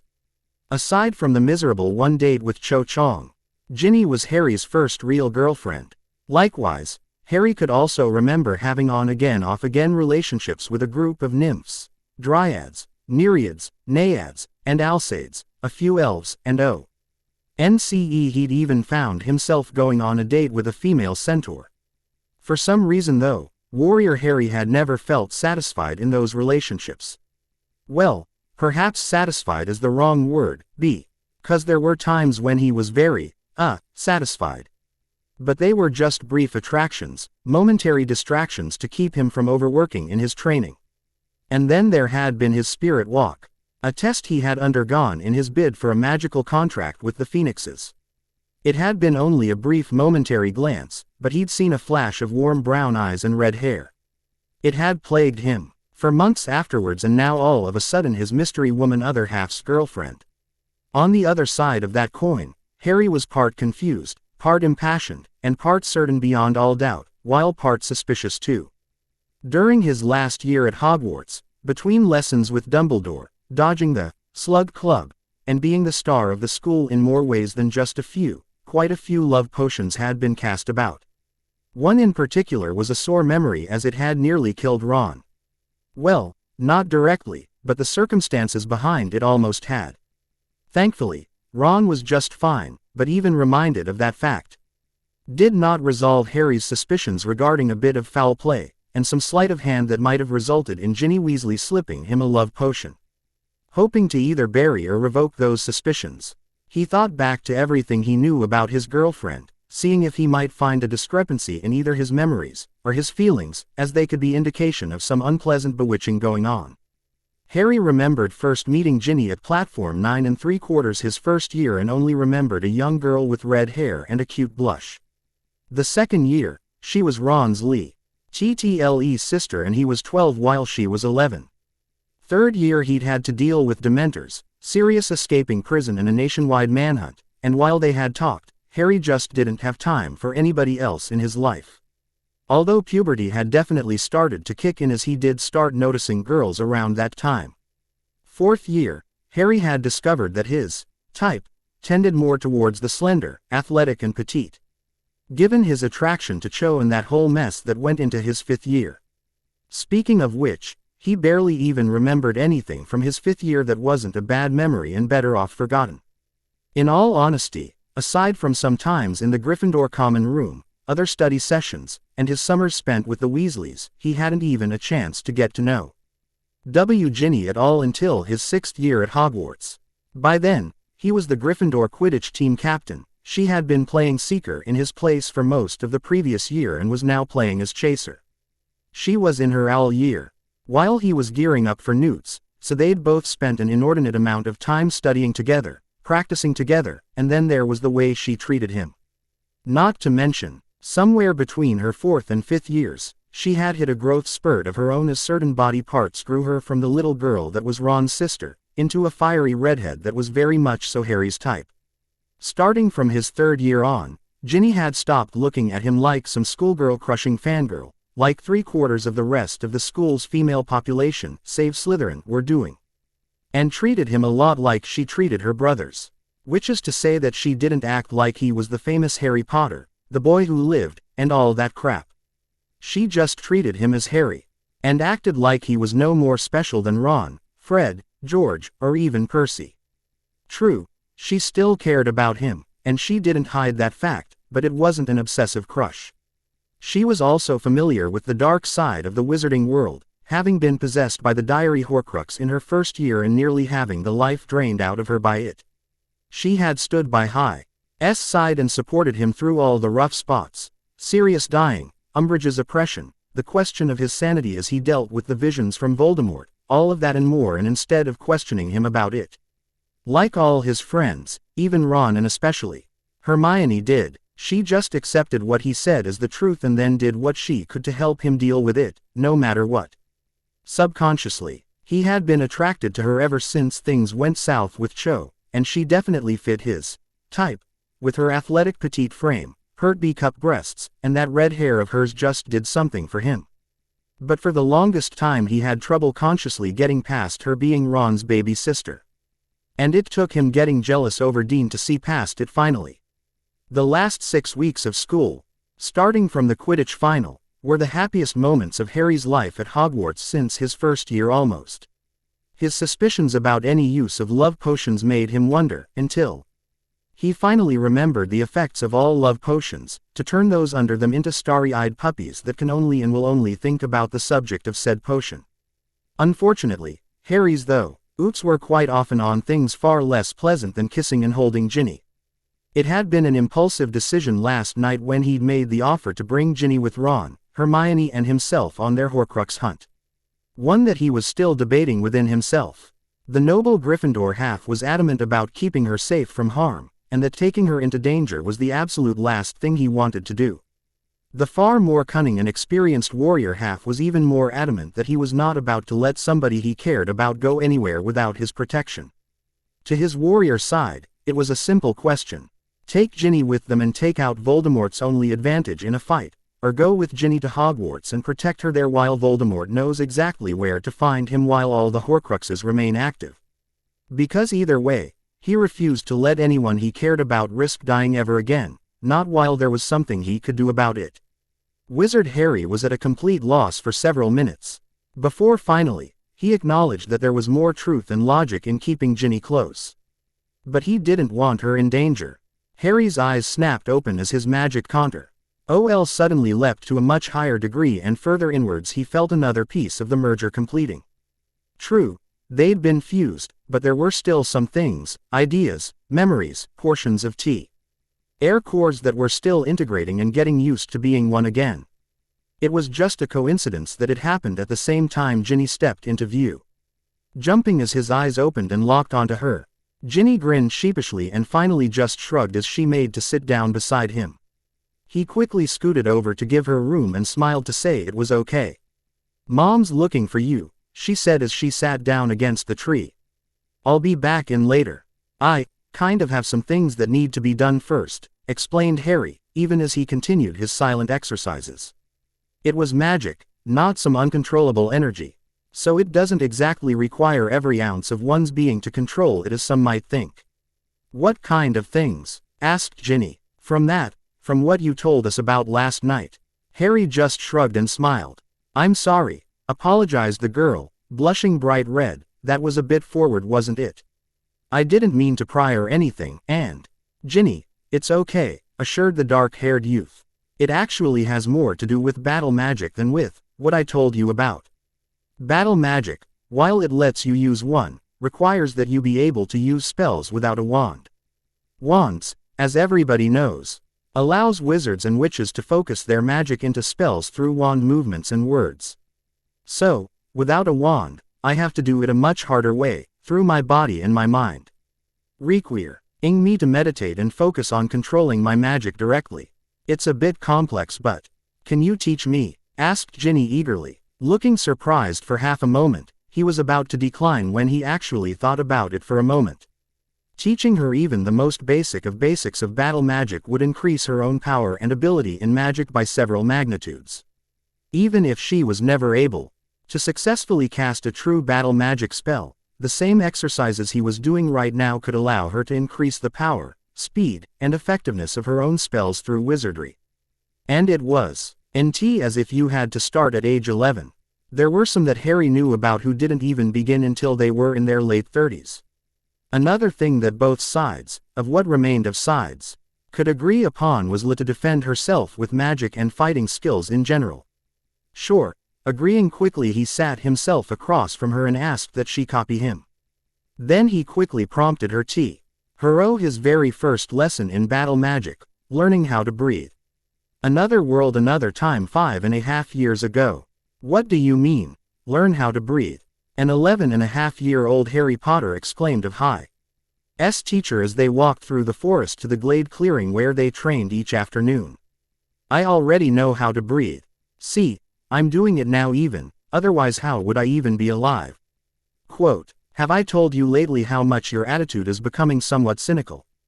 Joshua asked as he led the younger boy through the untouched forest around them.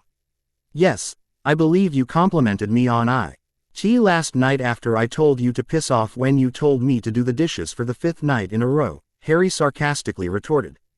"Now answer my question, what does breathing have to do with me learning magic?" "Everything, nothing, and why?" answered the boy's teacher.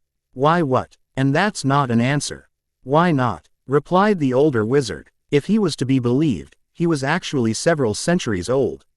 "So that's saying something. Why you?" Harry growled his frustration. "Why me? Stop that. I swear, if my other half has to put up with buggering crap like this from school, or anyone else. It's a wonder if either of us will still be sane by the time we're 17. Doesn't matter. We're here." Joshua pushed past the foliage and stepped into the clearing, Harry right behind him. "Now, do your warm-up exercises.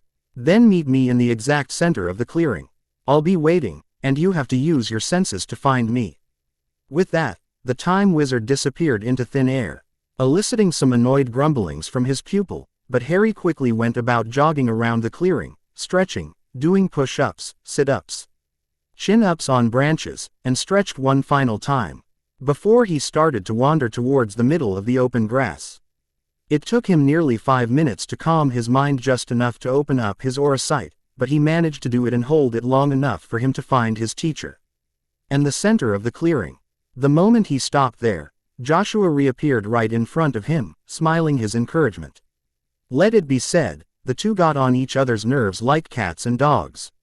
But they respected each other, and Harry agreed hands down that Joshua was the best friend, best teacher, hell even the best parent he'd ever known. Although Lee acted more like a big brother than a dad most of the time. Have a seat, Joshua gestured to the ground, and we'll continue with your meditation practices. So far, we've been able to get you into a calm state, despite distractions. And you've learned how to focus your thoughts in your mind as well. Now we teach you the proper way to breathe, during meditation, during battle, during exercise, during training. It maximizes the oxygen flow through the body without overfilling the lungs or making the heart waste energy in extra pumps that could likewise be maximized through concentration of effort. You've probably heard this before, but just go with me on this. Breathe in through the nose, breathe out through the mouth. Breathe in through the nose, breathe out through the mouth. In through the nose, out through the mouth. Not big breaths, shallow, simple breaths, so that you have brought in air, but not enough to expand the lungs. Keep practicing until you think you've got it. Are you going to make me clasp my hands and pray too? Sarcastically asked Harry, even while his eyes were shut and he entered a meditative trance. Shut up and breathe, came the amused reply. They spent the better part of the afternoon just teaching Harry how to breathe properly during meditation, and then once he finally had gotten it, they didn't let up a bit, having him practice it for another solid 3 hours. Of course, sitting in the middle of a peaceful forest, breathing in the pure fresh air and meditating on breathing is a lot preferable to what he might usually be doing, which would be exercising until he collapsed. Just an hour before dusk, they stopped and he found out that while the breathing exercises were a change of pace, it didn't stop him from having to work out until he collapsed anyway. Afterwards, they took a nice cool down jog through the forest back to the house, although it really was little more than a small cabin in the woods, and chatted about Harry's training along the way back. Joshua never hid anything from him. His reasoning being that if Harry was smart enough and mature enough to ask a question, then he was likewise entitled to the answers. Unfortunately, this tended to frustrate Harry more than anything, as Joshua's answers only made sense if he asked the right question. It also allowed Harry to realize that he couldn't begin to learn any spells until he was capable of handling his magic, hence the need to condition his body, mind, and even his magic in some ways that he was only just beginning to learn. Occasionally though, Joshua would display a technique, or a spell to further motivate Harry to continue to train and to do it right rather than rush along. Once it was decided that he had enough conditioning, Joshua would teach him a spell. And then they would practice it together until he had fully mastered it. So far, Harry had been taught only 2 spells, Aura Sight and the basic shield spell. He hoped that by mastering the breathe-in exercises in a single day might be enough to earn him another spell. Sadly, Joshua refused to teach him a new spell so soon. He did, however, make it up, at least a little bit, by demonstrating several spells that the breathing exercises would one day allow him to perform.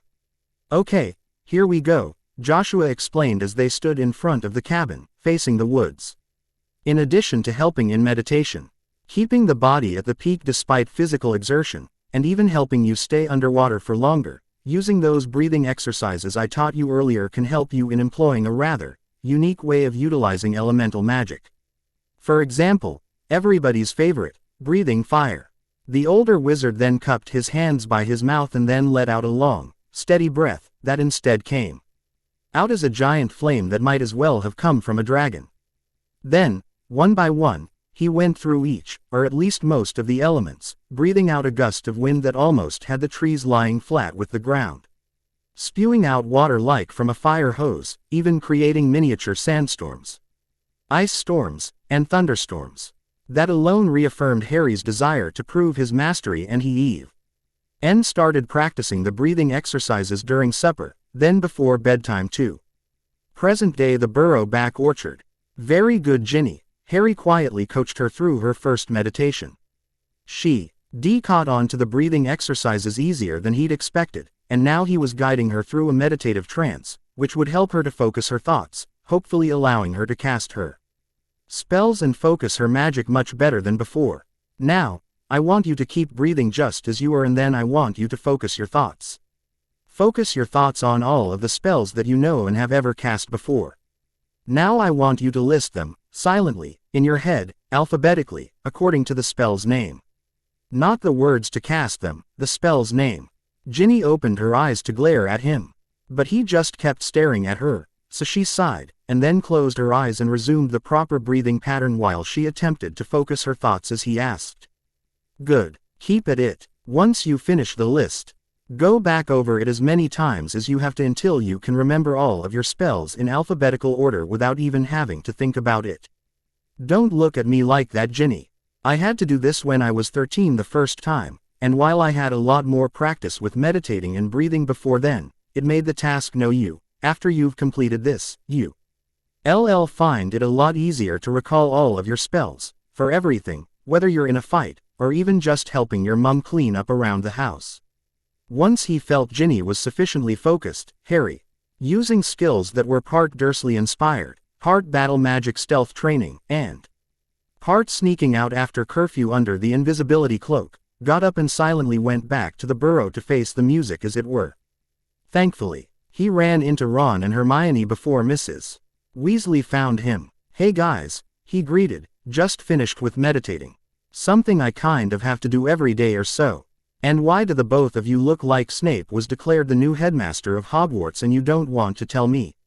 Indeed, the pair did look rather anxious about something, though more towards the dreading part of anxious than the excited part of anxious. Finally Ron came out with it, leaning in close to speak quietly. Mum's been trying to get it out of Hermione and me. What we're off to do. She'll try you next, so brace yourself. Dad and Lupin have both asked as well, but when we said Dumbledore told you not to tell anyone except us, they dropped it. Not Mum, though, she's determined. Oh joy, muttered Harry in reply. Mad Eye tried cornering us as well. Hermione put her two nuts in, we gave him the same story, and he argued for a bit. Then Ron reminded him of your speech last night. Thankfully he hasn't spoken to us since, but he's still here, and he might try talking to you as well. I can handle Moody, he quickly assured them. Well, as far as getting him to stop asking me questions, I can handle him. I'm not sure I'd really like to try handling him any other way. Ron snorted out a laugh, while Hermione gave an insufferable sigh, but he saw the edges of her mouth quirk up just the same. They all quickly sobered however and resumed the trek back to the Weasley kitchen. Just outside the door though, Harry quickly pulled Ron and Hermione aside and urgently whispered to them. Guys, I want the two of you to start learning what I know. Battle magic. It'll take a few years before you're masters, but every little bit helps in what's coming. Ginny found me earlier while I was meditating and I've already shown her how to do so. She's out in the back orchard. Hermione, unless you're given any errands to do, I want you to go out back and find Ginny and get her to teach you what I just taught her. Ron and me will be doing the same elsewhere. And I'm sure I don't have to say this, but please don't tell anyone what we're up to. Are you serious? Ron hissed out, his excitement showing clearly on his face. Hermione had her own twinkle of anticipation in her eyes, so Harry just nodded his head with a smile. And you're right, you didn't have to tell us, commented Ron with a smirk as they continued. In the kitchen, Mrs. Weasley was still cleaning up from breakfast, but the moment she saw the three together, she smiled brightly and boisterously requested at Ron go help the twins with some chores and Hermione to try and find Ginny for her. With a straight face, the bushy-haired brunette agreed to the task and searched the living room for only a moment.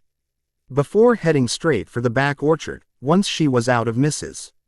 Weasley's sight that is, which left Harry, all of a sudden alone with the Weasley matriarch in the kitchen. Mind if I help you with the dishes, Mrs. Weasley? Offered Harry, trying to both forestall and hasten the interrogation she seemed hell-bent on holding. Oh, why thank you dear, you don't really have to, after all you're a guest. She said even as she handed him the drying cloth and several soapy dishes. After a few minutes, it became quite clear that they were the only ones around and that seemed good enough for Molly as she turned to put Harry to task. Ron and Hermione seem to think that the three of you are dropping out of Hogwarts, she began in a light, casual tone.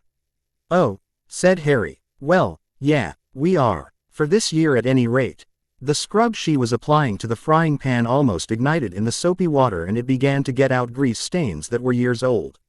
Harry silently gulped. Neither one of his halves were exactly all that good at facing down an overprotective mother, especially not Molly Weasley. "May I ask why you are abandoning your education?" said Mrs. Weasley. "Well, for starters, Dumbledore left me stuff to do," mumbled Harry. "Ron and Hermione know about it, and they want to come too." "What sort of stuff?" Harry didn't answer. "Harry," warned Mrs. Weasley, her tone shifting to Mother Grizzly Bear, growling. "I'm sorry," apologized Harry, resigned to his decision. "I can't." "Well, frankly, I think Arthur and I have a right to know, and I'm sure Mr. and Mrs. Granger would agree," interrupted Mrs. Weasley. Harry had been afraid of this, and while part of him agreed with the concerned parent tactic, the other part of him was just as adamant that babying someone and doing things for their own good was no way to treat anyone, adult or child.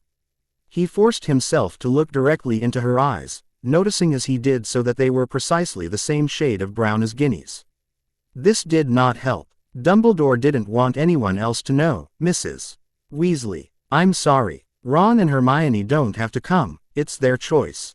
I don't see that you have to go either," she snapped, dropping all pretense now. "You're barely of age, any of you. It's utter nonsense. If Dumbledore needed work doing, he had the whole order at his command." "Harry, you must have misunderstood him. Probably he was telling you something he wanted done, and you took it to mean that he wanted you." "I didn't misunderstand," said Harry flatly. "It's got to be me." He stared at her for another few seconds, then sighed and offered her an olive branch as it were. "I can't explain what it is that needs done, but the fewer people who know about it, the better. I trust Ron and Hermione with my life. And sometimes more than that.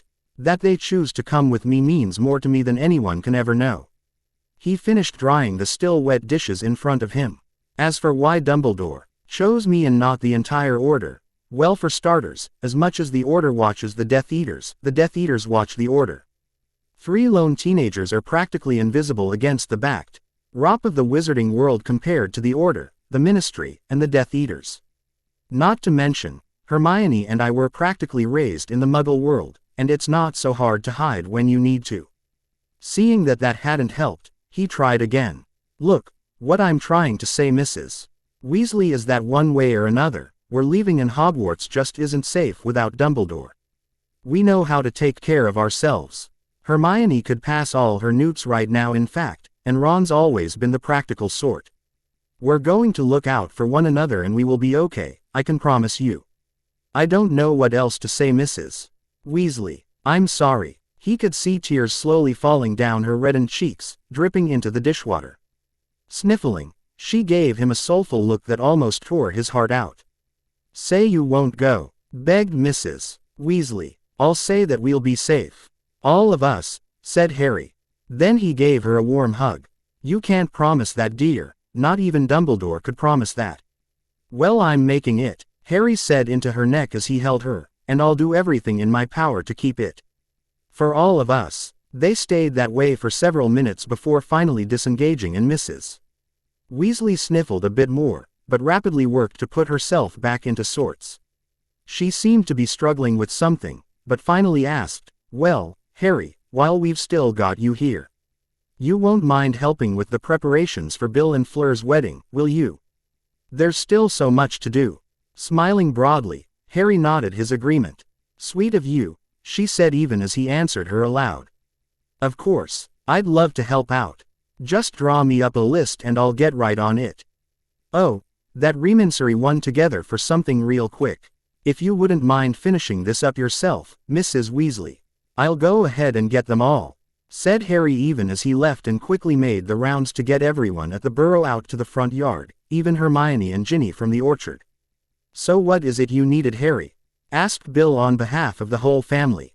Mr. Weasley was at work for the day and would be going back and forth until the days preceding, of, and after the wedding. "Well, Mrs. Weasley, your mother offered me the opportunity to help out around the house in getting the preparations completed for the wedding, and since I was willing to offer my services anyway, I graciously accepted. Harry chose to ignore the byplay between eldest son and mother at the concept of having a guest do house chores for their wedding, but Harry's comments kept it mild. So, Mrs. Weasley, Bill, the gracious and beautiful Fleur, what all needs to happen to turn the Burrow, wonderful home that it is, into the perfect site for your dream wedding? I'm serious, and don't hold back on me. Come on, hit me, don't be shy. I'm sorry, Harry, apologized the confused Bill, but I don't understand what you mean.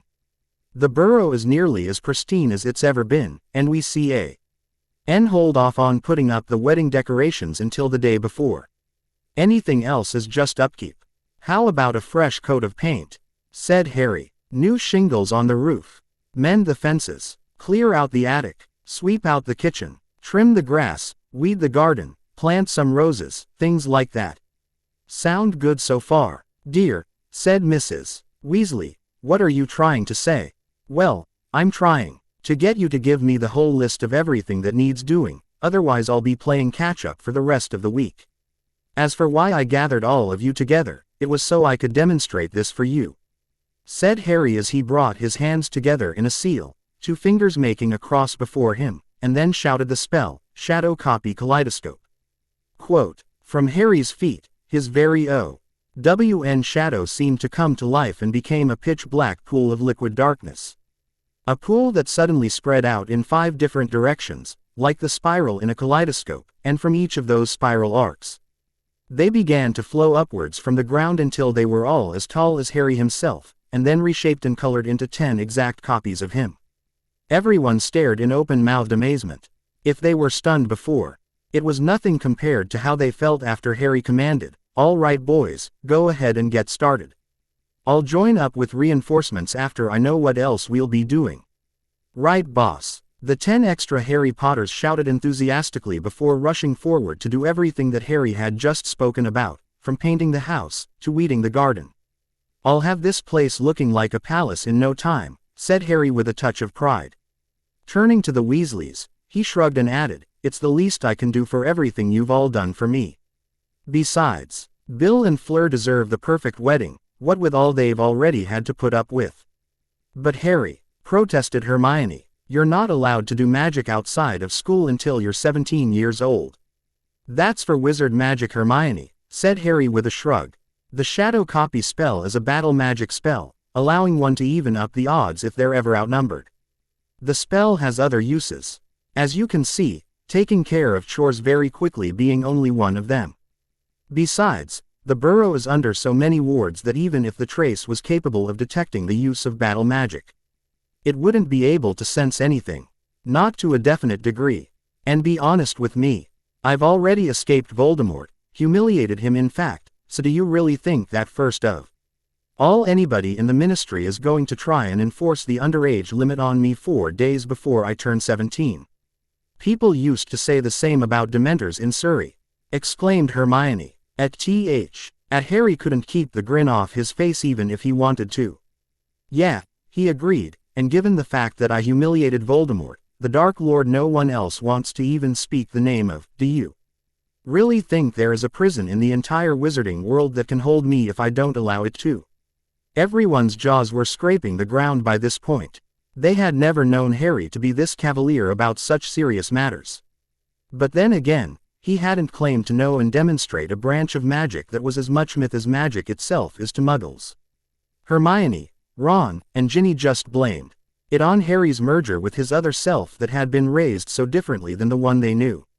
Although, to be quite honest, each of them felt it was a refreshing change.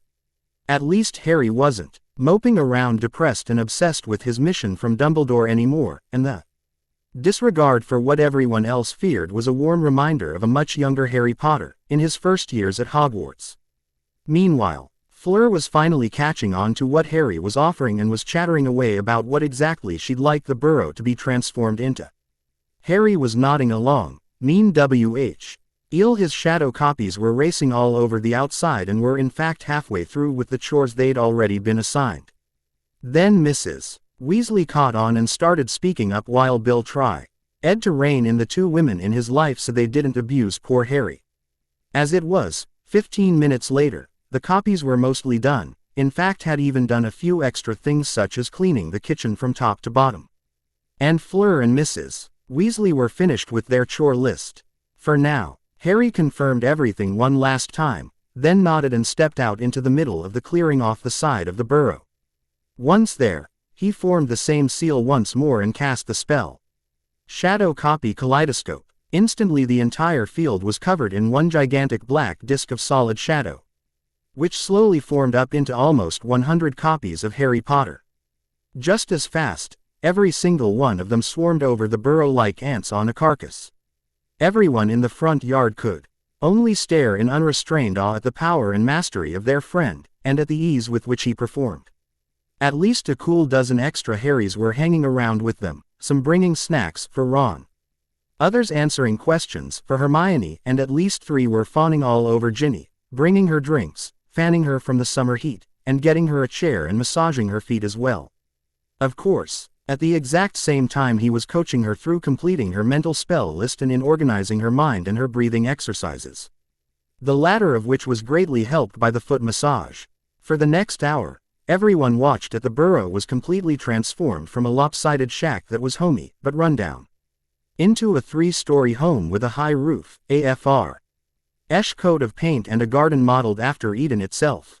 They could hardly recognize it after Harry was finished with it. Afterwards, Harry stood before it and then turned to ask Fleur, Mrs. Weasley, and Bill if there was anything else they wanted. Anything that didn't have to wait for the day of the wedding, that is. Seeing they couldn't think of anything, Harry nodded one final time and then a wave of his hand dispelled all of his copies in a mild explosion of white smoke.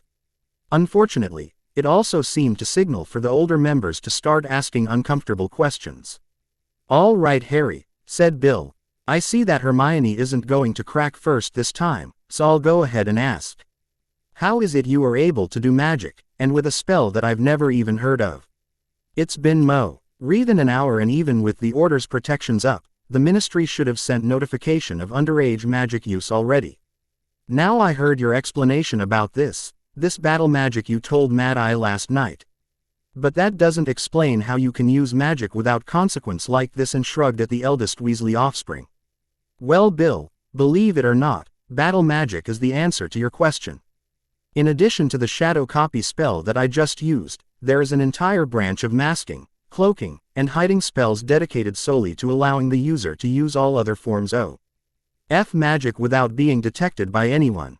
I made sure that several of those were in place on top of whole new protections I put up alongside all of those put in place by the Order." "But how did you then learn this battle magic in the first place, Harry?" asked Bill. "And as I said last night, I can't answer that question, Bill," answered Harry. "Well, that's not good enough." At this point, Ron decided to step in. Seeing as he and Bill were now roughly the same height, and Harry was still acting calm about the whole matter, he stepped in front of his brother to stop any further arguments. "Now hold on, Bill," said Ron. "Harry's being as honest as he's allowed to be. Besides, you remember how Dumbledore was. In a way it's kinda like having him back, don't you think?" Ron continued to speak quietly with his brother while a few others stepped in behind the boy's back. "So Harry," said Fred. "Silent business partner," continued George. "Good friend, future brother-in-law," they finished, together with a subtle glance towards Ginny. "Care to explain?" said Fred. "How it is," said George. "Those cloaking spells of yours, Fred, work. Just curious, mind you, as if we could market it, George. Then we'd make a killing in the shop." Fred. "Not that we aren't already, George. Our defense line is still our top sellers," Fred finished up. "Don't you two ever get tired of doing that?" Sked Harry after the ping-pong match of listening to them. The red-haired twins looked each other in the eye for a full 3 seconds and then casually, and in odd tandem, shook their heads no and replied, "No." "Yeah, didn't think so," he commented. "So?" the two asked in stereo. "No," he replied with a matching grin. At their looks of disappointment, he added, "For better reasons than anything you two could imagine as well. The first of which is that you would have to swear on your magic to not use those spells for your shop, but only for battle, war, and fighting." Part of the whole initiation into battle magic. And I can't teach you just the cloaking spells, as those are advanced spells dependent on basic principles. The other part is that any products you make can be reverse engineer. And if not the current Death Eaters and Dark Lord, then the next set will be able to use them. I'd rather not run the risk if it's all the same. But, ask me after the war's over with and I might come up with something. If you ask nicely. He laughed at their shocked, yet still calculating looks as he turned and walked away. Thankfully only to run into Ginny, who quickly pulled him out of the line of fire, so to speak, as she dragged him off to a hiding spot behind the brand new burrow. Just to be on the safe side, while they had a few moments' peace, Harry quickly created a couple extra copies. And then had 3 of them transfigure themselves into exact copies of Ginny, Hermione, and Ron. And without Polyjuice Potion too. Wow, said Ginny in open-jawed amazement at her sudden twin. I'll be able to do stuff like this after you finish teaching me battle magic. Eventually, answered Harry with a shrug. But it's not an overnight thing. I'm considered a prodigy for the simple fact I reached mastery within 6 years. But then I was on an accelerated program and was given the answers to some problems that I might have been able to figure out on my own. For many, not everybody, but for many, mastery comes on average after about 10 years of dedicated study.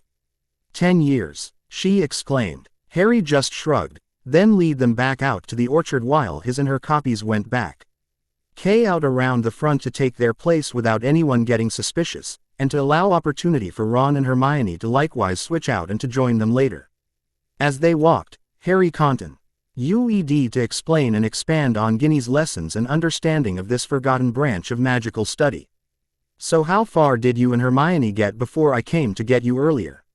He asked. Not very. I explained to her what you'd told me, and she figured a lot of it out on her own before I could even finish. We meditated for about 5 or 10 minutes before you showed up, and I got a little closer to feeling my core. I mean, it's easy to feel my magic, I feel that all the time, but my core. How is it that we're not taught this at Hogwarts? It seems like it would be pretty vital. Well, for battle magic, which uses wandless magic almost all of the time, it is. But in case you haven't noticed, wizards and witches, that don't live out in the country, don't really like to do any more work than they absolutely have to.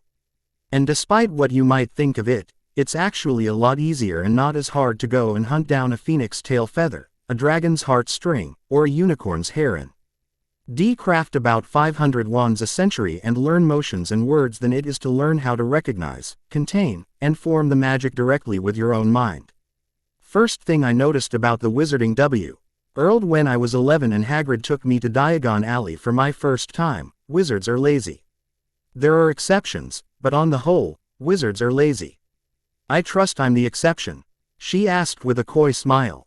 You're wanting to learn the hard way of doing magic, aren't you? He sideways complimented her. Well, that's just it, said Ginny suddenly, it's not that hard. I almost had it the first time I tried it this morning. But it just keeps slipping through my fingers. I know I'll be able to do it before too long here, I just know it. Besides, it was harder learning to do the bad bogey hex the first time around. Well, keep in mind this is just the first step, and even me, a master at battle magic, I have to do the same exercises you're doing now, almost daily, even before the fusion. And that's why I said it was the hard way, because with wand waving, you have to match the movements and words and let the magic flow, and then you have to do it often enough that your magic then associates the spell with the movements and words automatically. This way is just the opposite, making you associate the spell with the flow of magic. And I certainly don't expect any of you to get this down by the first day. Although it's great if you do, because there are more advanced exercises I can have you do that will help even more, but you have to be patient and just keep working at this until you can feel your magic core, and not just once, but every time. Just hang in there, keep trying, and don't give up. You will get it eventually. I promise you. How's the spell list coming, by the way? He asked her suddenly. Easier than I initially thought it would be, she grudgingly admitted. Once I got started, it just began to flow together. Then, when you were helping me to relax earlier, I finished the full list. And you told me to start categorizing them by basic spells, hexes, curses, defensive spells, offensive spells, healing spells, constructive spells, destructive spells. I'm still working on organizing them all, but it's made recalling them all a lot easier. Well, keep in mind that many of the same spells can fit under different categories all at once. You don't have to limit each to one category alone. This is another way of teaching you that a single spell can in fact have many different uses, explained Harry. See, Ginny giggled, that's the other reason I don't think of this as the hard way. Because you make it so easy. If being the hero of the wizarding world doesn't work out for you, Harry, you'll make a great teacher someday. So everyone keeps telling me, he grumbled, recalling his 5th year in Dumbledore's army. Ginny just laughed out loud and raced ahead to the orchard. Harry grinned and chased after, enjoying the chance, however brief, to enjoy his youth. Training and preparations. TITR in one author, Joshua. Disclaimer. J.K. Rowling created Harry James Potter, Hermione Granger, Ron Weasley, Hogwarts, the whole gosh darn HP Unav. RSE and wrote the 7 inches Harry Potter, books that we all love and enjoy. Spoilers for Book 1, and Book 7. In fact, there may even be some direct quotes from Book 7, so be warned. I'm not writing this for profit.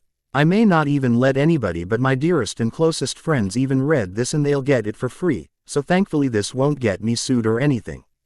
Everything after Chapter 9 in Book 7 is going to be changed anyway, and even those chapters that I do quote, they won't be quoted very well or for very long, as I'm changing everything after those points. Assume, for Wizard Harry, that everything between the stated timelines in Book 1 and Book 7 is identical to what happened in the rest of the books in the HP universe. Tamora Pierce is the awesome author of the Circle of Magic books that Mage Harry is taken from. And of course I don't own Winding Circle nor the concepts of academic and ambient magic. Any future spy magic you might see is going to be exactly like the battle magic so far. An amalgamation of numerous sources that might not even be magic on their own, but have been twisted in such a way by me. You have been warned. Summary. A mysterious stranger interferes in the timeline and in Harry's life, splitting the young wizard into 4 and giving each a different magical education. Wizard, warrior, mage, and spy. Story. Late evening. Orchard behind the Burrow. Training grotto. Hermione and Ron managed to sneak away a few minutes after Harry and Ginny already had, and after hints from the copies, their friends as well as their own, joined them in the orchard. Harry patiently walked Ron through the exercises Hermione and Ginny were already practicing, as well as detailing his reasons for wanting them to learn in the first place. He explained what he'd already told the girls, as well as his own personal reasons, and then added a few arguments to ultimately convince his stubborn friend.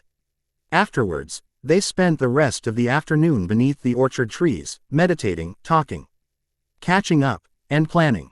Harry discussed options on where they should go after the wedding. Hermione theorized about possible locations of the remaining Horcruxes, until Harry outright told her where they were, as well as who RAB was and where the real Locket Horcrux was at that very moment. Ron and Ginny argued over the latter coming, until Harry cemented he wasn't letting anyone that he didn't trust Voldemort not to go after just to pull him from hiding, out of his sight no matter what.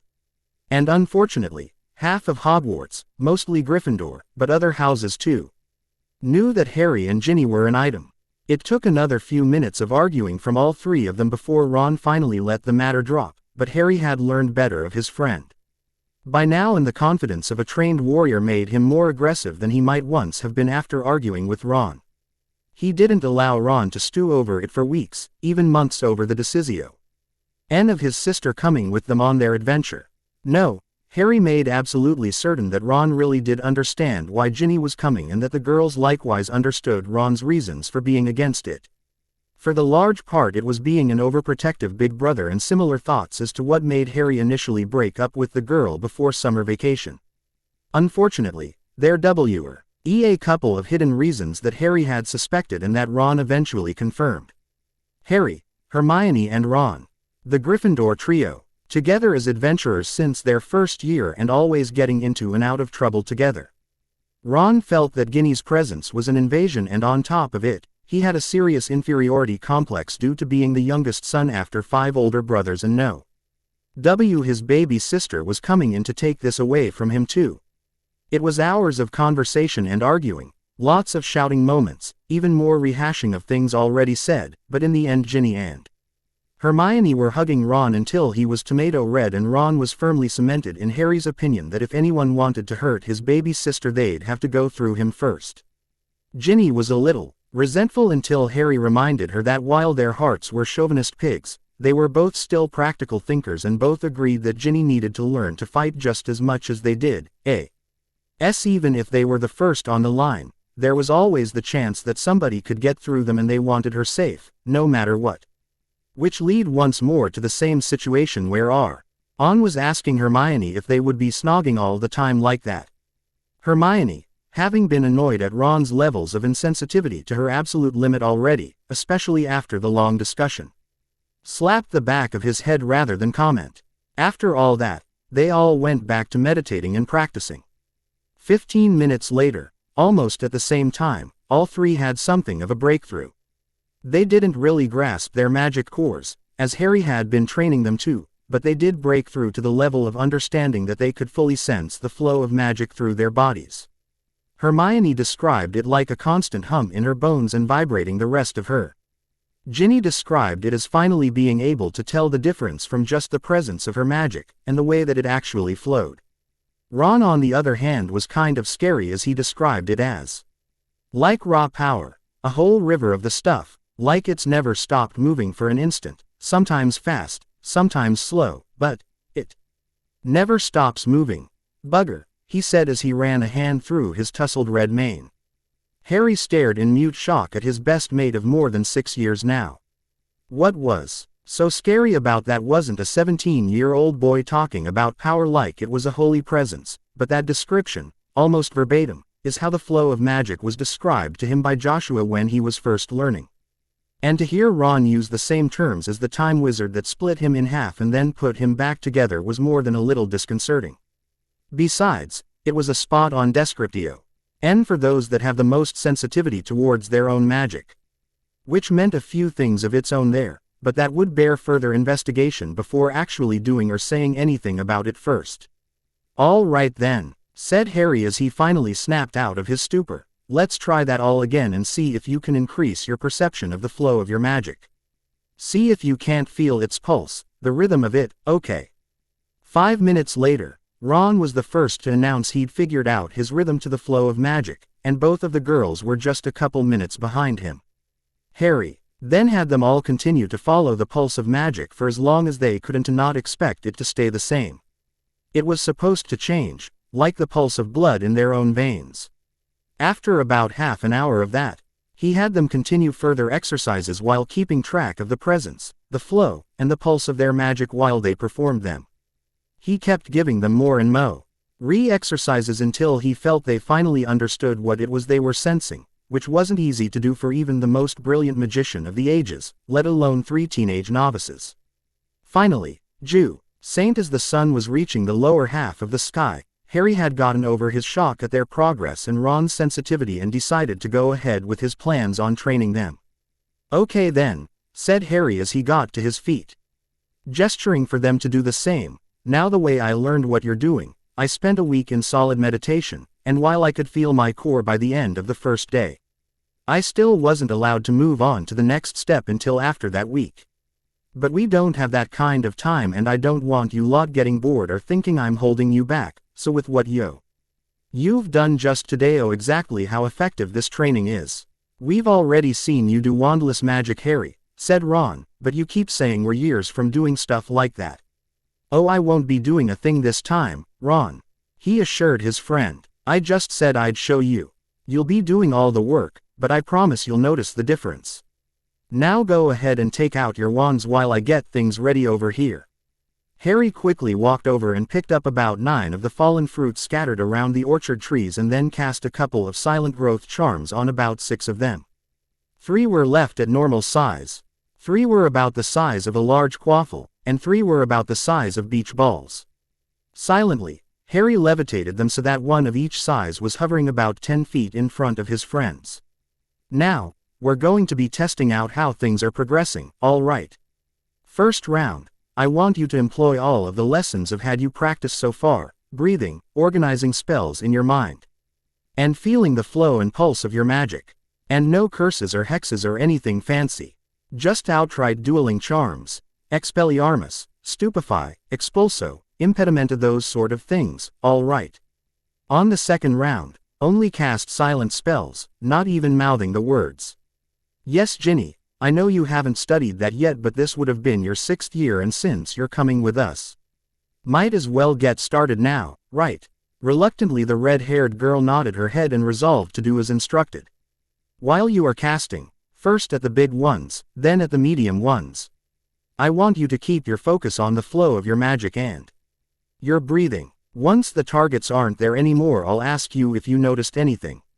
If you do notice something, don't say anything. Don't do anything different, just keep casting and keep paying attention to the flow of your magic. Any questions? Harry, asked Hermione with a raised hand. He just looked at her expectantly. What about the small ones? Harry just grinned, somewhat evilly at her. You'll be casting same as on the others, only with the small ones we're going to work more on accuracy and feeling the pulse of your magic, okay? After all, it's better to hit what you cast at the first time than the 10th, right? Wait, what? Blurted Ron. You'll see, said Harry, mysteriously. Begin. And so they did. The disarming and stopping spells didn't really have that much effect on floating fruit, but give a stunning spell enough power and it'll even scorch stone. So pretty soon all three were firing off a steady cycle of stunner, repulsion, and exploding spells. After the big ones were pretty thoroughly wasted, they moved on to the mid-sized ones. After that, they practiced accuracy casting on the small ones. Once the first set was gone, Harry moved them on to round 2. Ginny had a bit of trouble at first and spent several minutes casting the same spell silently until she apparently felt she had it down well enough before moving on to the next spell and repeating the same progress. It was uncanny progress, as the 5th-year girl who hasn't even started her 6th year yet had just flown through more than 3 months of defense against the dark arts curriculum in less than 1 hour. By the time Ginny felt she had more or less gotten down all of the available dueling spells, that wasn't a specialized hex, she went back to the way of alternating every other spell in her attacks. Within a few more minutes of solid silent casting by all three, the second round targets were all destroyed, leaving only the single normal-sized fruits left. Silent accuracy casting was the hardest yet, and they all spent more than 15 minutes just getting even one spell to work right on it. Finally, though, they managed to complete the course, and Harry decided to move them on to round 3. Before they started, Harry stepped forward once more and asked them, "So, notice anything?" "A bit, yeah," said Ron. "I didn't at first, but as I kept casting the spells normally, I began to notice what you were talking about before, Harry," said Ginny. "The shape of the spell and how my magic flowed to create that shape. I began to notice it more and more when I moved on to the silent casting, and when I did, I tried relying more on the flow of magic and letting it go into the same shape, rather than the thought of the spell or anything like that, and it was easier. They've really got to start teaching it this way at Hogwarts. I noticed a bit of that, but I still don't think I can do it without my wand," said Hermione. "That's fine," Harry assured her, seeing as a single stunner cast without a wand would vaporize these fruits anyway. "I'm not expecting anything to happen by today. In fact, I wouldn't even let you try, even if you were already ready for it. Things have to go in order sometimes, and going too fast can often be much worse than not going fast enough. Besides, you've improved your silent spells to an impressive degree, and all within a single day. Snape's gonna have a fit when he learns I really am a better teacher than he ever was." They laughed. "So, what's planned for round 3, Harry?" asked Hermione. "Did all of you feel the pulse of your magic as you were casting on the smaller fruits?" he asked in turn. They all nodded back at him, Ginny and Ron adding in a few comments that made him wonder about magic sensitivity running in families for a moment. "Next is the level above where we've been practicing so far. You might think of what we've been doing as Newt-level spell practice. This next exercise is Aura training level spell practice," said Harry as he levitated a full dozen of the ordinary-sized fruits, so there would be 4 targets for each. These will be rotating around you at a steady revolution. But not only is this moving targets, I'd also like you to try increasing the strength of your spells as well. How you do this is twofold, he explained. 1. You increase your focus on the spell and direct a bit of emotion behind the spell too. The more emotional you are, the powerful your magic becomes. Unfortunately, the more emotional people tend to get, the less accurate they are in things they're trying to do, like casting a spell at a specific target. That's part of why we practice like this. Secondly, I want you to focus on the pulse of your magic. And at the very moment that you feel your magic is pulsing out at its strongest point, that's when I want you to cast your spell. Pretty soon you'll be able to easily control exactly how much magic and how much power you put into every one of your spells. Play around with it for a while. Experiment and feel things out for yourself. After a while, we'll discuss how you're doing and see where we need to go from there, alright? But, Harry, Hermione interrupted, it's getting rather late, don't you think? We'll stop when it's supper time, which my eyes tell me is not for another hour and a half, answered Harry.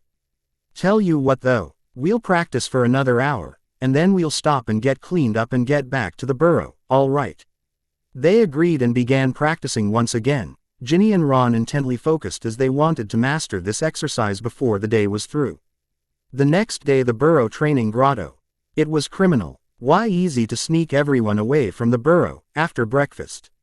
Thanks to Harry having demonstrated his copy spell the day before, nobody thought it odd to see at least a few Harrys wandering around doing chores.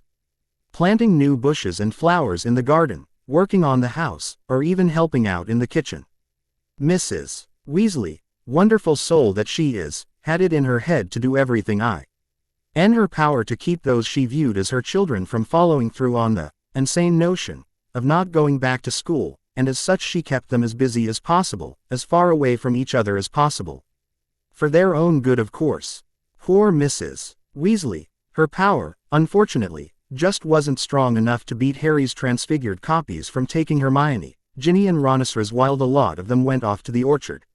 Out of sight, to train in battle magic. And other things. Come on, you can do better than that, shouted Harry as he literally ran circles around his friends. They were currently running laps through the 10-acre plot of land, Harry telling them it was for conditioning and PT, physical training, he called it. They were moving at a snail's pace, well, to Harry they were. But actually the three other teenagers were keeping up at a marathon pace with surprising stamina.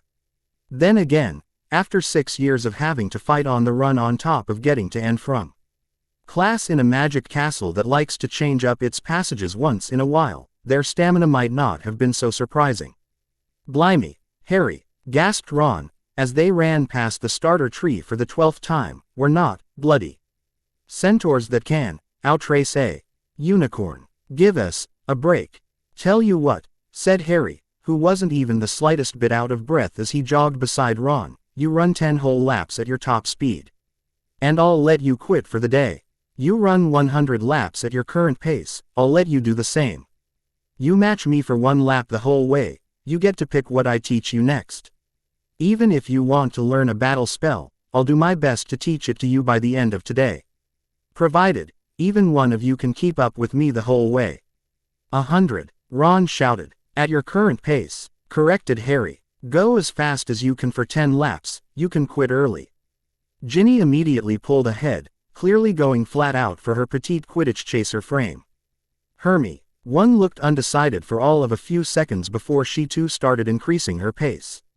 Not yet going flat out, instead she was trying to conserve her energy and was steadily increasing her speed bit by bit. Harry turned a grin at Ron, who grumbled but started to go faster. Better, but still not all you can do, said Harry, who was annoyingly keeping exact pace with the redhead without any signs of effort. Still grumbling, Ron went flat out for all of 3 steps before faltering the tiniest bit, but clearly going much faster. Almost. Ginny's got the right idea, and Hermione's getting there. Hi, Ginny, he called as Ron's younger sister passed them. I'm going to be starting my own workout and my own pace on the next pass. Offer still stands, go for 10 laps, or keep pace with me for nay, and I'll teach the 3 of you anything you want to know. But if you keep going up and down like this, Ron, you'll still have to do the 100. Growling now, Ron took a gasping breath and went all out. But this time he kept pushing himself faster and putting forth more effort constantly, and he stayed at his top speed. Not bad, Ron, said Harry as they began to gain on Hermione ahead of them. Okay, here we go. Remember, whoever can keep pace with me for one lap can quit after that lap, and I'll teach all three of you whatever you want to know, for today. Then he disappeared. Well, not actually. It's just that as they passed the start tree, Harry accelerated so fast that to Ron, he just disappeared from his side. Ginny, who was on the other side of the track, saw it more as a black and dark blue, the color of Harry's clothes, blur streak out from the tree and begin to surround the whole field. When Harry passed her, less than a heartbeat later, all she felt was a gust of powerful wind pass her and saw what looked like 100 Harry Potters all flowing into each other. After images, she realized with a dropping sensation in the pit of her stomach. Nobody is that fast. Nobody, she thought to herself. Even as she saw it happening right in front of her. All three ran for as hard and as long as they could, Ginny even running for 15 laps instead of stopping at 10 as she raced desperately to try and keep pace with Harry for even 1 second, let alone 1 lap. Annoyingly, even as he passed them with blurring speed, he spoke with them and kept count for all of them, noting when they started to falter in their speed, and ultimately telling them when they had reached 10 laps and could stop. Finally, they just all collapsed from exhaustion, none of them able to run another step. Harry continued at his unfathomable speed for another solid hour, his passage creating a pleasant breeze for his passed-out friends, before he finally slowed to a halt, actually sweating and breathing heavily. Damn, he cursed as he bent over, holding his knees as he slowly got his breathing under control. I'll say, groaned Ron from the forest floor. What are you damning now, Harry? Ginny asked with a tired giggle. He smiled down at her. They really couldn't help it. They were dating each other again. They were kissing every moment they weren't in the burrow or busy training, teaching, or learning. Even Harry himself felt like giggling half the time, but men don't giggle. Girls often do, so that's okay. I've gotten faster, he finally answered her question. Used to be, that pace. For that long would have me joining you three on the ground there. I'm gonna have to move up to the next level. Damn, is this a Ron kind of damn, or a bad kind of damn? Hermione finally had to ask. Ron kind, chuckled Harry. Hey, what was that anyway, Harry? Asked Ginny, finally sitting up to speak. That kind of speed is unreal, and you just did it. Humans, even with magic, just can't move that fast. Sure we can, said Harry. How? Well, part of it is a spell, but not as much as you might think. For one thing, as I know you've learned by now, in battle mag. I see there's not much difference between your magic and the energy used to move and make your body function. So whether I'm expending energy to move my muscles to make my legs move, or expending magic to do the same, the only difference is the effect.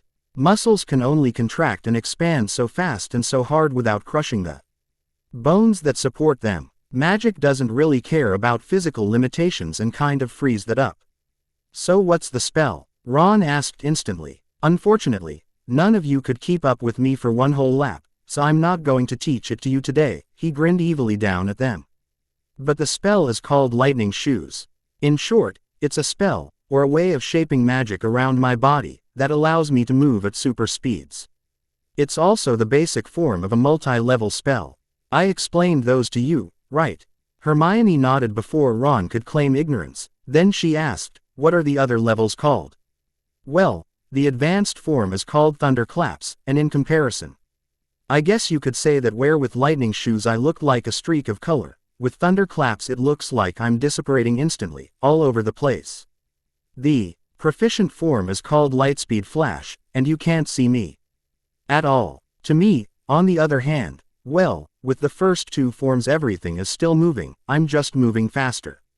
With Lightspeed Flash, it looks like the entire world is frozen around me and I'm the only thing moving at normal speed.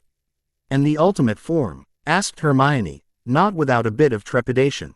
Instant movement. Harry paused for a moment before continuing, Kinda speaks for itself, and only time I've ever been able to keep it up for any length of time is when I'm infused with the power of my gate. You saw that when I did the dragon summons. Instant movement is the be-all, end-all of magical super speed, allowing more or less momentary travel across unreal distances, and the entire universe itself is fro. Zen, and you're still moving at super speed, not regular speed, super speed. As with all ultimate forms, it drains magic faster than you can blink, and it's no picnic on the body either. All other forms, your magic still has enough left over to protect your muscles and body from the friction and other forces that would otherwise be affecting you. Instant movement, there is no extra magic, and you run the risk of pulverizing your entire body if you're not prepared for it. So that's why the conditioning, stated Ginny. Harry nodded, along with a few hundred other spells of different forms. Better conditioned your bodies are, the better you'll be able to handle what your magic can then allow you to do. All right, you've rested enough for now, let's go ahead and start some aerobics, get some agility built up. Then we'll do push-ups and other things to build up basic body strength. Groaning, all three of them pulled themselves to their feet and allowed Harry to direct them in further exercises until they wanted to drop back to the ground in exhaustion. And it wasn't even 10:30 yet. By the time they finally broke for lunch that day, the youngest Weasley children and he only child of the Grangers felt like they had gone a full season in Quidditch against nothing but teams full of Iron Ball bludgers. At the same time, the boys had to admit the girls had never looked better in their sweat-matted clothing. And vice versa too. Thankfully, their various copies had likewise been worked to sweating goriness, and so a few well-timed vanishings and they were all settled. In for lunch with the rest of the family without anyone being the wiser or suspecting a thing about their appearance. After lunch, and a few more transfigured copies all around, and they were back out in the orchard. This time to continue their magical training. Ron and Hermione still hadn't perfected the third round exercises just yet, and so were continuing to feel out the flow and pulse of IR magic as they cast regularly and silently. Ginny, on the other hand, seemed to suddenly able to shoot the target out of the air, on the first spell, just by looking at it. Her spell, strength and spell accuracy were as good as any Newt-level student, but she was still only at the student level, so Harry started helping her in that regard while Ron and Hermione continued their own exercises against floating targets. At first Harry found himself just repeating what his own teachers had taught him at Hogwarts the first 2 years, as they coached him to controlling the amount of power released during a spell. Harry added the tidbits about how adding power could help as well, but only after increased control. Ginny paid close attention regardless and very soon was casting at a very impressive level of both power and accuracy. Nevertheless, Harry continued to aid her by providing additional pointers, and then by giving her a more complicated training exercise. This one had her testing accuracy and speed together. Conjuring a few harmless bubbles that could only be popped by a spell or other magic, Harry had her try popping all of them as quickly as possible, making the bubbles small. And increasing the numbers each time she succeeded, until they were all about the size of marbles and the air was practically filled with them. And, of course, all the casting was done with silent spell work, which increased the speed all on its own, after she'd finally gotten the hang of it. Once she had gotten to the point where she was hitting all of the targets in under a minute, Harry took her back to meditating. This time focusing on magic control exercises, the same ones that were invaluable after his merger several weeks ago. This had to do with focusing on the path the magic took when casting a spell. From the way that it went from the core to the arm to the hand to the wand and ultimately out of the tip of the wand, to every other way one could imagine using as a means of casting spells.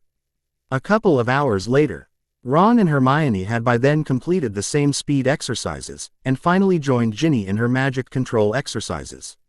The rest of the day was spent on that, the NA final run before heading back to the Burrow for supper and sleep. And so, that was the schedule for the next few days. Until the Delacours arrived, that is, July 30th, 1996. The Burrow. The Delacours arrived that morning at 11 o'clock.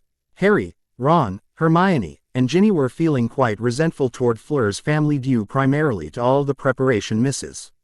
Weasley had insisted upon. Part of W. Hitch was that Harry wasn't allowed to make copies for the entire day, and the wily head of the Weasley household even used Harry's own arguments, against the fewer people knowing, the better, about High's abilities to elicit such a promise from him. Therefore they had been forced to skip out on training for the day and had gotten stuck doing the chores their copies usually did in their place. So as with ill grace that Ron stumped back upstairs to put on matching socks, and Harry attempted to flatten his hair. Once they had all been deemed smart enough, they trooped out into the sunny backyard to await the visitors. No one had ever seen the place look so amazing. The rusty cauldrons and old Willington boots that usually littered the steps by the back door were gone, replaced by 2 new Tea-turby bushes standing either side of the door in large pots. Though there was no breeze, the leaves waved lazily, giving an attractive rippling effect. The chickens had been shut away, the yard had been swept, and the garden made Eden had been spruced up into near perfection, and even the now, somehow, trained garden gnomes were afraid to touch anything to mar the heavenly beauty of the area. Y had lost track of how many security enchantments had been placed upon the Burrow by the Order, the Ministry, Bill and Gringotts, and Harry himself. All he knew was that it was no longer possible for anybody, even himself, to travel by magic directly into the place. Mr. Weasley had therefore gone to meet the Delacours on top of a nearby hill, where they were to arrive by portkey. The first sound of their approach was an unusually high-pitched laugh, which turned out to be coming from Mr.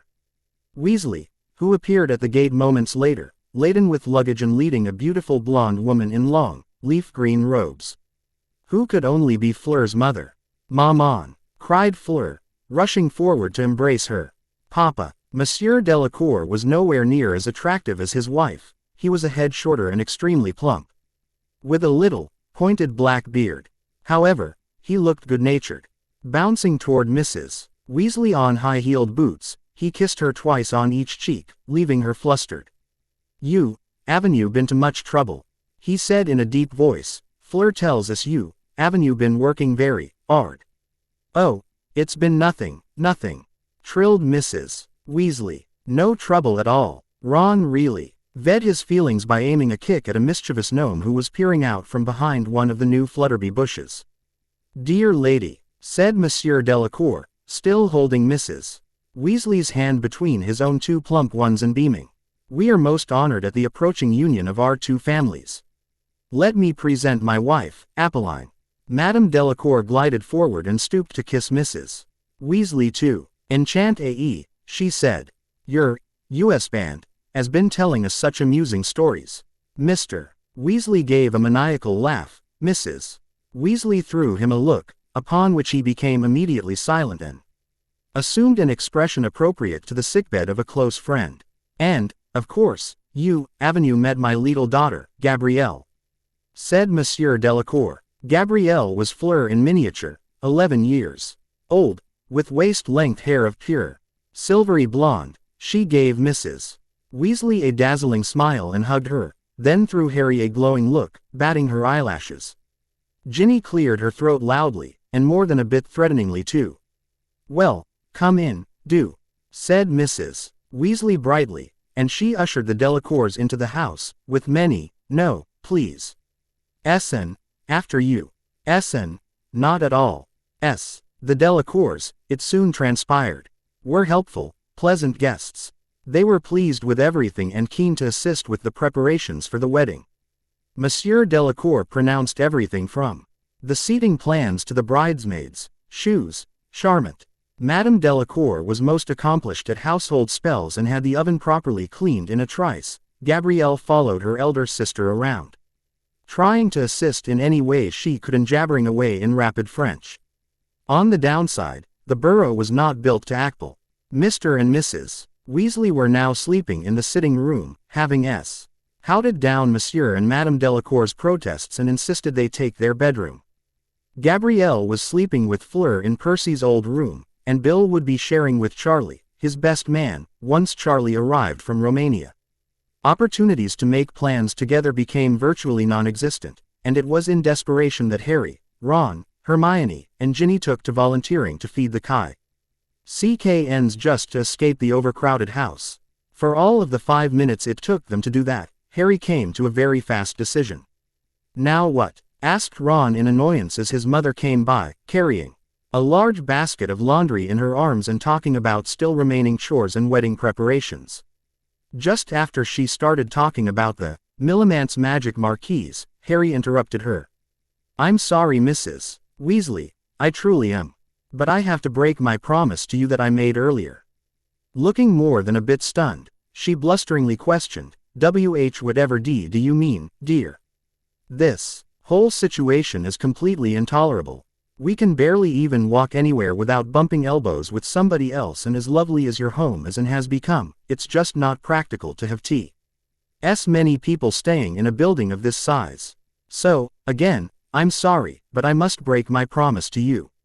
Shadow copy kaleidoscope. Instantly, the same shadow pool came as every morning, but this time there were just as many copies as the time he'd fixed up the Burrow several days ago. Boys, transfigure, conjure, go out and buy, hell, even go out and cut down a few specially grown trees, but get the supplies we need to get this done. The original ordered to his new army.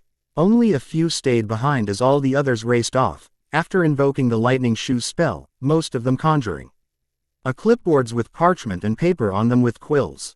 Note to self, the original spoke to one of the copies, who immediately started writing a note: build more rooms.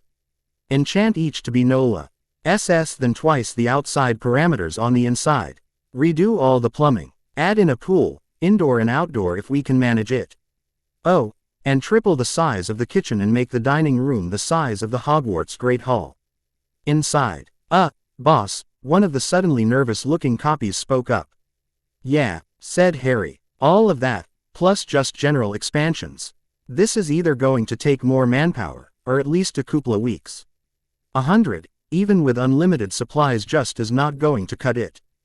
Good point, nodded Harry. Note to self. 200 copies, no less. Harry, Hermione, Mrs. Weasley and Ron all shouted. And take the Delacours out to dinner instead of making Mrs.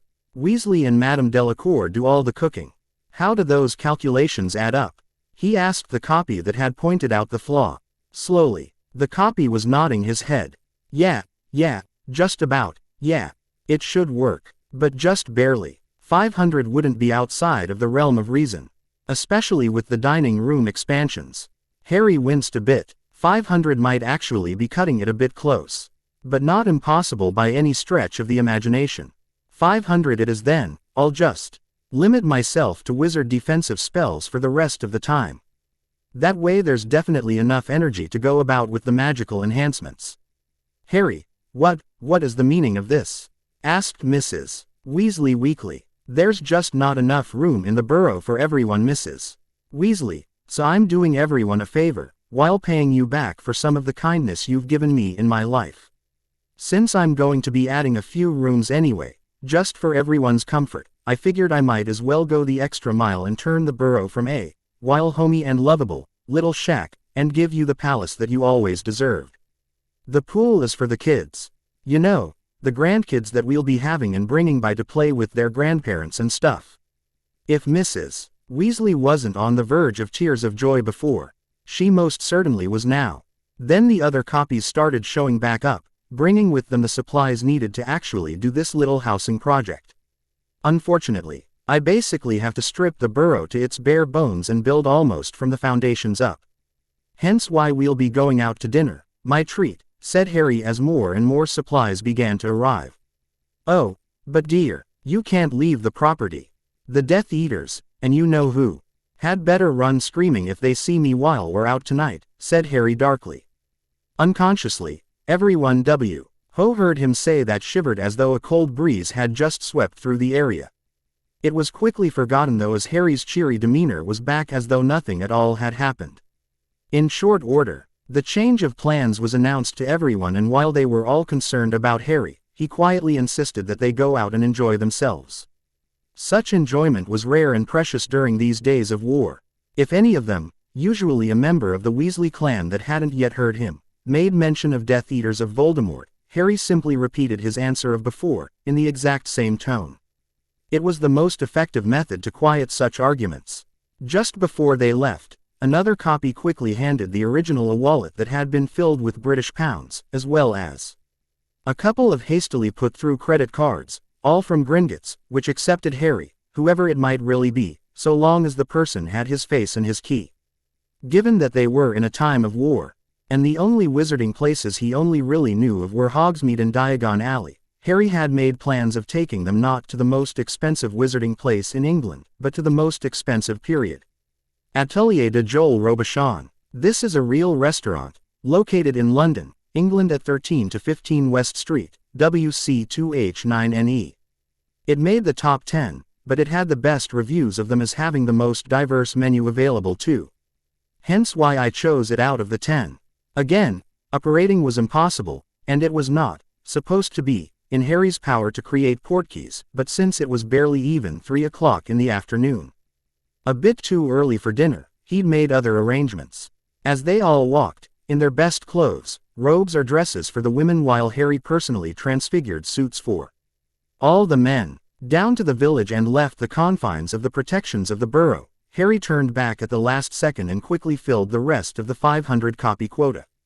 Theoretically, it is possible to fit that many bodies within the confines of the Burrow's property, but it's quite another to actually see it physically happen. As such, when they all swarmed the defenseless Burrow, it was like watching a colony of ants descend upon the carcass of a dead beetle. Gotta remember to do this again sometime, Harry said to himself with amusement, as he was the only one to see the spectacle. Then he turned and raced to catch up with everyone else. Once they arrived at the village, they were all surprised to see a rather large stretch limo waiting for them there. Ha! RRY greeted the driver with impunity and quickly ushered them all inside. Amazingly enough, there truly was room for them all in the long-bodied Muggle vehicle. It wasn't magicked or anything, in fact. The driver and the service he worked for had never even heard of wizards or magic before, but with the amount of money Harry was practically throwing at their feet, they'd believe the moon was made out of cheese and the earth was flat if he told them so. Mr. Weasley and the Delacours were all fascinated by the available technology in the back of the limo, from the windows, to the wet bar, to the TV and DVD VCR player, which Harry and Hermione had a fun time explaining to them all. They finally arrived in the city and at the restaurant right at 7 p.m., about the time Mrs. Weasley would have been starting dinner anyway. Harry led them in, announcing they were the Potter Party, ANNG, the wedding of Bill Weasley and Fleur Delacour. Harry spent over £8,500 just getting them in the door and then into a private room set aside exclusively for their party. He then spent another 15 minutes slowly convincing all of the adults that yes, he could afford this, yes, they can all order what they like, and no, he would in fact be greatly offended if they ever tried to pay him back for this, as the entire thing was his wedding present to Bill and Fleur, and to attempt to pay any of it back would be like giving a gift back without even opening it. As it was, Harry knew for a fact that the whole evening, from limo service, to the restaurant, to the supplies being bought to upgrade the Burrow, none of it would make so much as a dent to the gold in his vault. There might be a single less pile among the heaping piles and piles of galleons, but honestly who could even tell? Besides the goblins, that is. Several hours later, everyone had had a glorious evening and Bill and Fleur were thanking him quite often, and the French ladies all kept kissing him on his cheeks, almost constantly. They were finally leaving the restaurant for the long ride home and waiting for the limo driver to return to pick them up, as he wasn't allowed to just sit out front until they were done and had to return to the garage if they were going to be longer than an hour, which they had been. Harry had called a few minutes before they actually left, so the driver would have enough time to actually get there without them waiting for very long. As it was, they did have to wait around 5 minutes standing before the beautiful restaurant, but that was fine, as after such a fulfilling and delicious meal, they were all quite content and feeling peaceful. Unfortunately, it was during this 5-minute wait that fate decided to roll the dice. Unfortunate for the Death Eater that had been strolling by, that is. Potter, the minion screamed, pulling out his wand, not caring that they were in the middle of Muggle London on a busy and crowded street and he was outnumbered 13 to 1 and that one of those wizards was Harry Potter himself. All he saw was his comrades dying from a week ago during Harry's culling of the Death Eaters and battle with Voldemort. And things hadn't been so good for Death Eaters since then. And he honestly wasn't thinking straight. Plus he might have been just a wee bit drunk. As it was, his shout did draw Harry's attention, and before anyone else even reacted to the man's shout. He glared hard at the obvious Death Eater. The Dark Wizard raised his wand and began to shout the death curse that would end the life of the boy who lived forever, but the words died on his lips. Lips that puked up blood suddenly. Harry Potter, warrior for light, champion of good, had transformed himself from an ordinary man standing there, glaring in impotent fury, into a monster straight out of the realm of nightmares. The man didn't even have time to scream as slashes ripped into his arms, legs, stomach, chest, shoulders, neck and face. With each new slash and scratch, they actually went deep enough that crimson, almost black, blood literally exploded from the wounds and into the air in large arcs of arterial spray. It didn't end there, but oh how the once powerful dark creature wished it had. The once man, now standing piece of meat, still could not even scream as the slashes themselves were torn open and apart, drawing forth even more blood spray. Then the beating started. At first it was soft blows, hard punches, kicks, and slaps.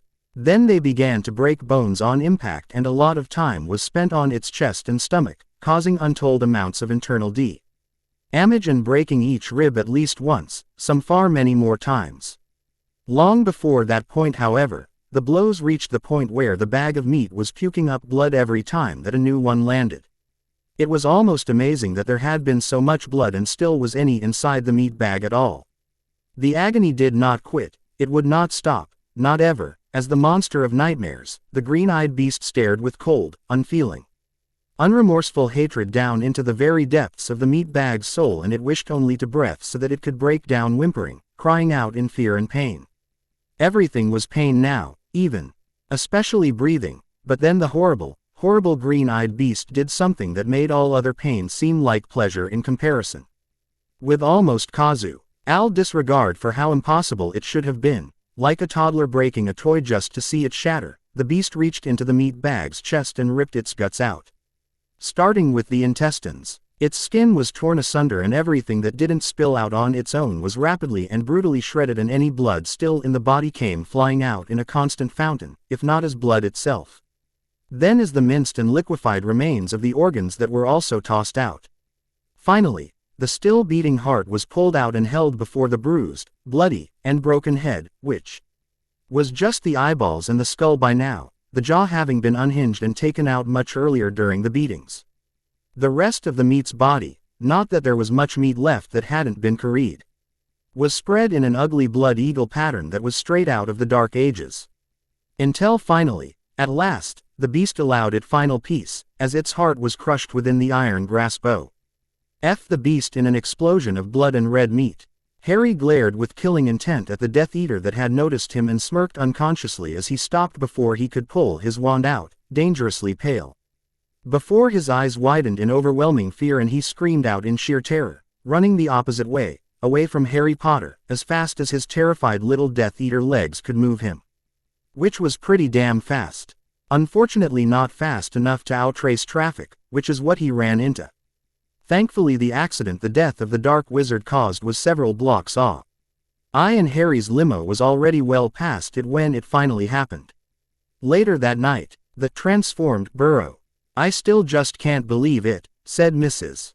Weasley, as she tucked Harry into his queen-sized bed in his very own room in the new mansion. Like Burrow, no longer having to share with Ron, as Ron himself now had his very own room once again, still decorated in nothing but Quidditch fan paraphernalia. But it had been a few years since Ron was even allowed to have his own room, and the summers Harry had visited, even that hadn't been all his, all the time. All this, in just a few hours. And it even still looks mostly the same on the outside. "Things have changed, Mrs. Weasley," said Harry. "I'd like to think for the better in all cases, but unfortunately things are still changing for everybody. I know what you've been trying to do, Mrs. Weasley, keeping Ron, Hermione, and the rest of us all busy, hoping that we just won't have time to think, let alone plan out how to go on from here. Now, it's very late, dear. And we have a busy day tomorrow, so you need your rest." The red-headed older woman was suddenly highly agitated and made to leave the room, but Harry made a gesture and the door closed in her face. "Mrs. Weasley, I think it's long past that you and I had a heart-to-heart, all right?" For half a moment, the Weasley matriarch had the look of a trapped animal on her face.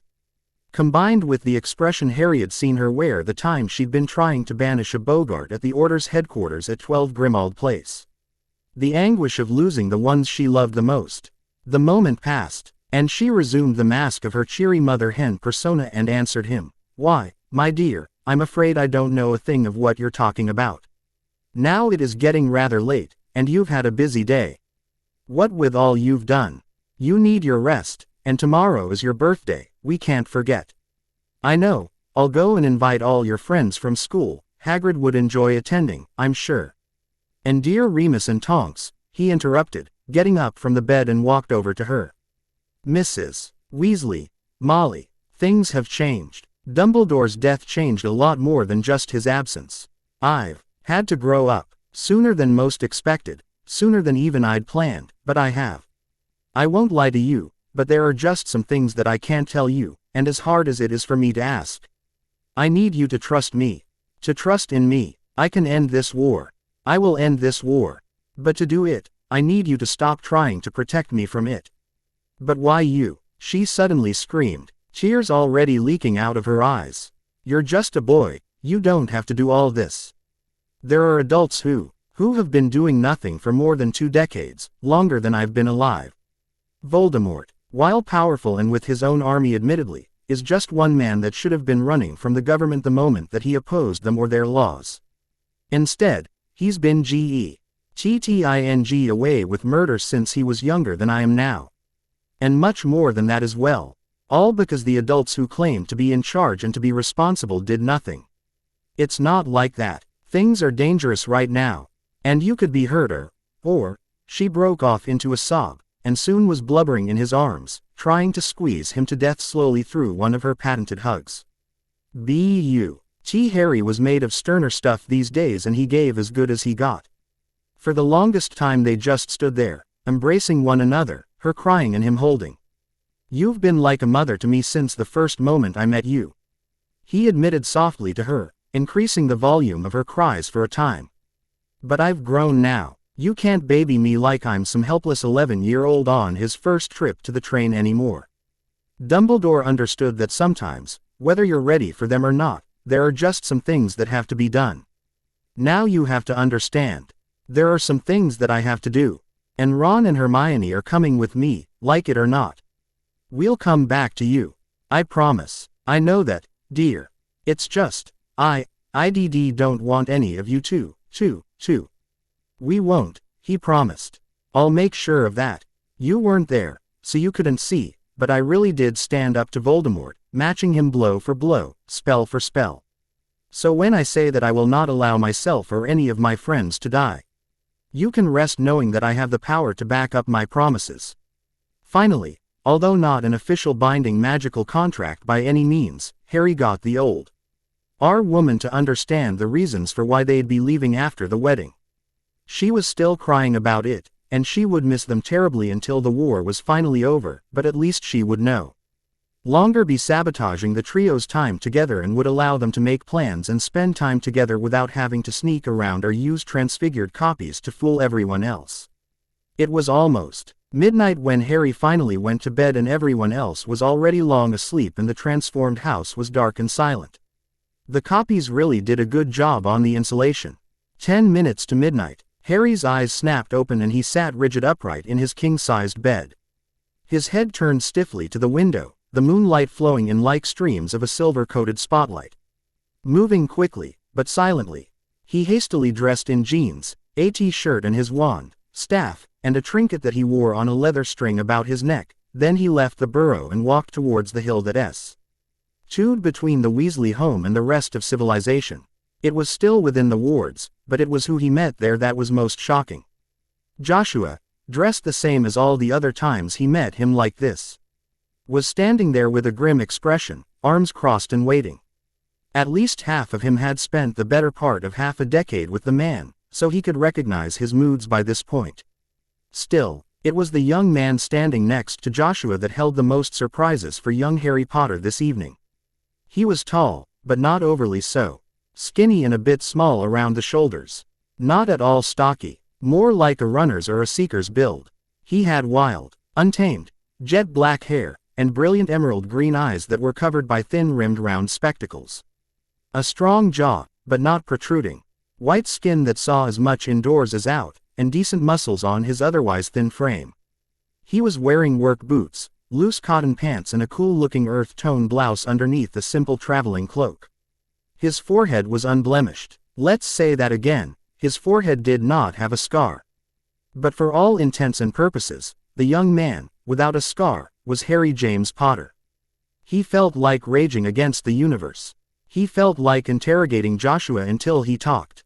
He felt like slugging the new, yet too familiar face. He felt that same pull that told him this person was a part of him. And he was a part of the young man. He didn't say anything. The other Harry Potter didn't say anything. They stared at each other for a full minute after they'd all reached the top of the hill. While they stood there staring, Harry observed the other and tried to figure out what was going on before he tried to do or say anything that might make him look foolish. Joshua had trained him to be observant and to use his observations to his advantage rather than simply react, so that's what he did. This Harry Potter did not have a scar. This was Harry Potter. This Harry Potter was a part of the current Harry Potter. This Harry Potter was the same age as the current Harry Potter. All of this leads to only a single, logical conclusion. Joshua had split Harry Potter in two, long before his 11th birthday. Joshua had split Harry Potter in two before, or at least by his first birthday.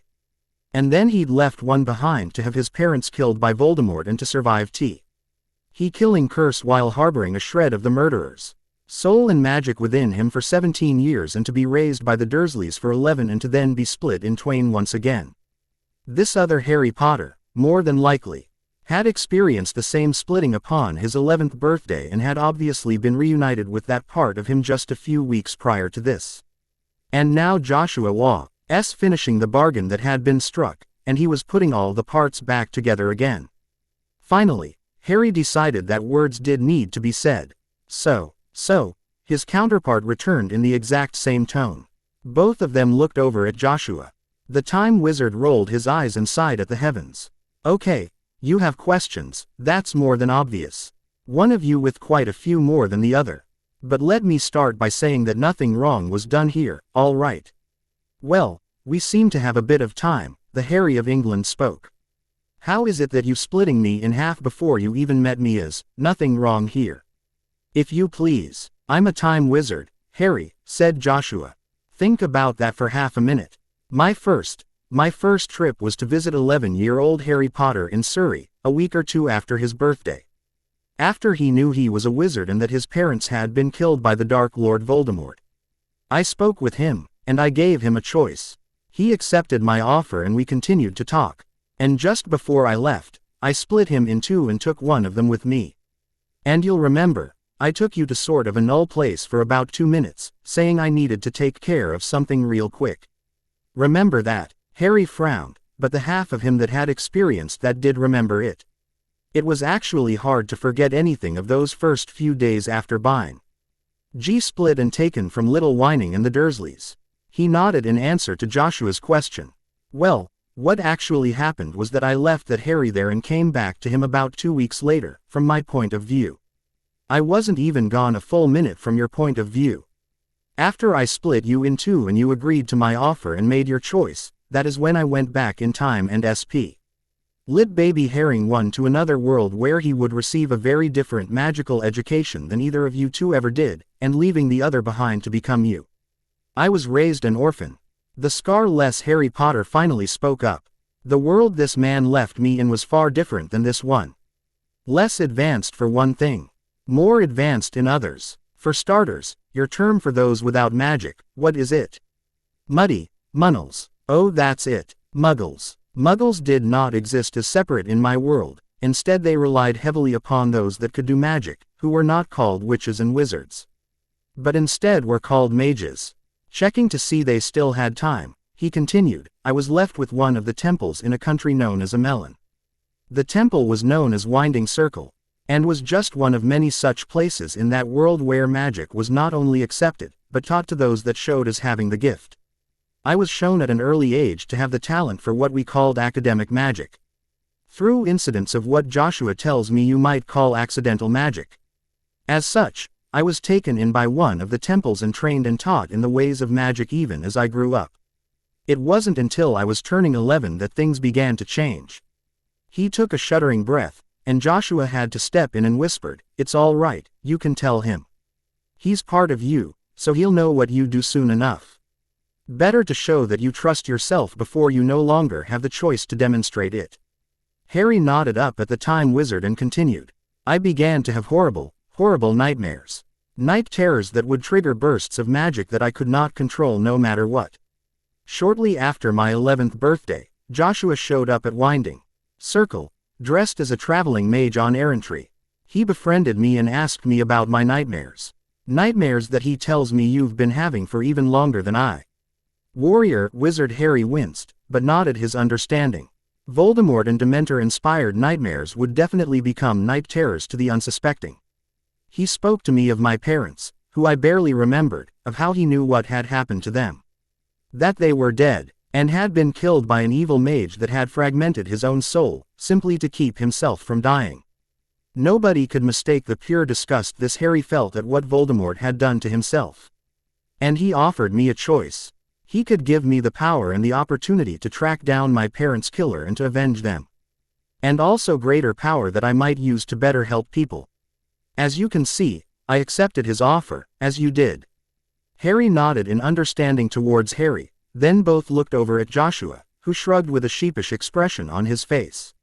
"This has always been about your choice, Harry. After you accepted my offer, the first time in Little Whining, that created an alternate timeline, basically the universe split on that decision. One where you said no. I cast a memory charm and you never so much as guessed that anything happened and you remained whole and were split neither when you were a baby, nor when you turned 11. And then this timeline, where you said yes, and here we are. If you chose to, you both could even say to hell with this and not fuse, saying you're both happier as individuals if you want. Again, it's your choice. So that's why," both Harrys said at once. "That's why the emphasis, when I trained the halves that I split when you were 11, on how important free will is and that there is nothing more important than being allowed to make your own choice. True, I did kind of manipulate you all into trusting me and how I didn't outline my overall plan to you, not that it's much of a plan, but first and foremost I made it your choice to accept my offer, with the understanding of the consequences of your decisions." Both Harrys nodded in understanding at that, and to clear up any confusion about what it is that you all know. "This guy here," he pointed at the Harry that had spent the past week with the Weasleys and a few weeks with the Dursleys before that, "is the Harry that was left behind and was raised in England and trained at Hogwarts School of Witchcraft and Wizardry, combined with the Harry that I took and trained to be a warrior and as a master rank battle mage. And this Harry," he pointed at the unscarred Potter, "is the Harry that I split from baby Harry who was never struck by Voldemort's curse, nor saw his parents murdered before his eyes, and was left behind on the doorstep of Winding Circle to be raised as a mage of that world. When he turned 11, one stayed behind to achieve the full ranks of both academic and ambient mages, and the other I took to another pocket dimension, where I trained him in what you might like to think of as magical espionage. In layman terms, where you are wizard and warrior, he is mage and spy. And we're about out of time," he finished by glancing up at the stars. Both Harrys looked up at the same moment and recognized the unusual alignment of constellations in the heavens at the moment. Symmetrically aligned into a crest of 4 side by side, Ursa Minor, Aquila, Leo, and Draco. At the stroke of midnight, they became perfectly aligned, and Joshua gave the pair a nod. "This is it, with W," Harry said to the other. "I'm looking forward to it." M.S. Harry returned with a grin. Nodding back at the Time Wizard, they simply smiled at each other, and then stepped forward and gave the other a hug. It had been a long time, but they were finally all back together again. The explosion of light and sound made the first fusion seem like a firecracker next to a Type 1a supernova, and for a few precious moments, midnight in England became high noon. Parties. Happy birthday. Title: Harry Potter. 4-in-1 Author: Joshua.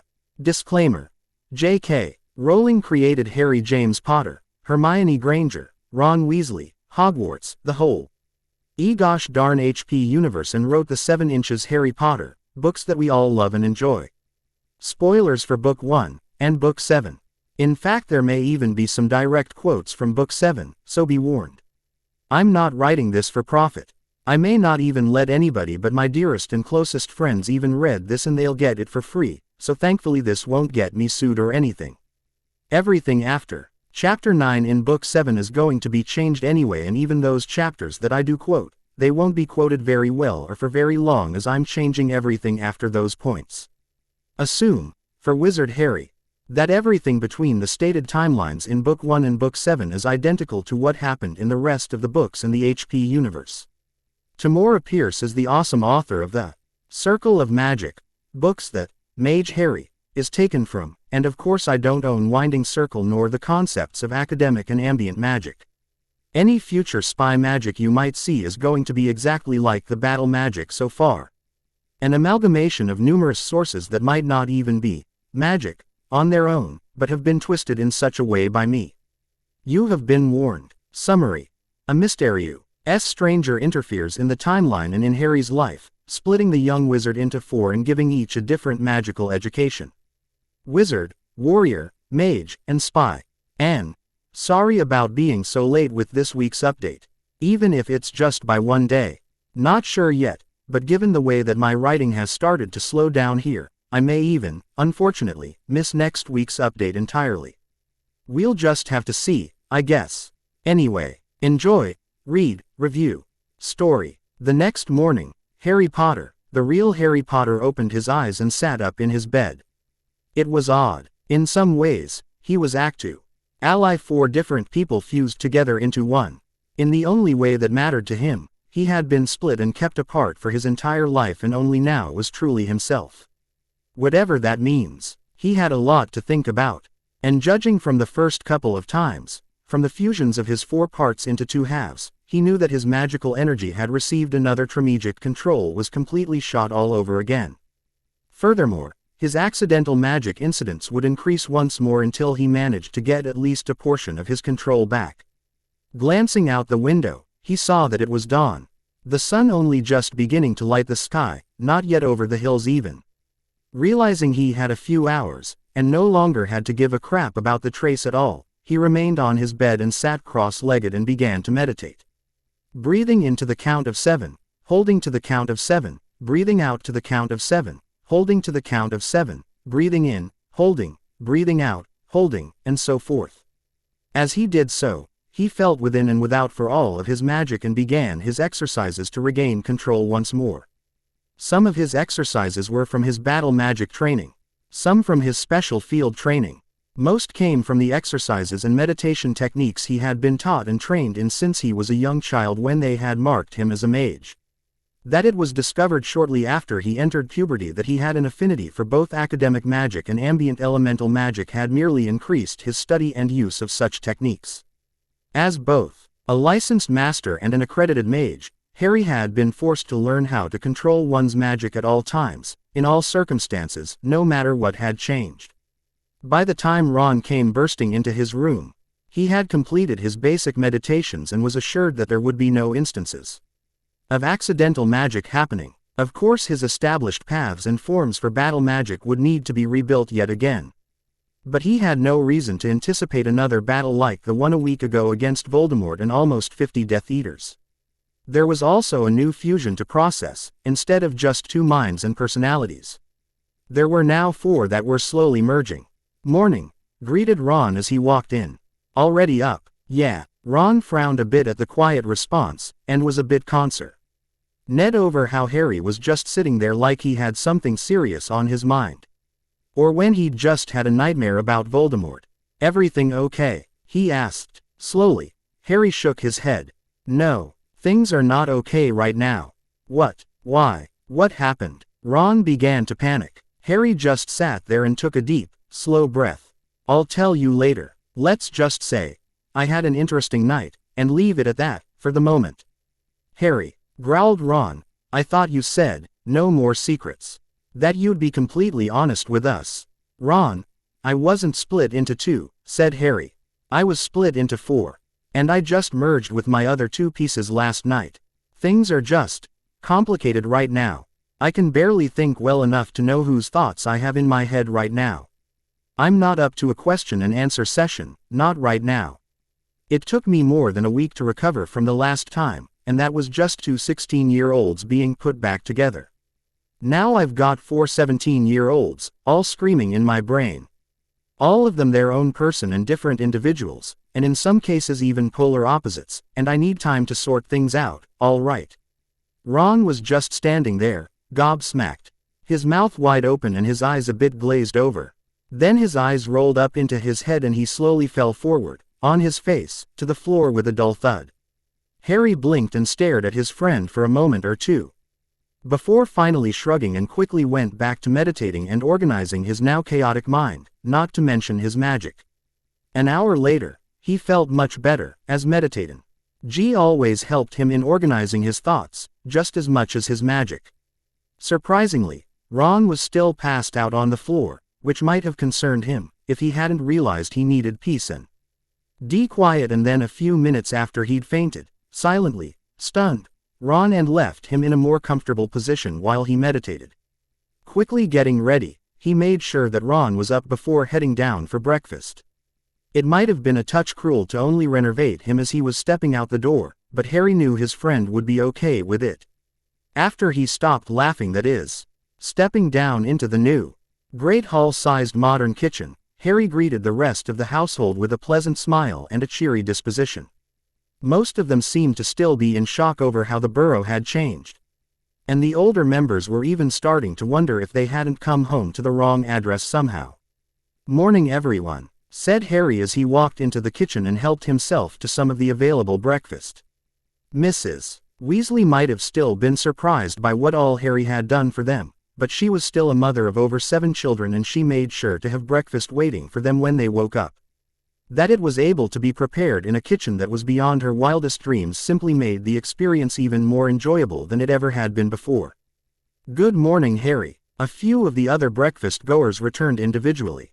"Good morning, dear." Mrs. Weasley took the time to kiss Harry on both cheeks before going back to her cooking. "Oh, could you pass the bacon, please?" "Sure," he commented offhandedly while walking away. Behind his back, the bacon floated over from the cold box to within reach of the Weasley matriarch. She didn't even notice as she thanked him and prepared more bacon for the morning meal. "Oh, by the way, happy birthday, Harry," said Bill from the breakfast table. A table that could rival any of the long tables at Hogwarts in its great hall. "Thanks," replied Harry, distractedly. Nobody really noticed as they all assumed that Harry had plenty to be distracted over, from the new powers he had been displaying recently, to Voldemort, Dumbledore's death, and who knows what else. Not to mention, turning 17, for a wizard is a very big deal, and not just that you can do magic anywhere, anytime, for almost anything you want. Whereas before the only time one could use magic was at school, for study and homework. For many, it could be a heady experience. What Harry was really thinking about, however, had nothing to do with any of that. Not even the events that had given him his new powers. He was actually thinking about the next step of the training he was giving his friends, and how far he would take that training. If it was just battle magic, then he could give them the basics and let them work out the details at a later time. If, however, he were to give them more, he was ultimately broken out of his reverie by Ron bungling down the stairs into the dining room hall, and giving the black-haired green-eyed mage an ugly look as he sat down beside him with his own large breakfast. "That wasn't funny, mate," the red-haired wizard hissed at him. Harry just grinned at his friend, clearly holding back his own laughter. That, Harry thought as he went back to his private thoughts, was the biggest change of turning 17 for him. Harry no longer thought of himself as a wizard. He was most definitely still and always would be a magic user, but the title wizard no longer applied to who he now was. Neither did warrior, master battle mage, sorcerer, magician, mage, or any of all those fancy titles. Supposedly, he could just pick any one of those and nobody would contest his use of such, no matter how outlandish or mythological the name might turn out to be. Nor was he entirely unique that he needed to come up with a completely original name for himself either. There were other fused beings that existed, there were also beings, creatures, and even humans out there that were considerably stronger than he was, even now. A name for what he was could wait until later, he supposed. For right now, he had to continue with his plans. And make new ones. Ginny, Hermione, and Ron's training came first and foremost, and he needed to see how far he could take them. They would never be able to match him in power or strength. Not within any reasonable amount of time, but there might be other ways of training, ways he knew about, yet never are starters. He'd always been a frontline kind of fighter, no matter which side you looked at. Might be nice to have a few others that worked better from the back and sides too.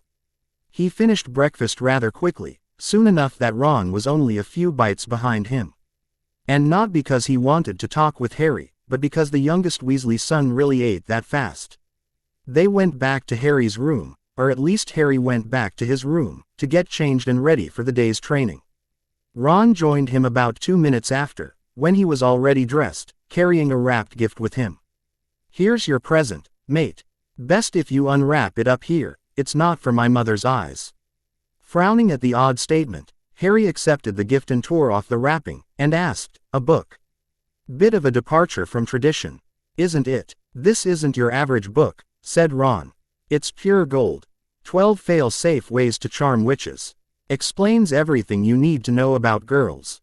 If only I'd had this last year, I'd have known exactly how to get rid of Lavender, and I would have known how to get going with, well, Fred and George gave me a copy, and I've learned a lot. You'd be surprised, it's not all about wandwork, either." Harry was bringing tea. He full unstoppable force of 4 indomitable wills to bear upon the urge to keep from laughing in Ron's face. While the Harry Potter that had grown up alongside Ron Weasley had once been in much the same boat. With hardly any experience in dealing with the fairer sex beyond the classroom environment, and would have found the gift useful and insightful, 3 other Harry Potters that were now sharing. The psyche of the young man sitting before him had been privileged to be allowed to explore his sexuality and social situations with girls and women far more often during their individual educations. The other 3 could have given a full lecture to Ron on how to woo women that could fill an entire encyclopedia, rather than just a slim hardback book. The one that had grown up with Ron had known since forever that his 2 best friends had a thing for each other, and exactly when he and Hermione had started dating, not to mention having spent the first 10 years of his life living in the Muggle world, albeit with the Dursleys. He still recognized a cheap self-help book when he saw it, and likewise knew that only a wizard would think that the title of such a book would in any way at all have anything to do with waving a wand. So, all 4 sides of Harry's psyche had ample reason to fall laughing to the floor at Ron, but likewise all 4 sides knew that would devastate his friend and were doing their best not to do so now. Once he'd felt he'd mastered the impulse, he grinned, struggling to keep from laughing despite it all. He commented, "Thanks Ron. I appreciate it." He quickly coughed to cover up a snicker that almost escaped. "I'm sure it will come in handy someday. Let's go down and find the girls, shall we? We've got some more training to do." Clearly surprised, Ron asked as they walked downstairs and outside, "Wah, you can't be serious, mate. I mean, the past few days have been great and all, except for all the running, and I know why you're helping us and all. But today's your birthday. You can't be wanting to work all day and hide out on your birthday." Grinning back at his friend, he answered, "Well, that's just it. The training isn't for me, it's for you. Secondly, I get to spend time with my friends, and that's the most that I could ever ask for, birthday or not. Lastly, in case you've forgotten, we're leaving after the wedding tomorrow. And given that the wedding is tomorrow, we won't have any time for training during all the preparation, the ceremony, the celebration. We need to get in as much as we can, as soon as we can. Good news is, I spoke with your mother last night, and she's become considerably more agreeable. We don't have to go back to the training grotto to work in secret while a bunch of copies are running around here doing chores. We can work out in the front yard if we want to." At that last bit, Ron's face went from reserved and cautious, to an excited grin matching Harry's as he replied with, "Wicked. Hey girls." Harry popped his head into the kitchen. "Ron and I are going out to warm up. We'll be in the front yard instead of the grotto. Join us after you've eaten and changed." Then he lead Ron out to the front for a quick warm-up run. That actually ended up being an all-out chase that went the entire diameter of the property. 15 minutes later, just as Ron was about to collapse from heavy breathing, the girls jogged out in t-shirts and knee-length cotton shorts, and while the boys stared for a few moments, the girls were staring for longer due to the shock of no longer needing to sneak around. Shortly, they were all running around the property, even extending the run back into the orchard and coming back around to the front a few times. None of them could keep up with Harry still, but now by the time they were rolling on the ground gasping for breath, so was he, as between the longer distance and the faster pace he was using, he was getting even more of a workout from it. After running, they worked on basic agility and strength-enhancing exercises for another 2 hours, and then a cool-down run, where Harry made them run all out for 1 lap and then jog for 5 more. By then, it was lunchtime, and Mrs. Weasley, while confused over the sudden exercising, simply asked what Harry wanted since it was his birthday, and so they had a few of Harry's favorite dishes for lunch.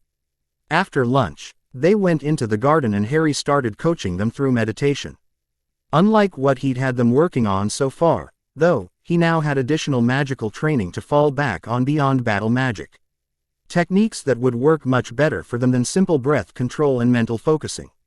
Once they were all seated, he had them start by counting their heartbeats, not doing much else. Just listening and counting. Once they were safely relaxed, Harry took a quick look around and seeing nobody else interested in their activities, he silently got up and walked a complete circuit around the garden. In his trail, he left behind a circle of the same glowing blue fairy fire that ignited when he'd powered up to fight Voldemort a week ago. Once his circuit was complete, he stepped inside and sat back down where he'd been sitting and concentrated a bit of his magic into the circle, igniting the most powerful ward that anyone in the wizarding world had ever seen or heard of.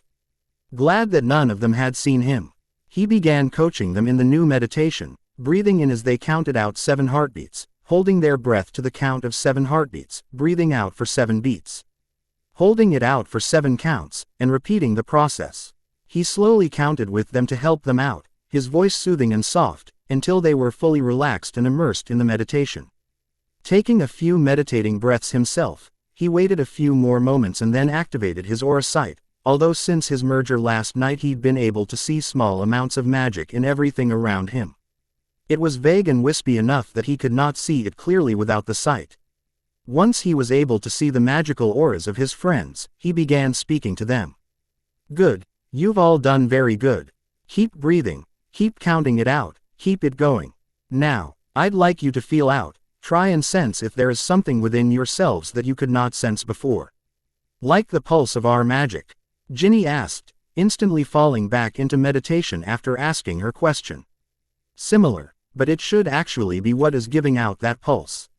If you feel that pulse now, as it is keeping time with your breathing, see if you might be able to follow it to where it came from. Fall deep within yourselves, find the source, the core of your magic." There, Harry had to squint and shield his eyes a bit as first Ginny, then Ron, and finally Hermione all shone with it exploding out of their still bodies. It wasn't actually visible, except to him with his aura sight, but another wizard or witch would be able to feel the sudden pressure that they were giving out. "Do you feel that?" he asked them. "I feel something," said Ron, hesitantly. I can't describe it. Like raw magic," Ginny supplied. "Good. Now, go ahead and slowly let go of that feeling, and open your eyes," ordered Harry. He had been momentarily tempted to take them on to the next step, but that was for much later. When they knew what it was they were feeling and knew exactly how to reach for it without even trying for it.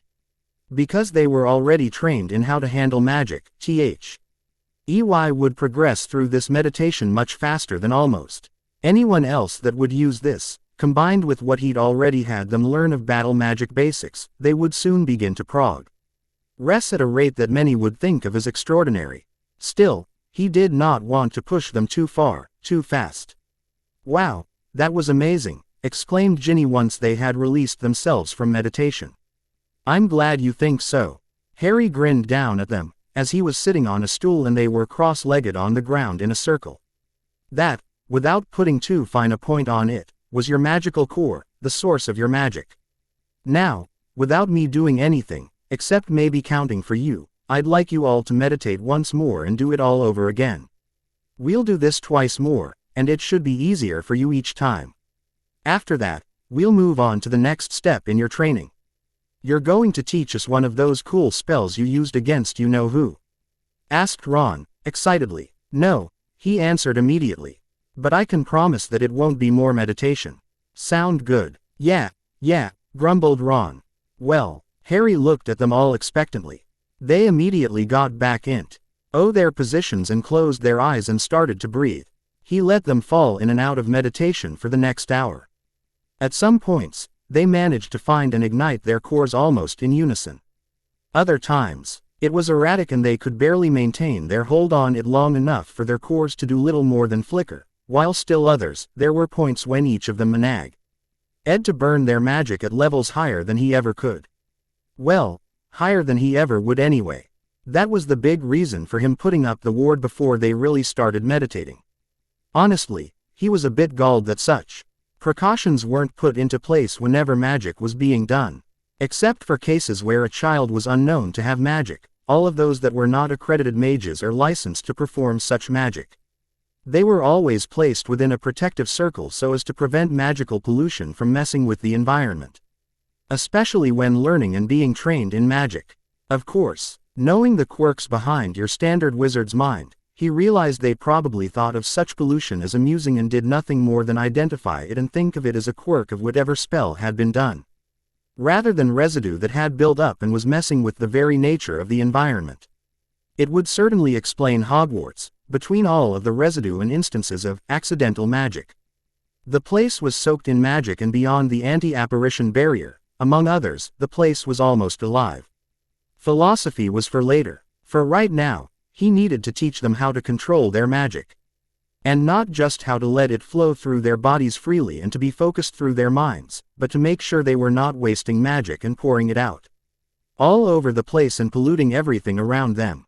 By the end of the hour, they had finally, all three of them, gotten the hang of what the meditations were supposed to teach them, and they could all reach and tap into their magic cores at will, still with a bit of effort, and they tended to fall back into the meditation breathing pattern when they did, but they could do it. Rather than move them on into maintaining control, and not leaking magic everywhere, he did as promised and moved on to the next step in their training. "Okay, you can all get up now, work out any kinks you might have, walk around a bit. Get the blood flowing," he announced. As they did so, he quietly went around the garden in the opposite direction from when he had first done so, this time absorbing up the magic of the ward he had put in place, and taking down the protection circle. "So, Harry, what's next?" asked Ron, a bit enthusiastic about the next step. Well, he hesitated for a moment, before coming to an abrupt decision. "That's actually up to you all. If you want, we can stop early, have a few extra hours to get ready for the party tonight. Or we can keep going until your mother calls us in." "What the, have you gone daft?" shouted Ron. "After all of this, you're suddenly cutting us off, especially with the way you mentioned that we were short enough on time as it is." "I have two things that I can teach you, Ron," said Harry, giving them all a sobering look. "Thing is, we only really have time for me to teach you one of them. One, the sooner you get started on it, the better. The other, I've given you the premise and we can work on it later without much detriment to your training. Problem is, this isn't like what I've been teaching you so far. That was a lot like our 5th year at Hogwarts, with the DA and everything. What I'll be going into next, it's the next level up. Like that aura training level exercises you had us do a few days ago," asked Ginny. Harry shook his head. Like 20-year-old veteran aurors would have trouble keeping up with this kind of training, he explained. "We're moving past the comfort zone of new spells and new ways of using magic. We're getting into what battle magic is supposed to be. About fighting, not dueling. I never want any of you to make that mistake," he suddenly shouted. "Battle magic is not for dueling, where there are rules and ways of doing things and turns at striking at one another. What I'm teaching you here is for the battlefield and wartime use only, which we just so happen to be in the middle of. That means that you don't declare your intentions. You don't face your opponent like a man, you don't defend first and attack after. You kill your enemy with the first shot, you strike him in the back, you do what you have to do to win, no matter what. We're not kids anymore, guys, we can't afford to be. I'm not backing down, Ron insisted. I'm with you all the way, Harry. Ginny was only a beat behind her brother, Weasley's stubbornness at its finest. Or worst, depending on your point of view. They all three turned to look at Hermione, who had been quiet so far. I, she stuttered, unable to make up her mind. That's fine, Hermione, said Harry with a gentle tone. You need to take a break for the moment anyway. Ron, since you're so eager, we'll start with you, then I'll work with Ginny until it's time to head in, all right? What? Why can't we all learn together, like we have been? Whined Ginny. Several reasons, the suddenly serious Harry answered. 1. What I'm teaching you next is how to fight physically. Muggles, or mortals as I've started to think of them, call it martial arts. There are, quite literally, thousands of different forms and styles of martial arts. I'm going to teach you exactly 5 forms. Under a single style, my style. He grinned savagely at them all of a sudden, making them think of a crazed wild animal that was about to attack them just because. Doesn't really have a name. And I'm not giving it one. The 5 forms I'll eventually teach you, I've named after the primary elements, mostly because of the attributes of those elements the forms reflect. He stepped a bit away and then spread his feet apart, bent his knees only slightly and brought his arms and fists to his side, tucked in at right angles. This is commonly known as the horse stance, a good starting point for many martial arts. And somewhat Hermione, my favorite bookworm, he paused as she part glared, part blushed at him. You'll probably recognize this, probably won't since you don't. She seemed to be all that interested in martial arts. Yourself, but this is all strongly based on the Muggle martial art of Tai Chi Chuan, or just Tai Chi. First form, he said with a commanding voice, water. Then he began to move. He actually didn't so much move as he flowed from one position to the next, his whole body moving like he had no bones and was filled only with liquid, his arms and legs snapping out like waves against a beach shore, yet absorbing of anything that might move against him. Ron was fascinated, and Harry thought his friend didn't so much as blink for the entire presentation. The red-headed boy began to feel a passion the likes of which he'd only ever felt about 3 things in his life. Quidditch, chess, and the people he cared about it, be they friends or family. Ari's talk of having to kill and fight were scary, but Ron had been faced by scary before, ever since he was 11 years old actually. Still, he couldn't help himself as he recognized that his Friend D could teach him and show him things that no other wizard had ever even heard of, let alone could do.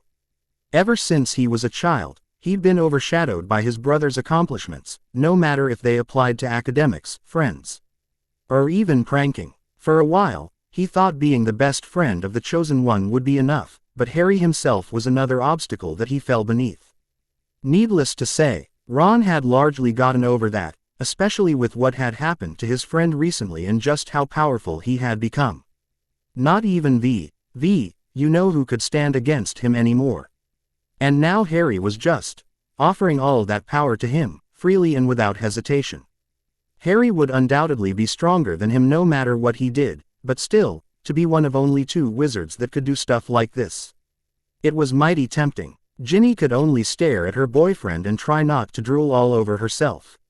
Once upon a time, a little girl had dreamed of being a princess to Ari and live happily ever after with the boy who lived.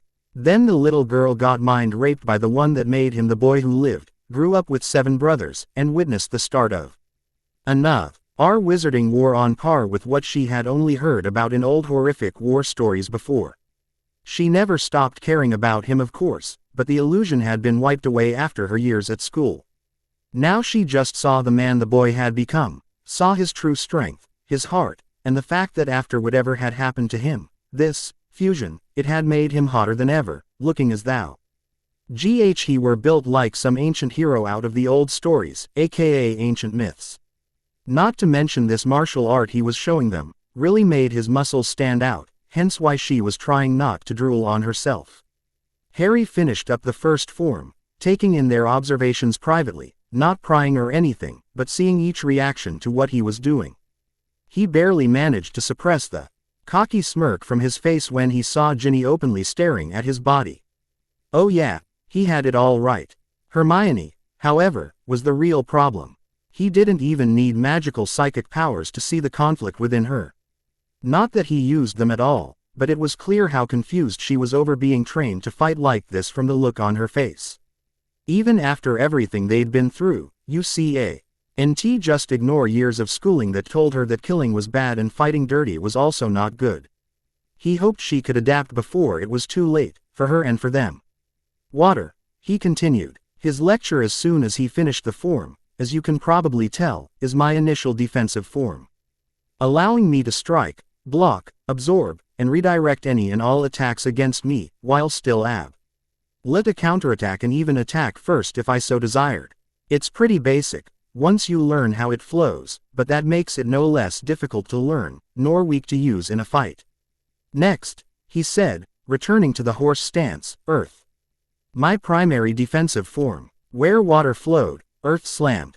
The moves were blocky and direct, but that just made it all the more devastating when viewed that the punches, kicks, blocks, and sweeps were meant to be used against another human being, and just how much damage Harry could do against someone else.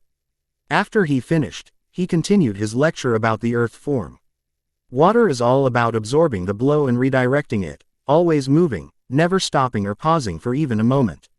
Earth is both the same and the opposite. Earth allows you to absorb the blow, but you don't move. You stop it, and it breaks against you. Same with the attacks, as you put your full strength behind every single blow. There are also no jumps in the Earth form, which is important to remember. And you rarely dodge or redirect. You take it head on and then channel the energy right back into your enemy. Next, my initial attack form, Fire. Harry noticed Ron's grin suddenly went from cool to cackling out loud and screaming wicked every few seconds. Although obviously he wasn't cackling just yet, he could easily see the excitement in his best friend's eyes. Fire, much like Earth, was very direct, although there were many more kicks and punches. Unlike with Earth, however, Fire had you jumping a lot more, to add more power to each blow. The defensive moves, for the few that there were in this form, consisted more of avoiding the blows or parrying them for a counterattack, so they all could easily see why Harry called this his initial attack form. Afterwards, he moved right along, barely noticing the sweat that soaked his brow. Air, as you probably guessed by now, is my evasive form. You can still attack and strike with it, but first and foremost you learn to dodge, evade, and avoid. It's a lot like water, a bit like fire, the total opposite of Earth, yet just as important, and it is also the first form that I'll be teaching all of you.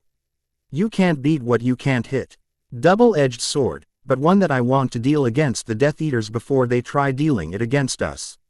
He quickly moved into the demonstration, and he was right. Air was much like water and fire, as he just seemed to flow through the motions, from jumping, spinning, kicking, striking, and even blocking and parrying, but he never stopped moving, even once. They could now also see why Harry had them exercising in agility exercises and aerobics as much as running and strength exercises. They would need the conditioning before they even started to learn this form. Especially if he was starting them off on it. Once he had concluded showing them the air form, he rested back in the horse stance for a few moments, catching his breath and showing how much of a workout those demonstrations had been just by themselves. Once he'd controlled his breathing, he spoke. The final form is called lightning. It is my primary attack form, because, quite simply, it has no defensive moves whatsoever. From the very start, you attack your enemy with everything that you have, and you do not stop until he is dead, defeated, or running away. You attack all out and you attack first. You do not give them so much as a chance to breathe. He suddenly straightened from the horse stance, and looked at them sternly. I'm not going to teach you lightning. Ron started to protest, but was silenced by Harry's glare. The only way I will ever teach any of you the lightning form is if you can defeat me in battle, he told them, speaking mostly to Ron though. Besides, you need the basics that are taught in the other forms before you can even start learning anything of lightning. And just to clarify, Ron, when I mean defeat me in battle, I mean no magic, just pure martial arts. His friend acknowledged that and nodded his head, accepting the challenge. After having remained silent for most of this, it was startling when Hermione asked Harry a question. Harry, who art styles do you know? Besides your style I mean. Tilting his head in thought over the interesting question, he pondered it only for a few seconds, before replying casually with, oh, between my wizard and mage parts. I'd say I know a general to fair amount of street fighting, which is a style all its own, however undisciplined. Then there are the two different styles that I RNED from the guards and Duke's soldiers. I also picked up basic defensive work, so, all in all, that's about 5 styles right there, counting weapons training as individual styles. He scratched his chin in thought for another few seconds before continuing. Then there are they styles that Joshua taught my warrior part, which included the elemental forms I just told you, but he mainly focused in on what I now recognize as Asian martial arts. Tai Chi, karate, little bit of kung fu, and while I'm not supposed to, he also taught me some Muay Thai. Then he taught me a little bit of everything too. My last part, and I do mean a little bit of everything, mostly boiled down to the most direct forms pieced together for maximum damage over little effort, mixed with everything else. So, I guess, the answer to your question, Hermione, is a lot. Oh, was all the wide-eyed girl could say. Let's get started then. Ron excitedly got to his feet. Okay, Harry agreed, except that I'm not teaching you forms or an art here, Ron. I'm teaching you to fight. So, we'll cover forms later. For right now, Harry snapped out and punched his friend in the face. AAAOOOWWWW. Ron screamed out as he flew back. A few feet and landed on his butt before falling to the ground, painfully. What was that for? Thankfully his nose hadn't been broken, instead just his whole face was bruised. This is why I offered you the choice to quit early, Ron. And after we're done, or I should say, after I'm done with you, I'll offer Ginny the choice to stop early once more, same with Hermione. But you've made your choice. And now you live with the consequences. Seeing that his rather thick friend wasn't catching on, even as the girls had scrambled out of the way, Harry simplified his statement. We're fighting, Ron, and think about it. If you go ahead and beat me now, I'll teach you the lightning form right off the bat. But we are fighting, as I said before, the sooner I start you all on this, the better off you'll be in the long run. Harry, you can't mean that. Just stop it, Hermione screamed, hysterical. He turned to look over at her while Ron was getting up, then glanced at Ginny, who was by her side. The warm brown eyes stared back into hardened green emeralds, then she nodded her head. He was mildly surprised, but grateful all the same. She still understood, and her stubbornness still wouldn't let her quit. Well, he'd have to see just how far that could take her, after she saw what condition Ron ended up in. Do you understand yet, Ron? He asked. This isn't school anymore, and I'm not your precious, brittle as glass Harry Potter anymore. I want you all to live, but Tom and his Death Eaters are not going to make that any easier, as they will be aiming to kill every single one of us. I am to make sure that we make that as damn near hard as we can until it becomes an impossibility for them. Besides, think of it this way, would anybody expect you or me to suddenly get physical with a bunch of wand wavers? Ron paused in his next protest as he realized the concept did have merit, however little, as there had still been fistfights at school, so it wasn't like physical confrontation was anathema to wizards. So much as not their first reaction when going into a fight with another wizard. To further entice you, allow me to construct a metaphor you can understand, said Harry. In chess, each piece can only move a certain way, you can only move one piece per turn, and the objective is to capture or remove your opponent's pieces from the board, right? Well, yeah, shrugged Ron, not understanding just yet. What piece can move virtually anywhere on the board, so long as there are no obstructions or the king isn't in jeopardy? Asked Harry. Again, Ron shrugged, then answered, the queen, of course. Well, Ron, right now, you're the king, said Harry. You can only move a single space at a time, once per turn, and all the other pieces can't move until you're either out of danger or until the next turn. In fact, he turned to the girls, you're all kings. So far, we have only been able to react. I can't even call us pawns at the moment, seeing as a pawn can move over 2 spaces away and can attack. You all can't even do that yet. Ron was frowning, struggling to understand the point that Harry was trying to make. What I'm doing now, Ron, Ginny, Hermione, with this training, with the meditation, the exercises, the conditioning, even with this fight right here and now, I'm turning you all into queens. Ron almost burst out in indignant refusal, until he understood the metaphor all of a sudden. From the most limited and defensive piece on the board, the playing field, to the most powerful, feared, and even dangerous piece. That convinced Ron all the more of his conviction to do this. But, to fight Harry. There's no other way, is there? He whimpered. Look at it this way, Harry said back with a cocky grin. No matter what happens, you're going to be beat black and blue here. As I'm just plain better than you now.